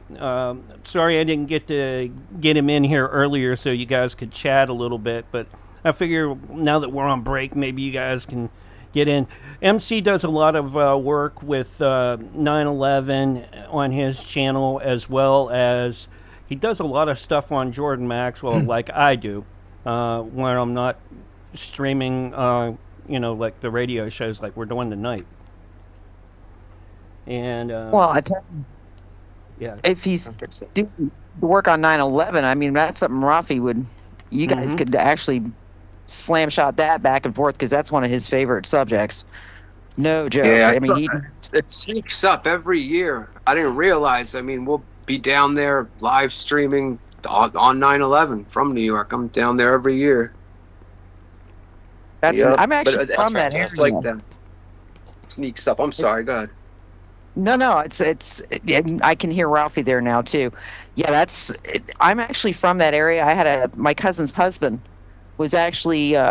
We couldn't find him that day because he was helping people evacuate from in and around Building 2. He was at St. Vincent's Hospital the whole time. So yeah, I mean, it hit close to home when that happened with us. But I know Ralphie, like I said, he's been Lord since I met that man, and he first really realized how bad things were within the government. 9/11 has been like his focal point because he literally said the Patriot Act. Yeah, it was the end of us. The Patriot Act was the end of us. Every form of government after that was, some BS form of government, I mean, I guess you could say that after JFK too, but JFK didn't affect the world like that. I mean, it did, but it affected the world, but not the way 9/11 did, and not overnight the way 9/11 did, where 3 days later the NSA and such, you can't even go on the airplane without having your kid, stripped down and so on. Well, I would more compare 9/11 to a Pearl Harbor, except we didn't have as large of a population at that point in time, and I don't think the population was quite as distrustful as they are. Yeah, when well, that's what 9/11 they came wanted was another Pearl Harbor, but unfortunately they couldn't get that, so they created their Pearl Harbor. Yep. What I PNAC, don't Project disagree for with New that. American Century, referred to as we need a new Pearl Harbor. They said that in '99 in a document from PNAC, Project for New American Century. That was Wolfowitz and all those neocons. Yep. All this stuff. Dual what neocons? Dual what neocons? Oh boy. Yeah, right. CQ for dual Israeli American neocons. Yeah, we got 30 Well, it's seconds, folks, interesting. and then 9 we're out of back 10 on air. times with dual, it is Israeli. I would make an argument that it actually goes back a little bit further, and would base it on an argument that of Blair's on post 1997. All right, That's a Mark, pretty here's the long countdown, conversation. guys and gal. 5, 4, 3, 2, 1, and you're live and back on the radio side right now. All right, guys, we are back. It is 9:30 p.m. Eastern Standard Time. Welcome back to the Vixen's Vault. I am your hostess, the Wiccan Vixen, or you can call me Nancy. It really doesn't matter. I mean, you can actually pretty much call me whatever you want. It doesn't really matter. As long as you're listening and your brain is moving, that's what we want. That's what we want to have happen. So on break, got to know Jason a little bit better. It was kind of a interesting thing with Jason because Mark had come to me and suggested it, and I thought that, I was like, hell yeah. I always like it when I get really good interactive people in on the panel, simply because there's so many of us that have been researching different things for so long. You always learn from others. Always, always, always. It's never a situation where you come out with nothing. You always end up, I always call it the meeting of the minds, when the minds start pushing all the information in. And as it turns out, on break, we were talking about 9/11 and, how it was the event of our lifetime. Not really comparable to JFK, definitely more comparable to Pearl Harbor. But I find it interesting, and I was going to ask you, Jason, with JFK, there's a lot of interesting things that have been stated over the last month. And if you noticed, there are some, I'm not going to say politician, but some figures, Tucker Carlson actually comes to mind more than anybody, who are starting to speak their minds. They're not just speaking, they're literally speaking their minds. And one of the things Tucker had kind of made this statement about was that there is no legitimate president after JFK. And he makes a very solid point, because JFK's assassination was a coup. So that would mean LBJ's administration was not valid. And any other administration following LBJ's administration was not valid, because we were outside of the constitutional rule at that point. And I'm kind of wondering, because you seem to be pretty up to date on certain things, and I know Rafi, I don't know if you've heard that, Raphael, that we've been pretty much out of alignment with the Constitution since JFK's assassination. Where does that leave us? Because you always you have the liberals who are absolutely terrified that Trump is going to get another term. Well, if what Tucker said is true, Trump never really had a term to begin with. So we could end up with him in another term as a legitimate president. I would argue that if that's the case, then that rule would go all the way back to at least Lincoln. Yeah, that's what I was going to say. I mean, they do this every 50 years or whatever. Back to 1865 with Lincoln, when they started trading birth certificate. Well, when they started making our birth certificates, and then 1913 when they started the Federal Reserve, and then Nixon. Then JFK, but then Nixon when he took us off the gold reserve. Sure, how many times, right? What is it? Every 40, 50 years? Every 40 to 50 years, and I think it's interesting that it did start with Abraham Lincoln, and then it kind of really spun up with JFK and became a little bit more obvious. I mean, JFK was actually this, what I'll call a signature event. It was an event where a good portion of the population did not believe the story they were being told. And that was a first. You forget, this country up to that point was pretty much, gung-ho. I think the Korean War slowed it down a little bit, because I think there were some people who really were saying, why are we in Korea? What's going on over there? Why didn't we just get out of World War II? Well, no, Vietnam was just, when JFK was assassinated, one of the reasons I think he was assassinated was because the war machine, Israel, and he did not want to be in Vietnam. He didn't want Israel to have a nuke. He did not want AIPAC in power, and he did not want to be in Vietnam. And one of the reasons Nixon got nixed was because Nixon wanted out of Vietnam. So he literally wanted out of that war, like a lot earlier than when we got out. So I find it very interesting the way this all seems to work out for the war machine. And when I say the war machine, you're talking about banks, because that's what makes all the profit off the war machine. Banks and shipping. And who owns the banks and the shipping? Actually, I'm just going to go back on one point. You looking at this from solely a US-centric point, but I would argue that this goes back to what happened during the Napoleonic Wars with the banking system. Absolutely. You can absolutely go back and far because of that. Yep. Waterloo. But it also, even our Civil War. Shoot, Mark, we fought a Revolutionary War to get out from underneath British thumb. We fought a civil war and ended up right back underneath that thumb, except it was squeezing a lot harder, and nobody was really aware they were being squeezed by Great Britain. And to this day, most Americans have no idea that our Fed, which is a privatized banking system, the number one bank in the Fed is a Rothschild's bank. So we are literally back under the thumb of the Bank of England. And they just don't see it. And it's like, guys, no, it's not a good thing. It's never been a good thing. We've always thought, we've kind of taken the kicks here as Americans, because most of the world thinks we're a bunch of yahoos. And we kind of are. But we're arrogant in a way we really shouldn't be.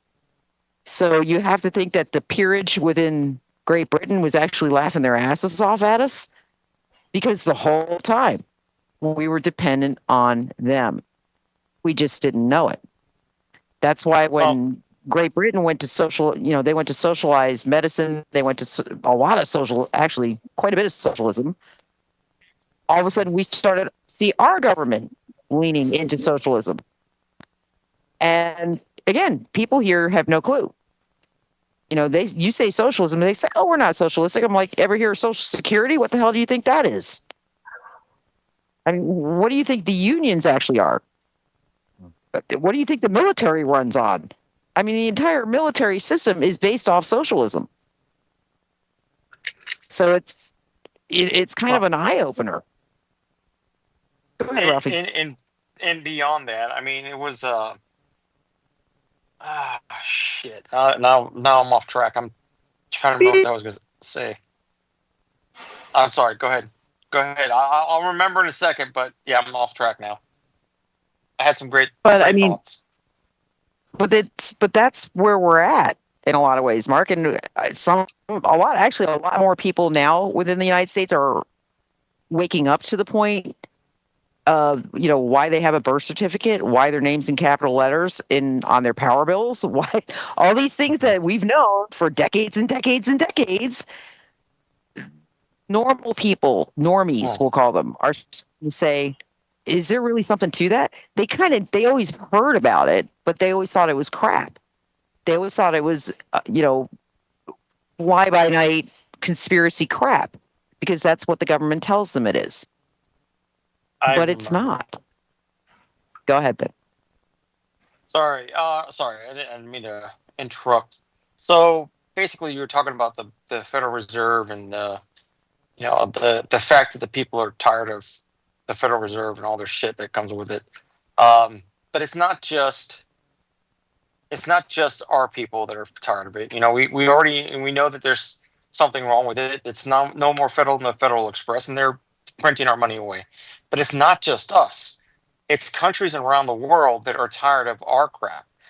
You know, the using the financial system as a weapon, you know, as an economic weapon to, you know, and printing the money away at will, and basically we're getting something for nothing and our chicks for free.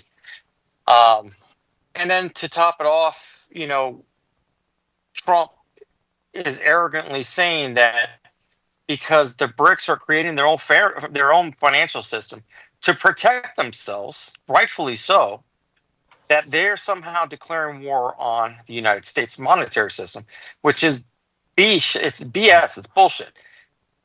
In reality, when you know the world had given us the position of trust to maintain the world economic system under Bretton Woods after World War II. And we basically declared war on the world when we broke from Bretton Woods and then did not give their money back or give their gold back that they were storing here in the United States. The whole Bretton Woods system was basically said, you know, we told the world we're protected on two sides by oceans. You know, really nobody can really attack us and defeat us. And your gold will be safe here, but Europe, you're a basket case. You guys are having wars every 20, 30 years.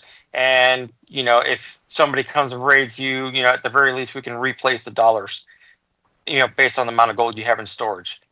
You know, they can burn that and we can still replace it. So that was the sales pitch for Bretton Woods. And so everybody, they're so kind, aren't they? Yeah, and we said, okay, we'll back the dollar with X amount of gold for every dollar, you know, and you know, it'll trade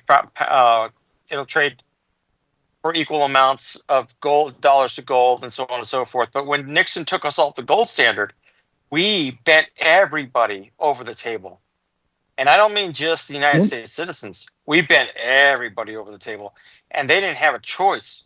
The dollar started going into free fall. And so what do? We started a protection scheme with the OPEC nations, basically a protection racket that you will sell oil for dollars and we'll protect you, we'll sell you our weapons, we'll train your troops. All you have to do is sell oil for dollars and force everybody to hold the dollars they already got instead of dumping them. Force them to hold it and then do global trade in dollars. You're basically forcing them to hold this worthless money at gunpoint. That's basically what we did in the 70s after Kissinger made this deal with the OPEC countries. And now the chickens are coming home to roost. We printed way too much money. You know, the debt clock stands at $36 trillion. According to Catherine Austin Fitts, you know, as of 2015, their Pentagon was missing $20 trillion. The HUD was missing another trillion. And then as of 2023, the estimates are that the Pentagon's missing $32 trillion. Yep. And that's not including the $160 trillion in unfunded liabilities like Social Security, Medicare, Medicaid, and everything else. Plus all the money that's missing from the government budget. You got to remember, Catherine Austin Fitts said that they started draining the coffers back in '97. They were ending the experiment of America, pushing towards a global government. And so that's why we're at. And everybody else knows what's going on, but they don't want to have anything to do with it. They don't want to have, you know, this 2030, I own nothing, I have no privacy, and I've never been happier. Nobody else is on board with it, but it's being forced on us, and we just blindly are allowing our leadership to do exactly that. Which is it's exactly interesting what Palantir because is. One of the things that Rafi and I were discussing the other day was, you know, all of the property that is now being, I guess you could say, taken back by the counties, by the states, by the government because of all of these weather events. Isn't that interesting? I can tell you just in Florida, so many properties have been taken back. You know, these poor people lost everything. They got flooded out. And because their homes were older or didn't meet the 50-50 rule, basically the property goes to the county and then the homeowner has to pay for the demolition on the property. They lose everything. And there's no protection from that. And I looked at them, I said, they're they're trying to get as much land as they possibly can out of American hands. They're trying to put it all into corporate hands or government hands, and they don't want you owning property. They just don't. Not that you ever really owned it anyway. That was a big laugh because you pay property taxes. It's like a lease. No matter what, you're always going to have to pay the government something. You could say my property's been owned by my family for 200 years. Doesn't matter. You still have to pay taxes on it every year. So you're leasing it, basically. Unless it's under an allodial land patent. That is the only exception to that rule. And that's why they did away with them. What was that called? An allodial land pact? Yes, it's called an allodial land pact. Interesting. Patent. P-A-T-A. This is P-A-T-A-N-T. E-N-T. Something like that. This is why we do these shows. Because that's what I mean. We learn from each other. We really do learn from each other. Is that also, sorry, Nancy, is that also true for Native American land? For Indian land? Native Americans, they are sovereign nations within their own nations. So that they get away. Yeah, they don't pay taxes like we do. That's why the like where we're at, we're on Cherokee land. And they actually have a gigantic casino that we're probably going to go visit. But we got lost in the parking lot today.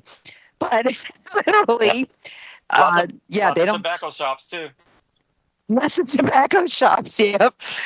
But they don't pay taxes the way American citizens do. They are a little bit more protected than we are, simply because of what we put them through, and rightfully so, in my mind at least. I think we owe them a lot more than we're actually giving them, to be very honest with you. But their ability to resist will only last so long. Our government isn't a constitutional government anymore. It's a what the hell are you going to do about it government. Yeah, it is. And we talked about that too. It's a what the hell are you going to do about it? Because in fact, there was something, I forget what it was, but there was something that was posted the other day, which made it very, very clear that a lot of lines have been stepped out of. And, I looked at him, I said, nobody's going to do anything. And he says, well, because basically the government did. And said, well, what are you going to do about it? We know it's not constitutional, but what are you going to do about it? We own the judicial system. We own everything. You take it to court, we're going to get laughed. It's going to be like Trump's, the elections in 2020, the voter tampering. I love it when a Democrat says, oh, well, he lost all those court cases. No, he didn't. They never made it to court. Because the court systems were 100% already overtaken. I mean, even the Supreme Court batted that one down, which should have told you right then and there, we got a big problem with SCOTUS.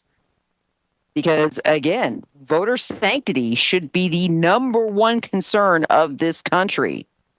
Who you put in power, whether or not those votes are actually being tallied correctly. Heck, the Nevada votes were being sent overseas to be tallied. And nobody said a word about that. I'm like, really? These are American votes. Why are they being sent overseas?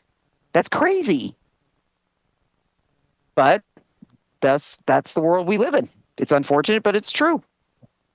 And I mean, Rafi, I'm surprised you didn't get into the plunge protection team with the stock market. Yeah, I mean, there's, everything is manipulated, and it's. When I was before the 2008 crisis, we were absolutely getting killed in the stock market. The TSP was fully invested in the different funds, of the government investment or the investment funds. And there really weren't a lot of options, but I was getting killed. But then after 2008, when they put the plunge protection team in, you couldn't lose. You might take a hit, hit here and there, but you'll never see anything crater out, because as soon as there's a run on something that an insider company that they're protecting, they'll stop the stock market from trading. There's no loss there. There's no market corrections. There's no attack on their buddy system. There's no way to beat that.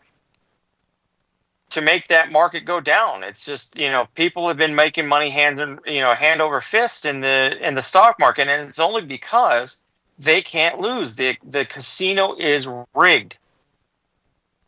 If you That's what the remember, flood protection team is.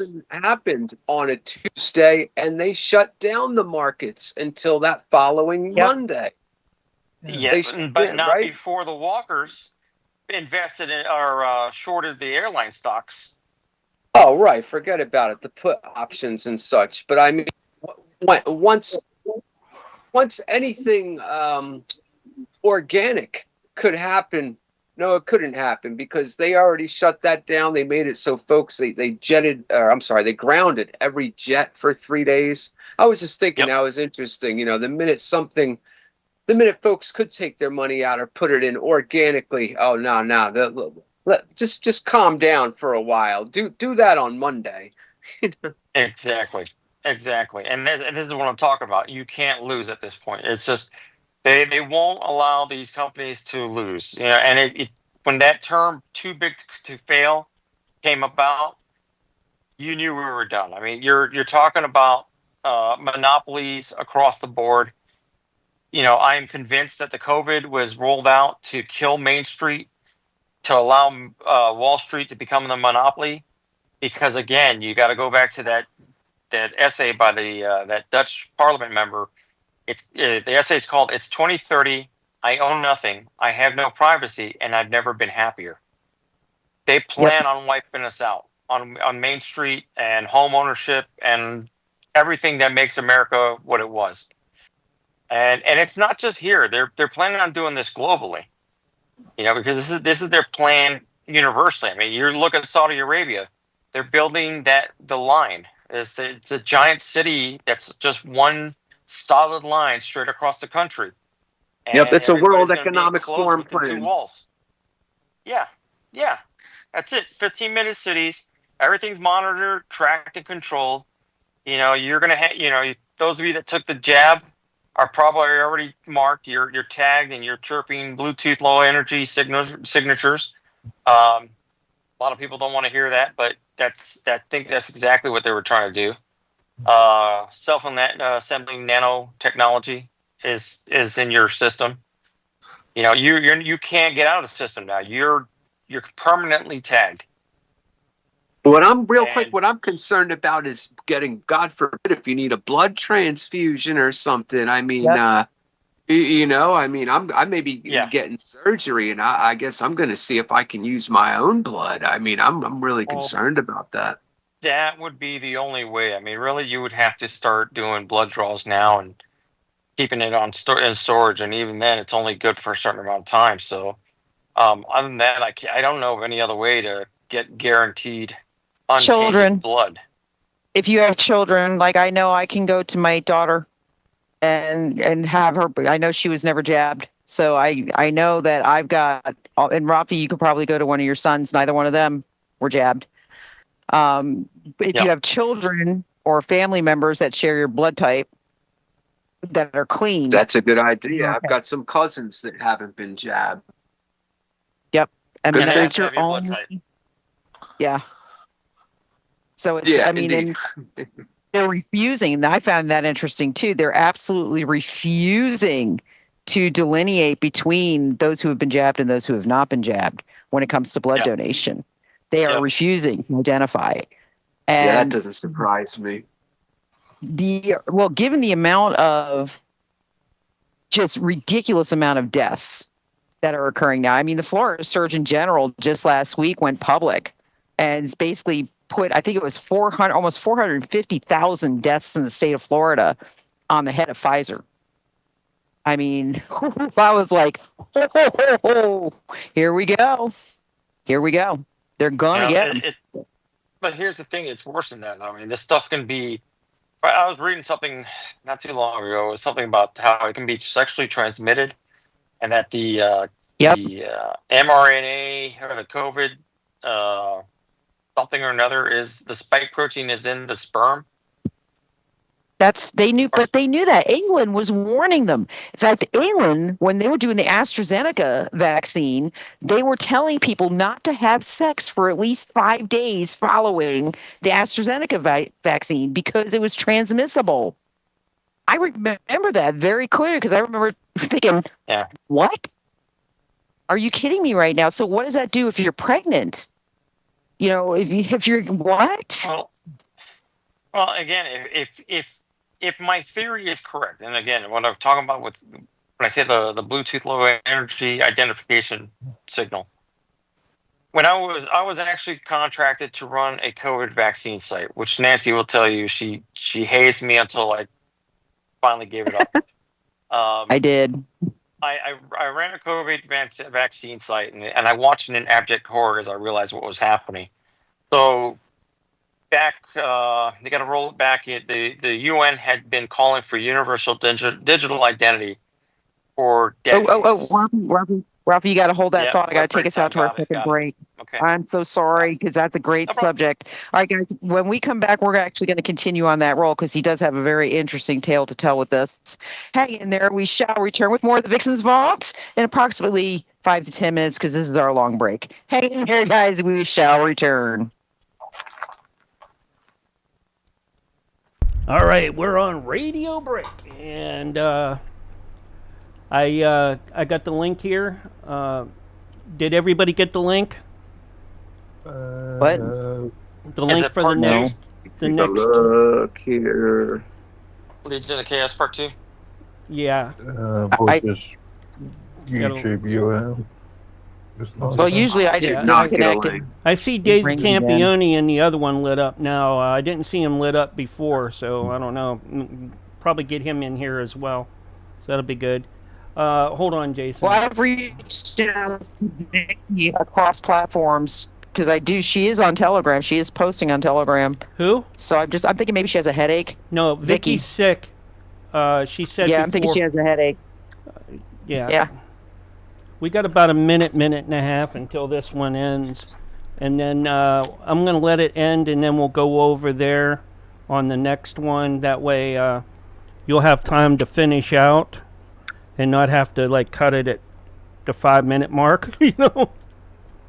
Roger that. Or I have to, come in. I really do feel bad because I actually really did haze him pretty badly when he was working that site. Poor Ralphie. He was just trying to work. I was like, what did I say? You're running Auschwitz.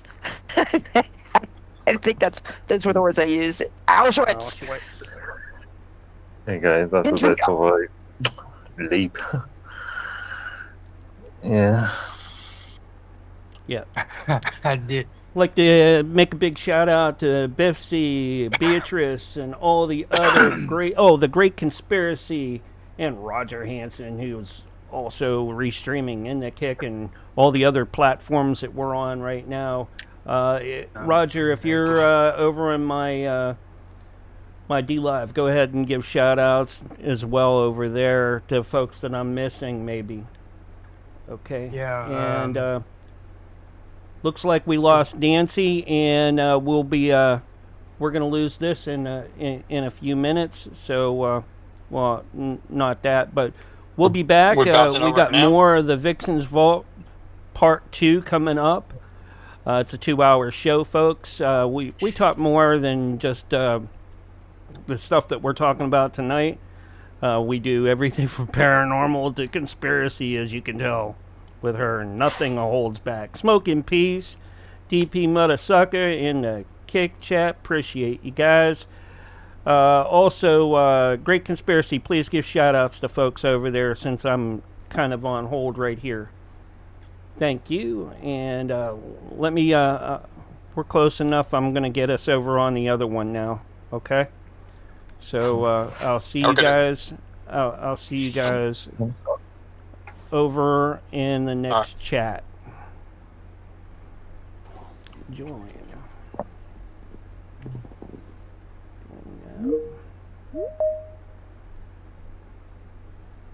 Hey, Jason. Welcome in. Hey. Let's get the rest of the folks in here. Nancy, Roger, Mark, David, Raph. There we go. They'll be in shortly. And I gotta hang up the other call. I'm here. Okay, there we go. All right, let me fix this. So I think Ralphie's getting ready to join in. There we go. Dave. David Hey, Campione Nancy. in the house tonight. Oh yeah. Yeah, I can't get to the Legion Chaos on the first show. I don't know why. But I don't know what happened there either. We had a problem with Vicky last week too on that. Nancy, you flooded out. Where the hell are you?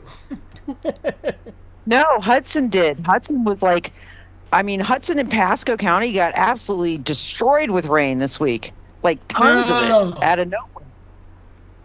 Oh my God. I thought you were up north some damn place, or, you know. No, right now, we're not home. I'm talking, I was looking at videos being posted by people back home, and I'm like, oh no. Oh, Lord, that's the beach, that's in the city. Oh my God. Wow. Yeah, I know. I've had some bad storms coming home, like going out to Gainesville and then coming back at, about 7, 8 o'clock. Horrendous storms, like being in a waterfall. Not Texas size, but not Texas but bad. size. Hey, Roger. Well, hell, that's a good thing. God, what's wrong with you guys? Tsunamis, who cares? Just brush it off. Here's Roger. Yeah, right. Get your hair dryer. Yeah, that's right. Yeah. Get your hair dryer. Yeah. That's Dave, it. your pictures have been outstanding. Yeah, he talking to always me? puts out some awesome pictures. Also, folks, anybody that is watching the live stream right now and you see nature pictures, David Campione has taken all of those. So you see the giant alligator Goliath in there. Oh, to yeah, all Goliath, sorts of man. gorgeous birds and that. Anything else that's AI art, that's stuff that I do throughout the week. Some of it changes, some of it doesn't, but I hope you all enjoy it. Like Nancy, I sent Nancy a picture the other day, and she thought I did that. I'm like, no, Nancy, I didn't do that. It's like the original artist for the comic book did that. Oh God, yeah, I You thought you actually- were. You do some really great improved stuff, Mark. What? Yeah, you've really improved. I mean, I do follow some of the stuff you're posting. I'm like, wow, he's actually really getting quite good at this. I have a couple people that keep wanting me to monetize it, and I'm like, no, I can't do that. Like, Oh, that's right. Yeah, you'll lose everything. Well, just take the checks, send them, endorse them, and we'll cash them. right? Yeah. Well, We'll split it up. I would love for that to go directly into like my kids' college funds and things like that, but that'd be I don't know how to set that up. Someone would have to show me how to do that. Set up a trust. There's always the Cayman Islands or Switzerland. Set up Their names on it. Cayman Islands. Yeah. Just put their names Or on it. retirement funds for each one of them or something. I don't know. But anyways, that'd be Just have them. They make the check out to them. That's all. Yeah, exactly.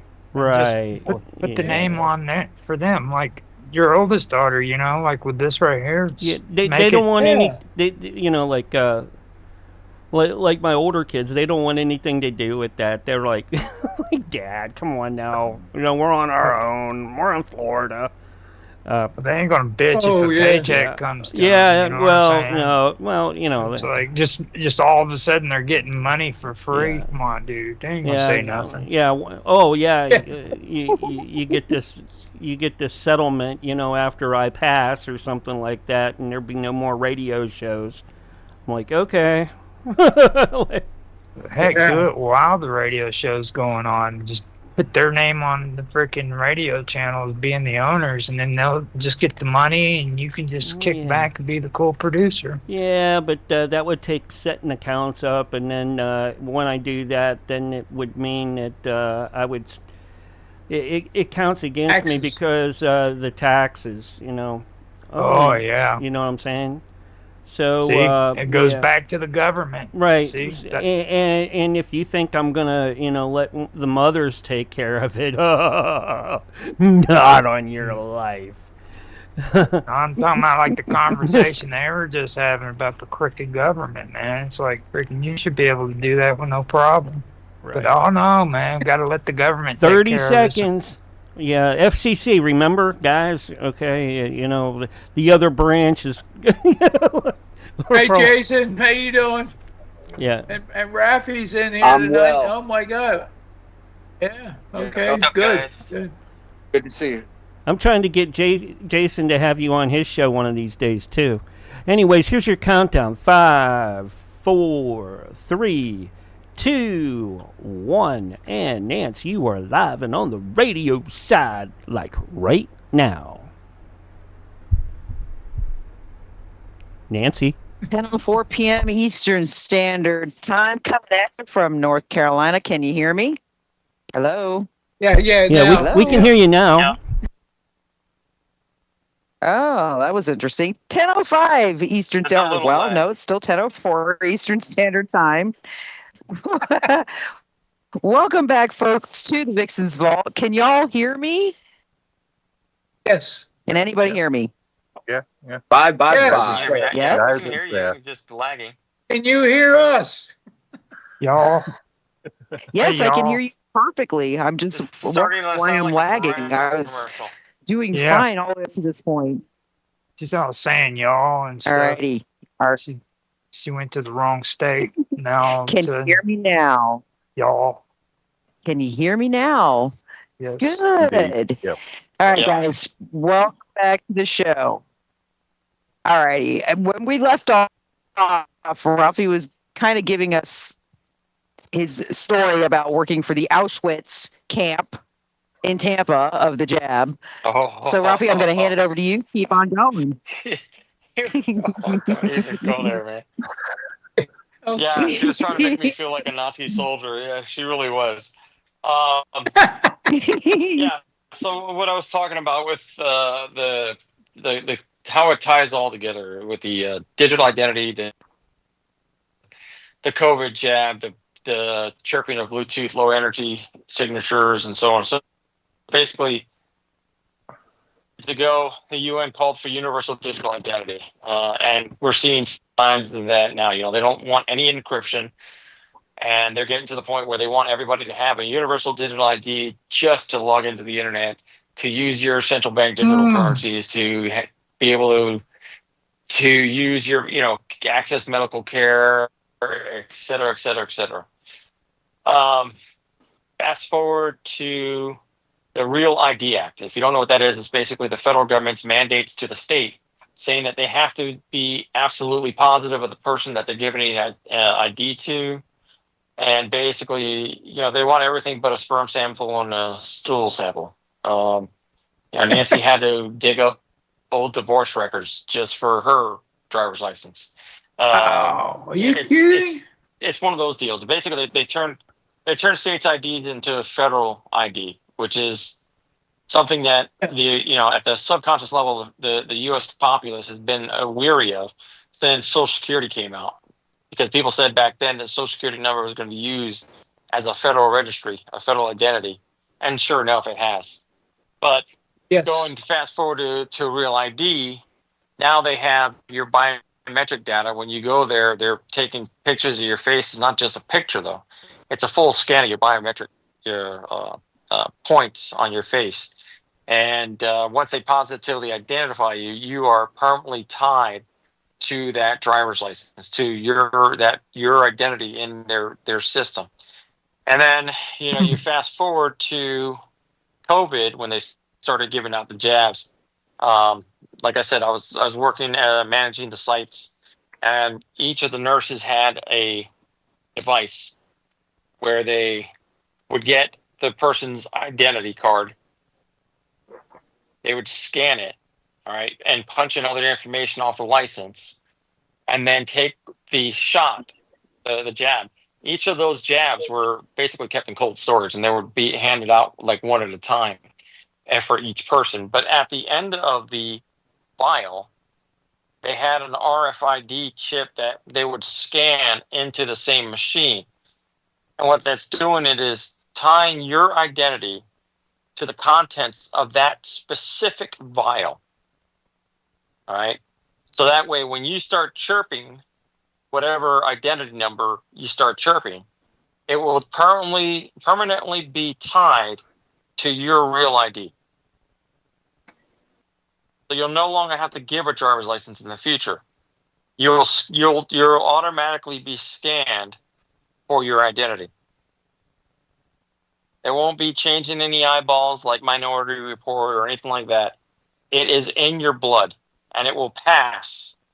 I think what they said, the reason why they told everybody not to have sex after getting it is because they didn't want your identity to get mixed in with somebody else, or your child, your future child, picking up your identity signature. Do you understand what I'm saying? This is my theory. I can't prove it yet, but this is my theory. Go ahead, Dave. No, I was just thinking that I thought they were going to put in a chip in everybody's hand also. No, we're way past that. We're way past that. We're into graphene nanoparticles, self-assembling nanotechnology. Again, I am very skeptical about the self-assembly nanotechnology just because of the size of chipsets and packets that are available at the moment. But there's 2 points that needs to be considered, or 3 points in fact. First of all, you're going to have infrastructure to be able to monitor this this sort of mechanism, and as we know, governments are not very good at producing infrastructure. I mean, look at 5G as an example. I mean, widespread infrastructure. The other point is, sorry, I can't think of the other point, but there was a third point. The identity card thing is actually another Blairite idea. Tony Blair Blair Foundation has always been a big fan of Tony Blair. Has always been a big fan of this. And in the UK, there was the Identity Card Act of 2006, which was done under, I think it was Gordon Brown's tenureship at the time, but it was still related to Blairism because piece of pod sort of thing, and that was repealed in 2011 because there was not enough public interest in it, and they couldn't force the public into it. But hey, Raph. Okay, so go ahead. No, I was going to ask you, how's that going to affect us in Florida here? Because if you have a concealed weapons permit, will that go on the ID? And also, if you do transactions with, because DeSantis, Governor DeSantis, just signed that bill that when we go on the golden silver standard, just beginning in July, I believe it was, he signed a bill for the state of Florida. So I guess I don't know. That all sounds confusing to me. I don't know how it's going to work out. Well, what you got to understand is the federal government is consolidating all of their information systems under Palantir. ICE, FBI, ATF, DEA, all of them are consolidating under Palantir. As it stands, Palantir has major government contracts with the CIA and the DoD to target terrorists, quote unquote, and insurgents, quote unquote, throughout the Middle East. And I've talked to guys that have been on the ground using that technology already. They were using it over a decade ago already. But now they're trying to consolidate everything under Palantir here in the United States, and they already have advanced AI. But even the AI they have pales in comparison to what I guarantee that what I'm going to call the super deep state, the breakaway civilization that the secret space programs fall under. I guarantee you those guys have true sentient AI. And that is ultimately where I think a lot of this stuff stems from. There is a hidden agenda here somewhere that we're missing. We're missing a big piece of the puzzle, because ultimately the most important question that you have to ask, I mean, besides who, what, when, where, how, you also have to answer is why. Why is the motive for everything that we do, and it'll help piece everything together. And I think the reason why they're trying to digitally tag us is ultimately to catalog us. They're going to figure out who they want to keep, who they want to kill. They already tried their kill shot with the COVID jabs, and they tried to lock us down. They tried to get us under control, to get the world in lockstep, and it failed. But it doesn't mean that they won't try again. We all know that there's a eugenics agenda in play here that they want to get rid of, as the Georgia Guidestone said, put the world in balance, U.S. population, the world population in balance with the nature at 500 million people. So that means 7.5 billion people have to go, according to them. And and let me say this. As much as it pisses me off that these people think that they have the right to do this, I also don't disagree with some of it. We need to be less lenient with our judicial system. I think we've gone too far. We've basically used the judicial system to drum out 25% of the population from owning guns and being able to vote. That was the whole idea of it. And selective enforcement to target political enemies like Trump. Lawfare is alive and well, and that's exactly what it's meant to do. But I also believe that career criminals, violent criminals, don't need life in prison. We don't need to be carrying them on the books. I think we need to be a lot more liberal in the application of the death penalty. That's an interesting point, because the death penalty, the death penalty is just discussion that's raising its head again in the UK. Yeah, and I don't mean just at the bottom. I don't mean just lifelong criminals.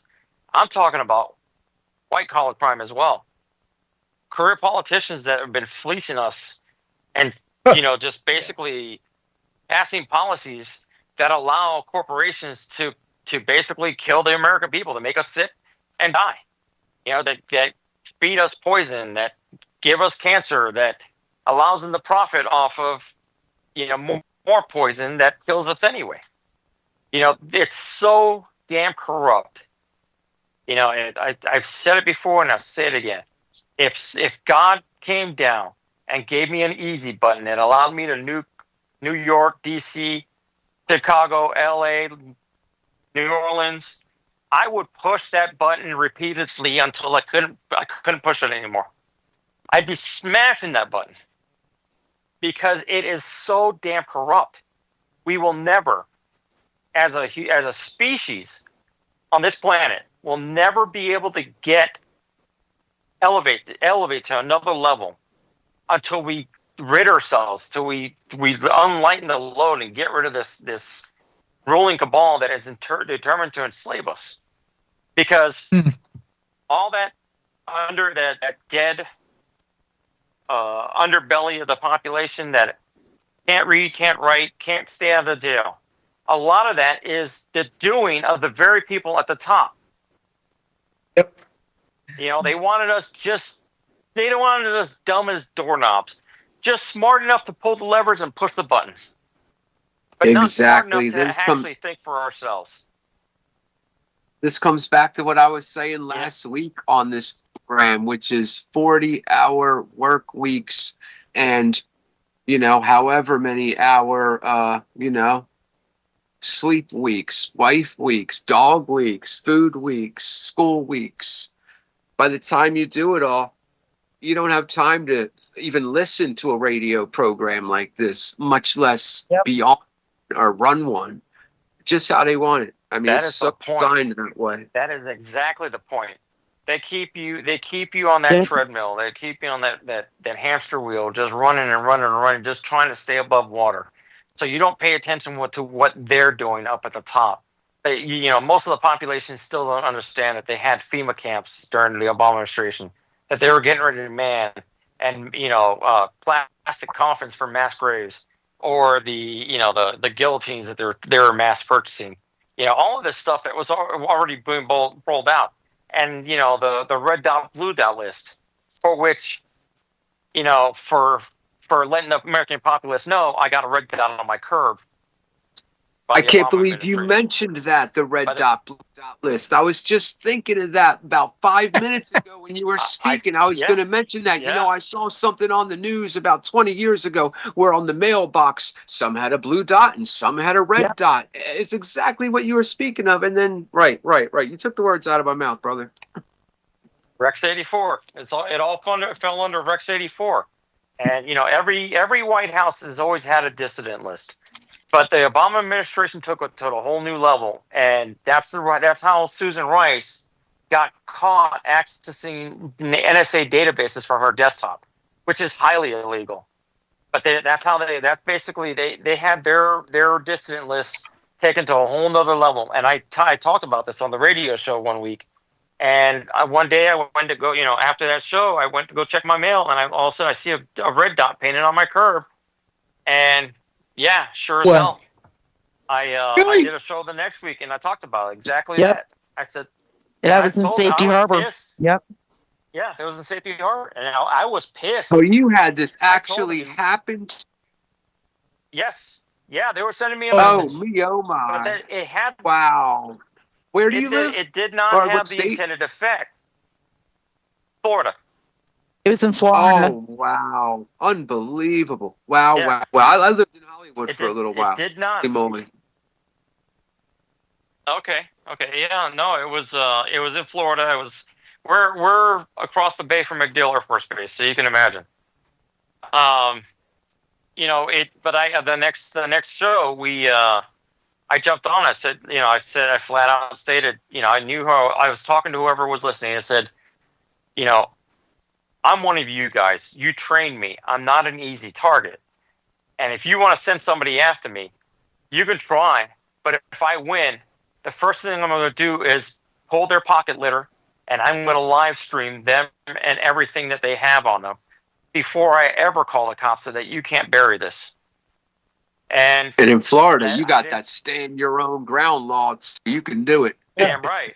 Castle Doctrine. I told them I'm always strapped. I don't care if I'm in the shitter or if I'm in bed. I have one next to me or on me. Yep. I can verify that. Yeah. Yep. You'll never catch me without one. And, you're talking to a person who got greenlit twice during his time in federal government. Okay. I've been targeted by prison inmates, specifically the Mario Cubans, and then out in the real world by the cartels because I was hitting for $250,000 a pop, interdicting their money. And they picked up my name on a DEA wire with them putting it out on me. So, I don't care. You know what? They can't scare me, and they're not going to buy me out. I'm not worried about myself. I'm halfway to the grave. At 52, I'm halfway there. The only thing I have to look forward to is a walker and sitting my depends. The only thing I'm worried about is the future of my kids and my grandkids in this nation, for which I've served most of my life. Yep. It pisses me off to no end, and it enrages me. And I would rather go out in a pile of my own brass than allow these cocksuckers from doing what they're doing. He really, I think I've told you guys before with Rafi, it was when I first met him, he had no idea. He did have an idea something was wrong, but he didn't realize the depth and how insidious it was. And he started a journey. And you're getting the very, very, very tamed down version of Raphael right now because it's been 15 years of a journey. Yeah. And You gotta, his rage, because he served this government in more capacities than just one. I mean, he served as a United States Marine. He then came out and he served under the federal agencies in multiple capacities. And he gave 1,000% of himself. He gave up his family in many ways. He gave up everything to serve this government. So to find out that the government he was serving was doing nothing but putting a knife up his anus and twisting, and his family's anus. I mean, the rage. It's just it's beyond that. I it's mean, palpable. when you start doing the digging, you go through the 7 stages of grief. And one of the stages was rage. And I was going through my rage stage as the 3 percenters were starting to build up in the United States. And then the Bundy Ranch thing happened and Lavoy Finnegan. So let me tell you something. Things were going to pop off. That would have been the time because I would have been in full rage mode. But Ruffy, hold the rage mode. I got to take us to break. Sorry about that. Hang in there, guys. We'll return with rage mode in just a few minutes. Hopefully you'll tune down just a little bit, but hang in there. We'll be right back with the Vixen Vault in just a few minutes. All right, we are on radio break. Well, hey Nancy, you and Rafi didn't get the jabs, right? No. Oh God, no. No, I didn't either. No. I'm a natural, Steve. Not in a million years. I don't even get the flu jab. Are you kidding me? No. They keep trying to get me to shoot up down there at the VA with pneumonia shots and flu shots. You know, I said no. I'm doing fine. I'm doing fine. I told my doctor I'll never do a jab again. When Rafi was recovering from, go ahead, Mark. Okay. No, I was just going to say. You mentioned serve the government. Didn't serve the government. Governments change every 5 years. He served the country. No, there is a difference there. There is a. I see what Mark's saying. Yeah. You know, it's a two-party system that they all work together. With one face. It's a two-party system with one face. Yeah. The entire two-party system thing is 100% it's very misleading. It's not really two parties. It's one party. They take on different platforms to divide us, because God help them if we ever unite under any cause. They're toast and they know it. That's what made January 6th so dangerous to them. Because again, almost a million people. Well, dude, I can't believe you guys are talking about the death penalty over there, because you have a bunch of immigrants enacting the death penalty upon your population with no holds barred.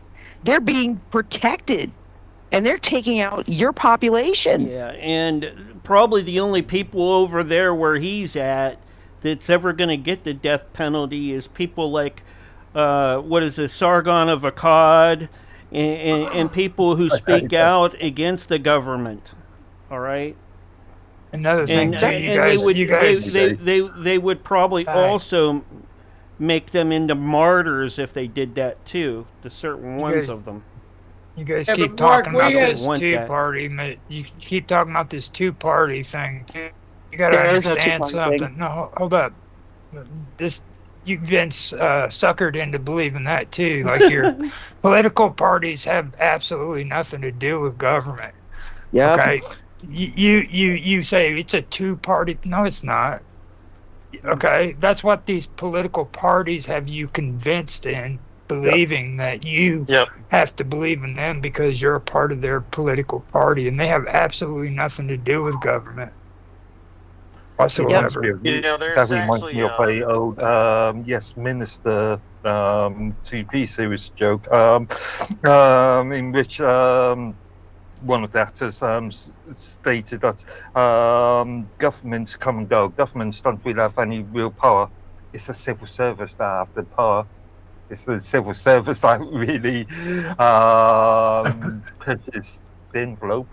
It's the employees, the ones that are actually not elected. They're hired. And they do a job. Well, I have one word for that: auto pen. Auto pen.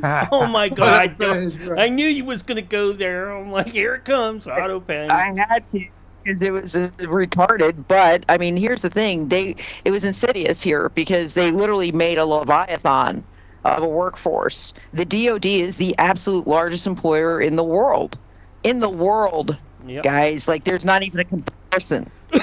Not even close. And all of those people are dependent on what? 30 Government seconds, money. So, I mean, there's no getting past. They have their own army. Literally, we have the United States military, and then you have the DoD. Yeah. Yeah. And then they have their private army. What is it? No, Blackstone? No. The Cheneys. Blackwater? No. Anyways, here's your countdown. 5, 4, 3, 2, 1, and you're live and back on the radio side right now. You know, folks, did you ever just have one of those radio shows where the song running through my head right now is "The wheels on the bus go round and round, round and round"? Because literally, it's just one of those shows where, you know, I'm very honored to be sitting in the company of my panel, and everybody in my panel brings a different facet of understanding to world events. Well, thank God it wasn't Manamana. All right. Yeah, no, don't start. God, don't get that going on my head. Oh, stop. But, like I said, I'm honored to have my panel with me because each one of you guys has had your own experiences. You've got your own insights. You've got your own perceptions. And yet we all keep coming to the same conclusions. You know, we've been screwed. For not even just this generation, it's been at least 4 or 5 generations now, and the generations that extend from us. And yeah, Raphael mentioned he worried about his kids and his grandkids. That's what we all worry about. I mean, because as far as I can see, they don't have really a future. They definitely don't have the future like we had. And ours even wasn't that great. It was, it was a perception built for us. Before everything started caving in, before they started, basically making computerized money, and things got way out of control, where now we're to the point where there is no money. In fact, I laugh though, because even on Facebook, we have a lot of friends. Some are very conservative, some are very liberal, respect both sides of it, but they're blind on both sides. I've got conservative friends that will sit there and say, well, China and Russia and China's going broke and blah, blah, blah, blah. I'm like, yeah, you have not been watching China, have you? Because China has got more gold than God. And it doesn't matter what they've got in paper money, guys. What matters is what they've got in gold. And they could bury us 50 times over again with the amount of gold they've got stored. And here we sit in the United States, not able to account for anybody's gold. Which is great. Not really. You've got Poland demanding their gold back. We've got several European nations that are demanding their gold back. And guess what? They haven't gotten it yet. And in all likeliness, they're not going to get it. Why? Yep. Because when was the last time Fort Knox was audited? If you remember. And by the way, when 9/11 happened and those towers went down, let me tell you what was stored underneath the towers. Yep. A lot of gold. A lot. Yep. And we can't account for that gold. We have no idea what happened to it. Nobody ever spoke about that gold again. It was trucked out before they detonated the building. Yeah. It was like the movie Die I was Hard. gonna say, some of it was recovered. Some of that gold was recovered. Yeah, well, there was one guy here. It was there was some trucks or whatever that were under utility roads, utility tunnels that led between the complex. And as they got under the pile of debris, 2 months, 3 months, 4 months, sometime around then, they, got to these trucks, and sure enough, had some of the gold in them. And the one worker said, as we got closer and closer, the security tightened and got more and more tight. And he got to the one point, he said, you know, if I would have went down there, they would have shot me on sight once they got, you know, so close to where they were actually, you know, getting to the gold. Apparently, you know, some of them trucks got caught, quote unquote, stuck, whatever, under. I don't know what. I don't know how they could tell that with all the, you know, everything that happened, all the destruction. But yeah, they could tell that they were on their way out of there with that gold. Well, because And you know what they would say? if they were have to underground. tell you what they're doing to you before they do it. You remember Die Yep. Hard? There was Die one of the Hard. Die Hard movies where they had Yep. trucks underneath the tunnels. Yeah, that's exactly It's what Die happened. Hard 2. That's right. They- It was Die Hard 2. It was the second one. Yep. I know. I remember. And like I said, with me, here's the thing. We're pretty sure they used thermite to bring the towers down. That's pretty much a drawn conclusion at this point. And thermite, what does it do? Thermite literally, it decimates everything. So literally, you had a bunch of ash, rubble, a little bit of rubble, but underground, it's going to cave in. In particular, it makes its own oxygen. Away. Right. It's probably Right. the So, I best mean- feature of nanothermite, making its own oxygen. That's why you saw that Yep. fire going on until the next year, literally until Christmas.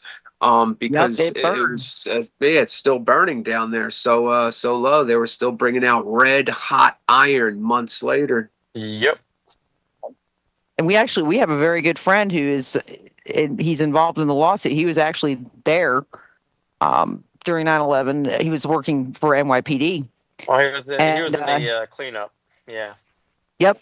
But he's got all sorts of health fun after working that Yeah, I have a cleanup. friend that was And- a red zone survivor. They refer to him as 9/11 red zone survivors. Yep. And he was knocked out so badly when the first tower came down that by the time paramedics made it to him, the second tower had also fallen. So that's how long he was knocked out for. Yeah, but you got to That guy remember too, there still were alive to a this lot day. of a lot of the emergency services were in the North Tower. They were in the tower that came down. Yeah, they were And that- mounting the largest rescue mission Yeah. ever to be mounted on American soil Yeah. when it came down. Yep. And they didn't have the radio activators. At least the ones they did have were not functioning correctly. I do know that for a fact. The radio activators, by the way, folks, are the basically it's a little box that they wear, that EMS and fire medics wear when they're going into a fire or any kind of a catastrophic situation. And if something happens, it emits like a screeching beep so they can be located. And I got to tell you, if you like, remember, I think- after that first tower came, that's Mhm. it was so eerie. Just hundreds of those beep, beep, beep, beep, beep, beep, beep. And those were all firefighters under rubble.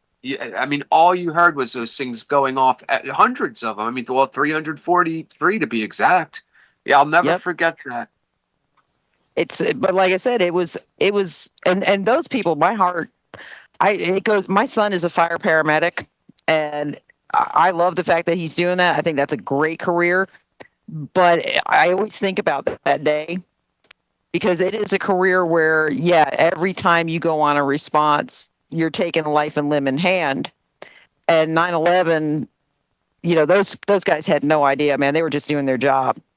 So no matter what kind of conspiracy it was, no matter what evil thing was perpetrated that day, a lot of very innocent people lost their lives. Good people.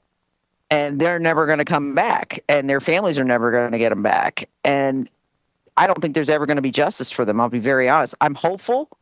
I do see things happening right now where I'm seeing information starting to surface that is connecting it. And I'm hoping, that this administration is going to do what it says it's going to do. And they are going to go after it all. I think they are. I think there's a reason they started with the Kennedy file, because it builds a backstory. The whole thing is like timed. I'm sorry, Say I was again? going to ask, are you familiar with the Lawyers Committee for 9/11 inquiry? Yes.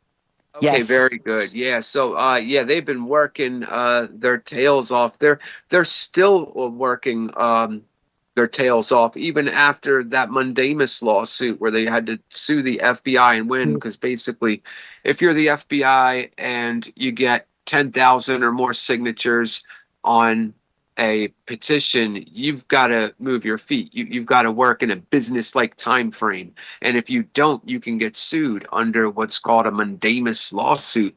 And it's kind of bittersweet because even though they won, that wasn't the object, you know.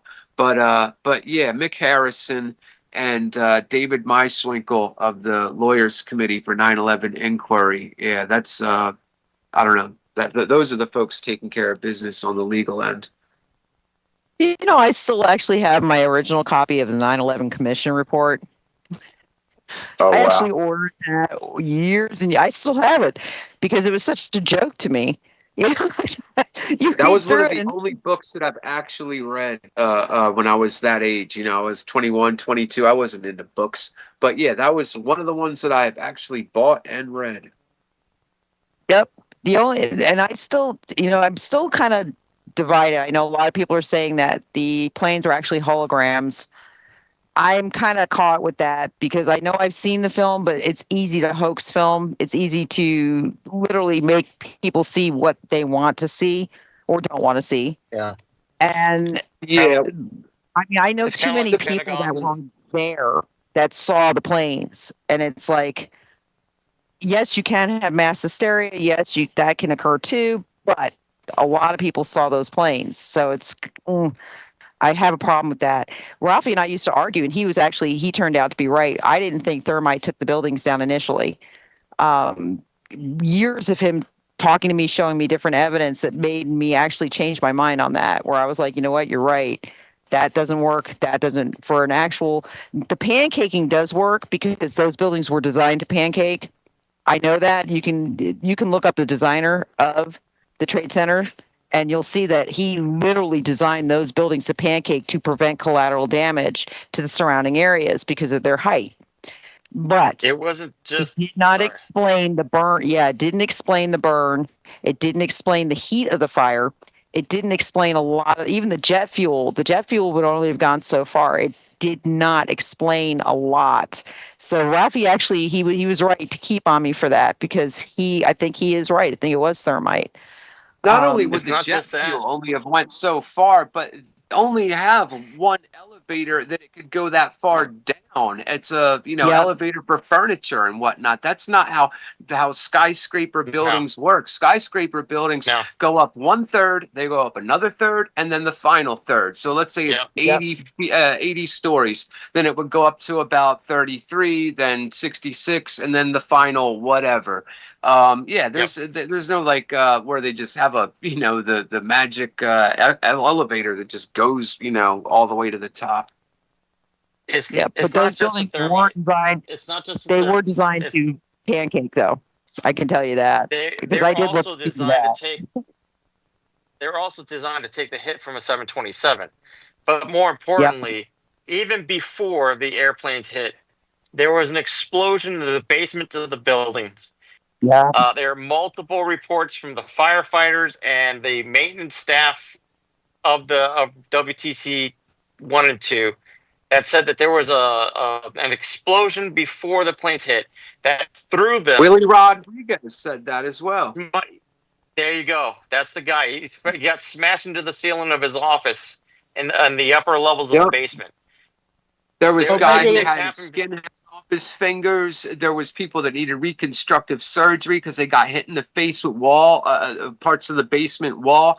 There was explosion so big that it blew the elevator car right out of the shaft, and that's right where explosives would be, is in the elevator shaft. Well, So that makes sense. It would blow a whole car out.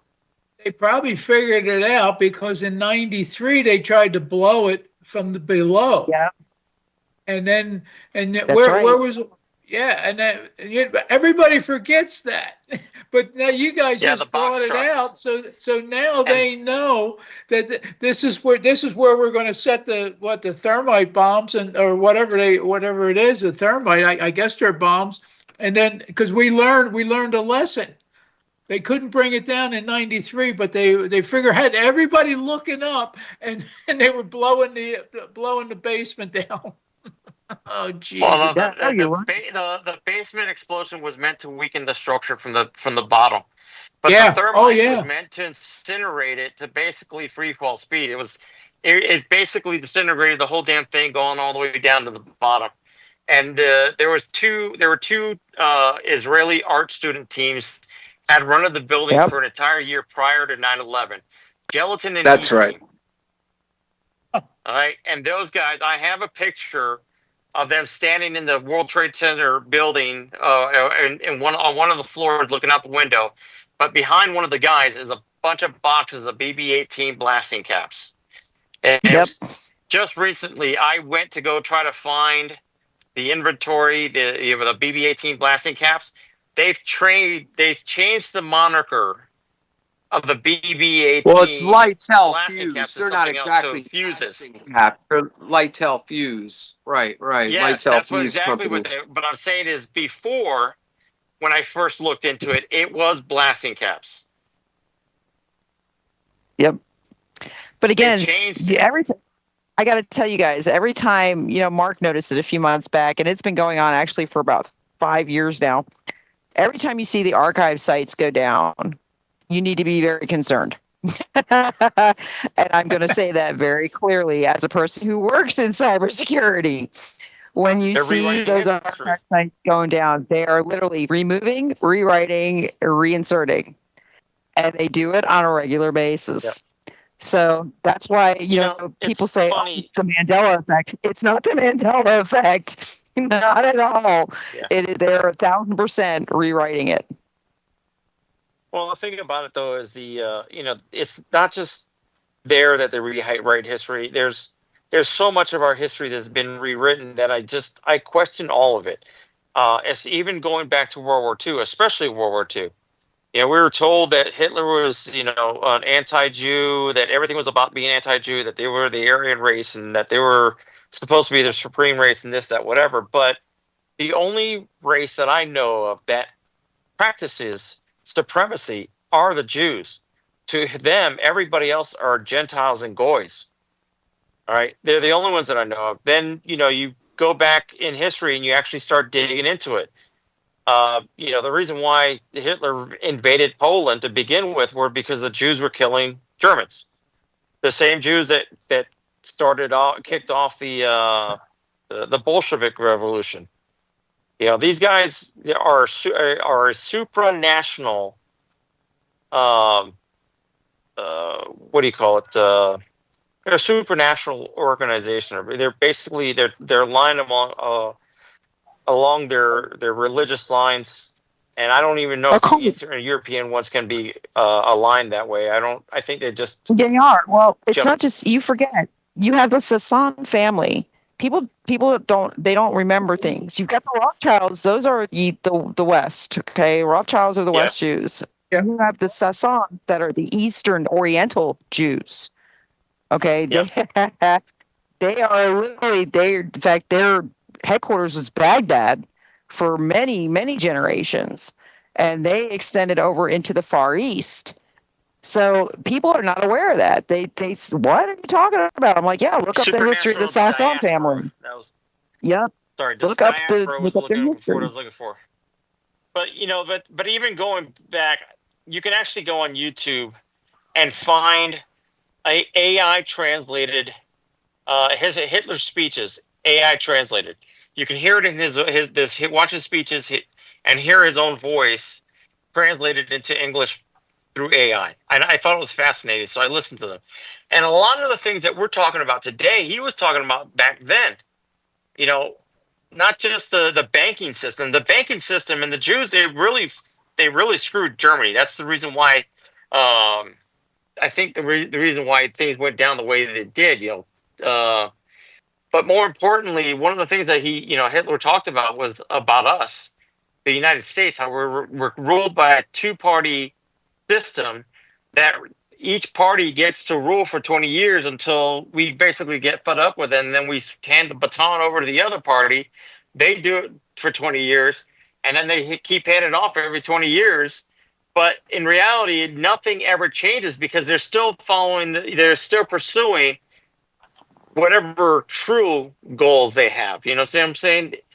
All this DEI, left, right, tranny this, tranny distraction. that. Those are all distractions from what they really, all the agendas that they're really trying to push. And those agendas never change. Doesn't matter which president is in office.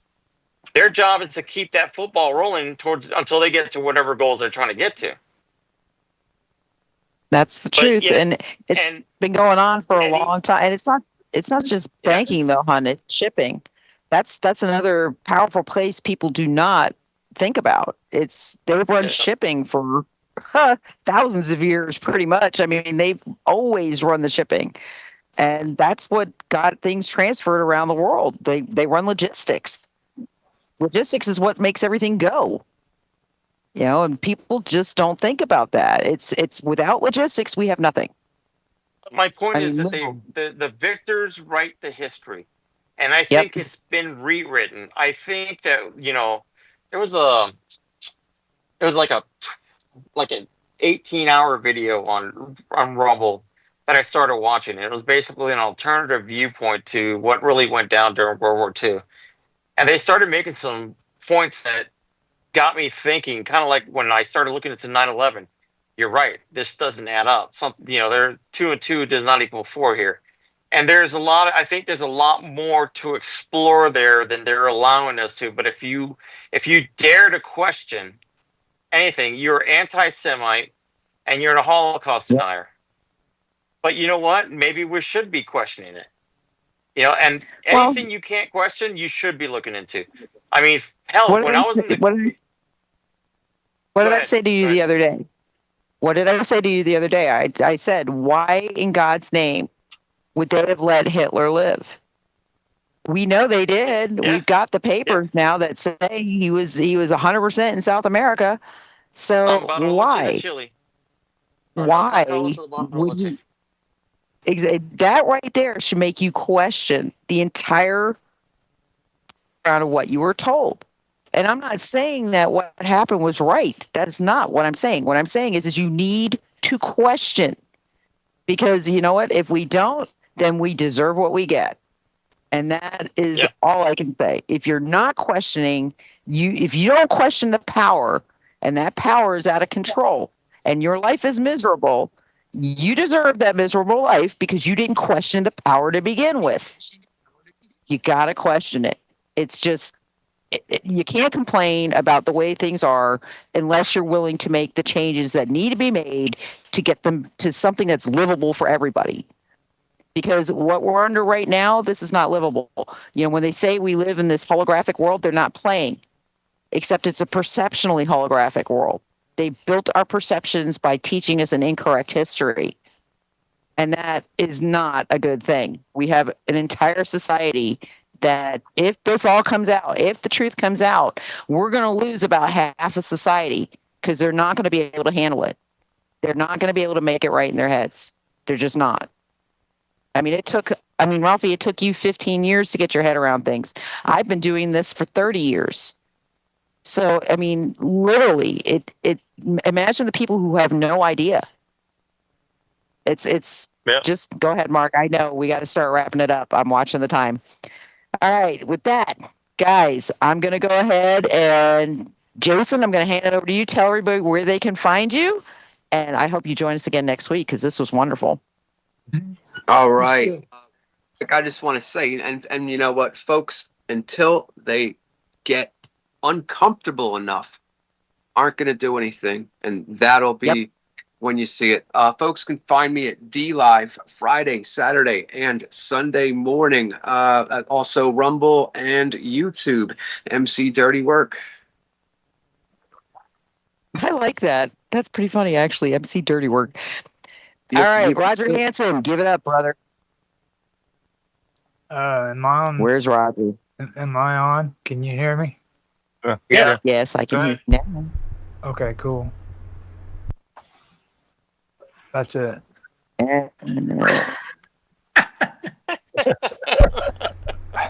That's our boy. You just keep on watching these streams, and if you like what you hear, like, subscribe, share, make comments. People love comments. Comment section. Thank you. That's what you do. Yep. That's Yeah, all I thank got. you for that.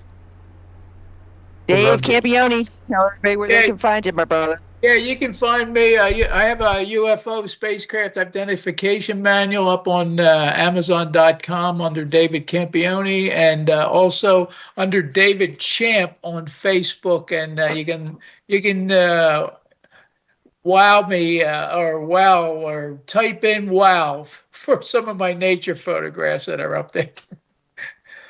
And Mark Airworthy. Generally, but mainly you can find me on minds.com. So minds.com/Medworthy. Ralphie and Nancy, go. Go, Ralphie.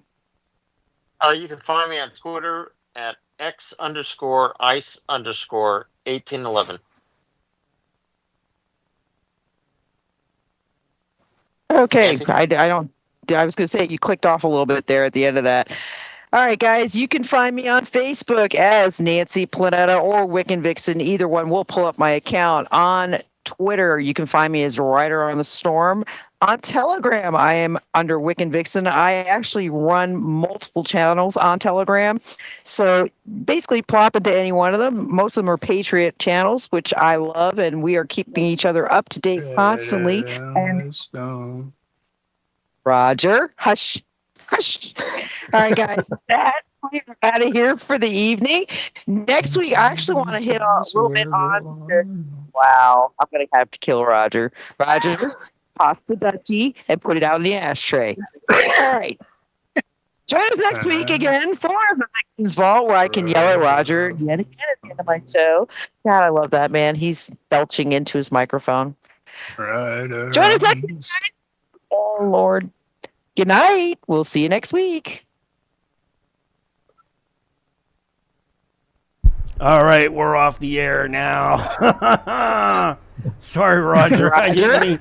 That was a firestorm this past hour. Yeah, That we're gonna lose this, and we're gonna go into the after show, and DK is waiting for us over there because he's he's a little ass hurt because he couldn't get in. Well, you know, but that's all right. We'll see if if he can keep it clean and not talk over so many folks when we bring him in the after show. All right. When this ends, I'll bring up the after show, and I'm getting ready to do that any sec now. So I'll see you guys all and gal over there. Are you coming over too, Nance? And to this house. Where'd she go? I don't know. She probably dropped off. All right. I'll see you over on the after show, folks. All right. Coming over now. Starting that up right now. The Vixen's Vault, Legion of Chaos after show.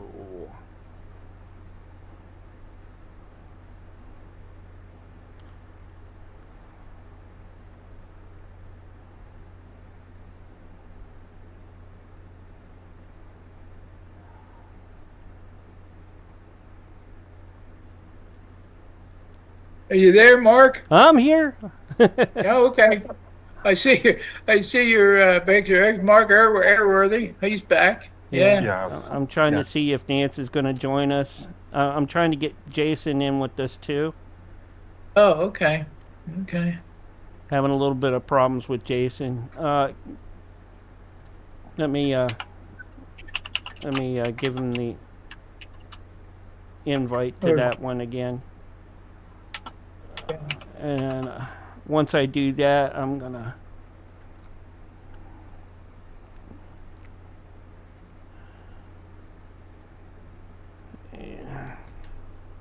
we're not getting an echo, right? Because I still have the chaos. And I can't, and for some reason I can't get DK in here either. But he's live. He's green. I don't know. DK, you joined the call. You're in this one. Legion of Chaos after show.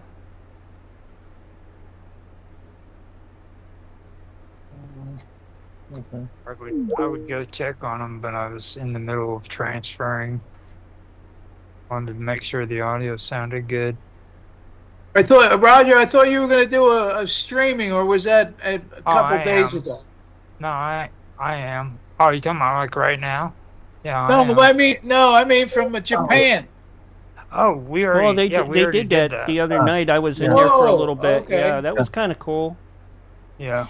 Except for DK kind of got crazy. Yeah, him and the girls. And gotta show the girls. I'm like, come on, it got it's worse. not about that. You too, Roger, man. No, it got you worse. were guilty. No, I mean, I didn't like push it that far because I maybe. knew like some of the girls that were in front of him. It was obvious that they were his daughters. You know what Yeah, I'm there saying? you are, Jason. How you doing? Welcome back. Yep. Righto. All right. All right. Trying to get the rest of the folks that are still wanting to be in here with the after show in the after show.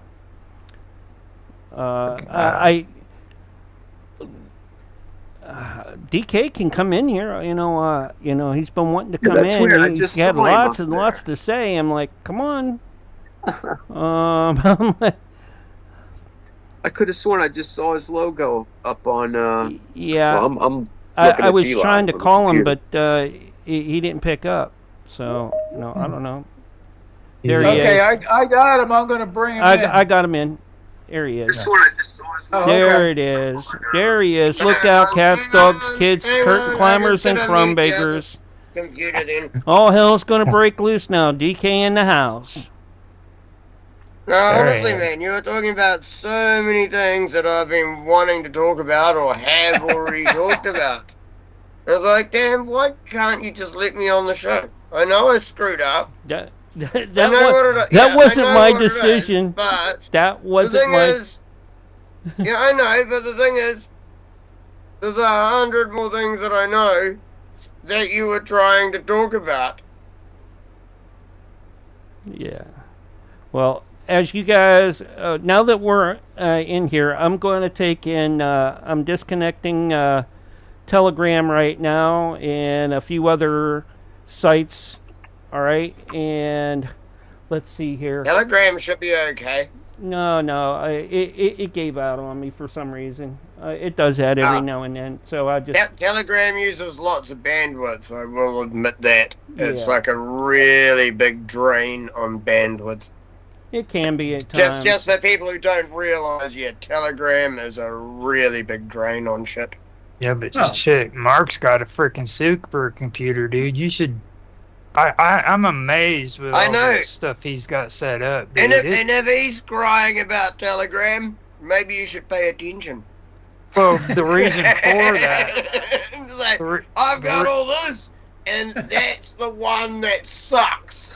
The reason for all that, and I've mentioned this before, is you can have a great computer, but if your freaking network, your IPN, can't freaking